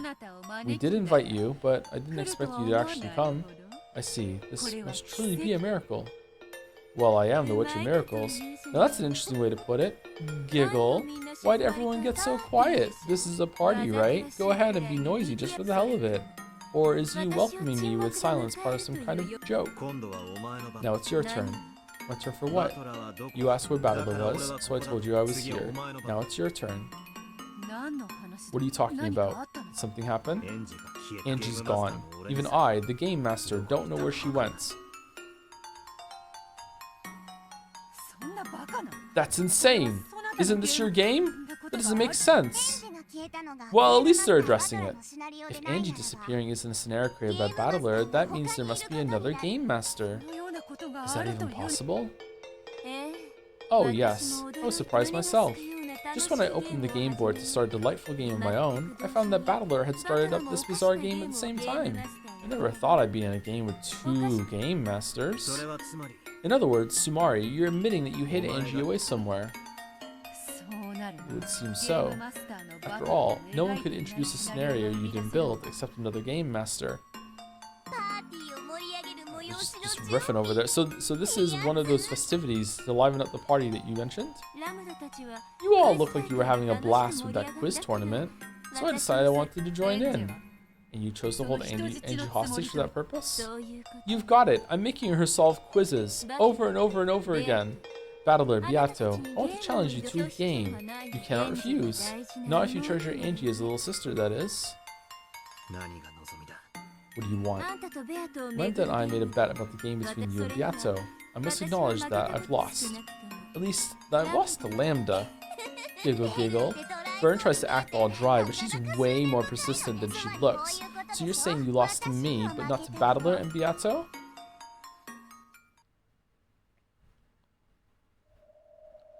It seemed as though Brincastle might smile. However, she didn't. Those cold eyes spoke without words. Battler understood. He had played so many games against Beato. Those games had been a wordless message from Beato, so he knew, he understood. She wants to fight us. Is that it? She will be a fearsome opponent. But we can't back out. I know that. We mustn't let Angie become Lady Brincastle's plaything. Beato understood as well. She understood why Brincastle was asking for one final battle. Never thought I'd see Byrne fighting openly like this. Do you find that funny? Why would I? Thanks. Okay, Lambda Delta understood as well. Before the tale of Battler and Beato ended, before everything was locked away in the cat box, Brincastle would finally move from the audience to the stage. That witch who had hidden off the side of the stage and willing to come out into the light would now show that she had the courage to step forward onto the stage itself. As a friend, Lambda Delta showed that she understood Berncastle's human emotions, which had given her this courage. Posture check, chat. Next posture. Everyone shift. Is there anything I can do? Please act as an observer for my game. Sure.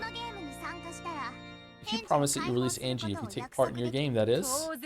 Of course, without such a promise, we aren't obligated to go along with this farce in any way. You may not owe me anything, but you'll never see Angie again. In that case, you can enjoy being branded as a loser for the next few centuries. Beato, don't provoke her. This isn't a fight we can back down from. Indeed. Now that a hostage had been taken, their ability to negotiate had disappeared. However, Lambda Delta was agreeing to become an observer if that would make Berncastle promise to release Angie. Unless she held Berncastle to a promise like that, the latter would have nothing to lose. To make this final fight Berncastle wanted a proper one, Lambda Delta made her agree to this. Of course, Lambda. I promise. When the game ends, I'll release Angie. And by Angie, I mean the pile of meat on the floor. Don't make a fool of me, okay? When I get shamed, I never let go of the one who did it until they regret it. Lambda Delta spoke in a soft, threatening tone. However, Berncastle laughed lightly, as though the look on Lambda Delta's face was merely cute. I swear it. I swear it on our friendship. Phew! Lambda Delta whistled and grinned. Apparently this was the most reliable oath Berncastle could utter. Okay. Lambda Delta nodded, looked between Battler and Berncastle and spoke. By the name of Lambda Delta, Witch of Certainty, I accept the role of observer for your fight. Battler, Beato, you have no objections, right? Battler and Beato nodded at each other, then nodded at Lambda Delta to show their determination. I'm so glad. We finally get to fight each other. I had a feeling I'd end up fighting you sooner or later. Since when? I'm not sure. It might have been before I even learned your name. Battler vaguely remembered her speaking to him somewhere in an unconscious world he couldn't recall. At the time, it sounded like she was giving him advice for his fight with Beato. But thinking back on it, there was a bit more to it than that. She might have been a cat fighting from the sidelines, too scared to go out into the bright sunlight. So I had a vague premonition that eventually we would stand opposed to each other on the game board in some way. She was also one of the players. Now, at the very end, as the game board is being put away, she's finally found the courage to step up onto the stage. I'd like to accept your brave challenge. In the name of that courageous girl who is once your peace. What? What? We're praising Erika? I forced Erika to fight a duel. I wanted to win. And even more strongly, I didn't want to lose. The fear of possibly tasting defeat tormented me. And thinking back on it, I envied you two back then. Erika was a great piece of yours, and my rival. I won't forgive you for abandoning her in the end and burying her in the depths of oblivion. Just what do you want me to do? Apologize to Erika? Save Erika from the depths of oblivion and invite her to this party. Save Erika? I feel the same as Battler. Okay, I consent. I don't. Someone you forgot to ask? The reader? No? I feel the same as Battler. She was a piece who stood in opposition to us, but she was only faithfully fulfilling her role. There can be no game without a rival. She remains our enemy, but she's also an important friend to us. Even though she made you suffer so much, we fought a fair fight. The outcome may have changed our fates. It was not a fair fight. But now that we've dueled each other, it will always be friends. You want to be their friend too, don't you, Bern? That's why you want a fair fight with him now, isn't it? Are you laughing at me? We aren't. On the contrary, we welcome it. Even though I've taken a hostage? If you didn't, you probably wouldn't have been able to come up onto the stage. There had been no need to take a hostage. Battler and Beato had been more than willing to accept this final duel if Berncastle wished it. It was hard to make out anything from Berncastle's silent expression. Fine. What's fine? I'll release Erica from the depths. I'm glad you decided to do this. For someone as proud as Bernkastel, forgiving the peace who had caused her defeat should have been nearly unbearable. Battler knew this, so he realized how much this bit of compassion had cost Bernkastel. Bernkastel snapped her fingers, and a black cat slipped out of her shadow. It tossed her all the way into the deepest parts of oblivion. It might take her a while to get here. God, I hope it's the whole episode. It matters not. There's no danger of the food and drink running out. Go, kitty. Guide that kid here. When she gave this order, the cat melted into the darkness, its bell jingling. I could hardly believe that you'd forgive Erica. I don't plan on forgiving her. So, she's not my piece anymore. Anyone feel like picking her up? After all, you already picked up Leon and Will. Bernkastel, you have my thanks. Okay, enough with the sentimentality. I've already had as much as I can bear.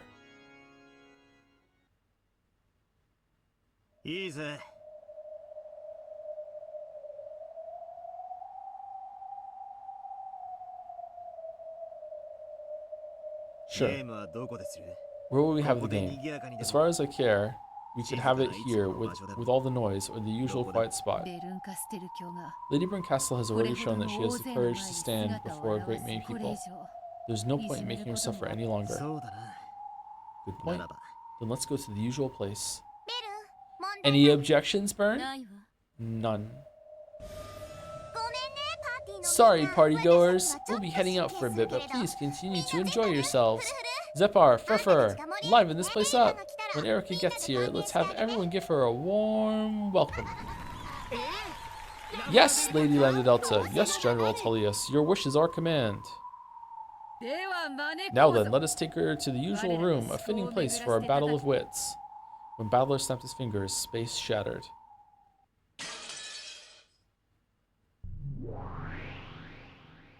They were now in the smoking room of the witches, the place where witches had once debated, schemed, and reasoned all they could. Bernkastel had been invited there once again, and the final game would now begin. Do you have a game prepared? Of course. I worked hard on this game, and I'm pretty proud of it. So Bern will be the game master, and Battler and Beato will be the players? Will it be a normal game where Bern creates a murder tale and the two players have to reconstruct it with human tricks? I'm interested to see what sort of scenario Lady Bernkastel develops. We'll explain things with the blue truth, and you'll knock those down with the red truth. Are we okay with those rules? My game will be a simpler one. It's just a quiz of guessing the culprit. I don't feel like trading red and blue with you. Oh? What kind of game will that be? Would you mind letting me have a look at it first? Bernkastel held her palm upwards, and a pale, glowing fragment appeared there. Lady, I added lady. Landadelta brushed it with her hand and shut her eyes. And then she collapsed, shaking, going, "It's Peak! My God! It's Peak! Holy shit! Oh!" See? It's a simple game, isn't it? You're right. It's much more straightforward than the mind games these two played in the past. This isn't even a game about witches and humans anymore. That's right. This is a game about humans. What a surprise. The game Bern created to combat Beato's fantasy is a genuine mystery. Please explain. It's extremely simple. You'll watch the tale Bern has prepared for you. There are several rules to it, but if you follow them as you read through, it'll lead you to a single truth. In other words, sumari, an answer. So, it's an ordinary mystery novel? Thank God, I see. In that case, there's no need for combat between red and blue truth. Well, there might be. In Beato's games, the argument had been about whether the story was a mystery or not. However, Bernkastel's game was a mystery. There was no need to argue over that from the start. I've even cut out the motive and the tricks. There's only one question I'm asking you. Who done it? Kino. What a simple yet fitting game to conclude our fight. Yeah, no cheap tricks. Just a stoically simple game. This is a genuine duel. As the observer, I'll say this. This game is made to be solvable. In other words, Sumari, I guarantee that it's a suitable setting for your duel. Bern, I know I keep on saying this, but are you really sure?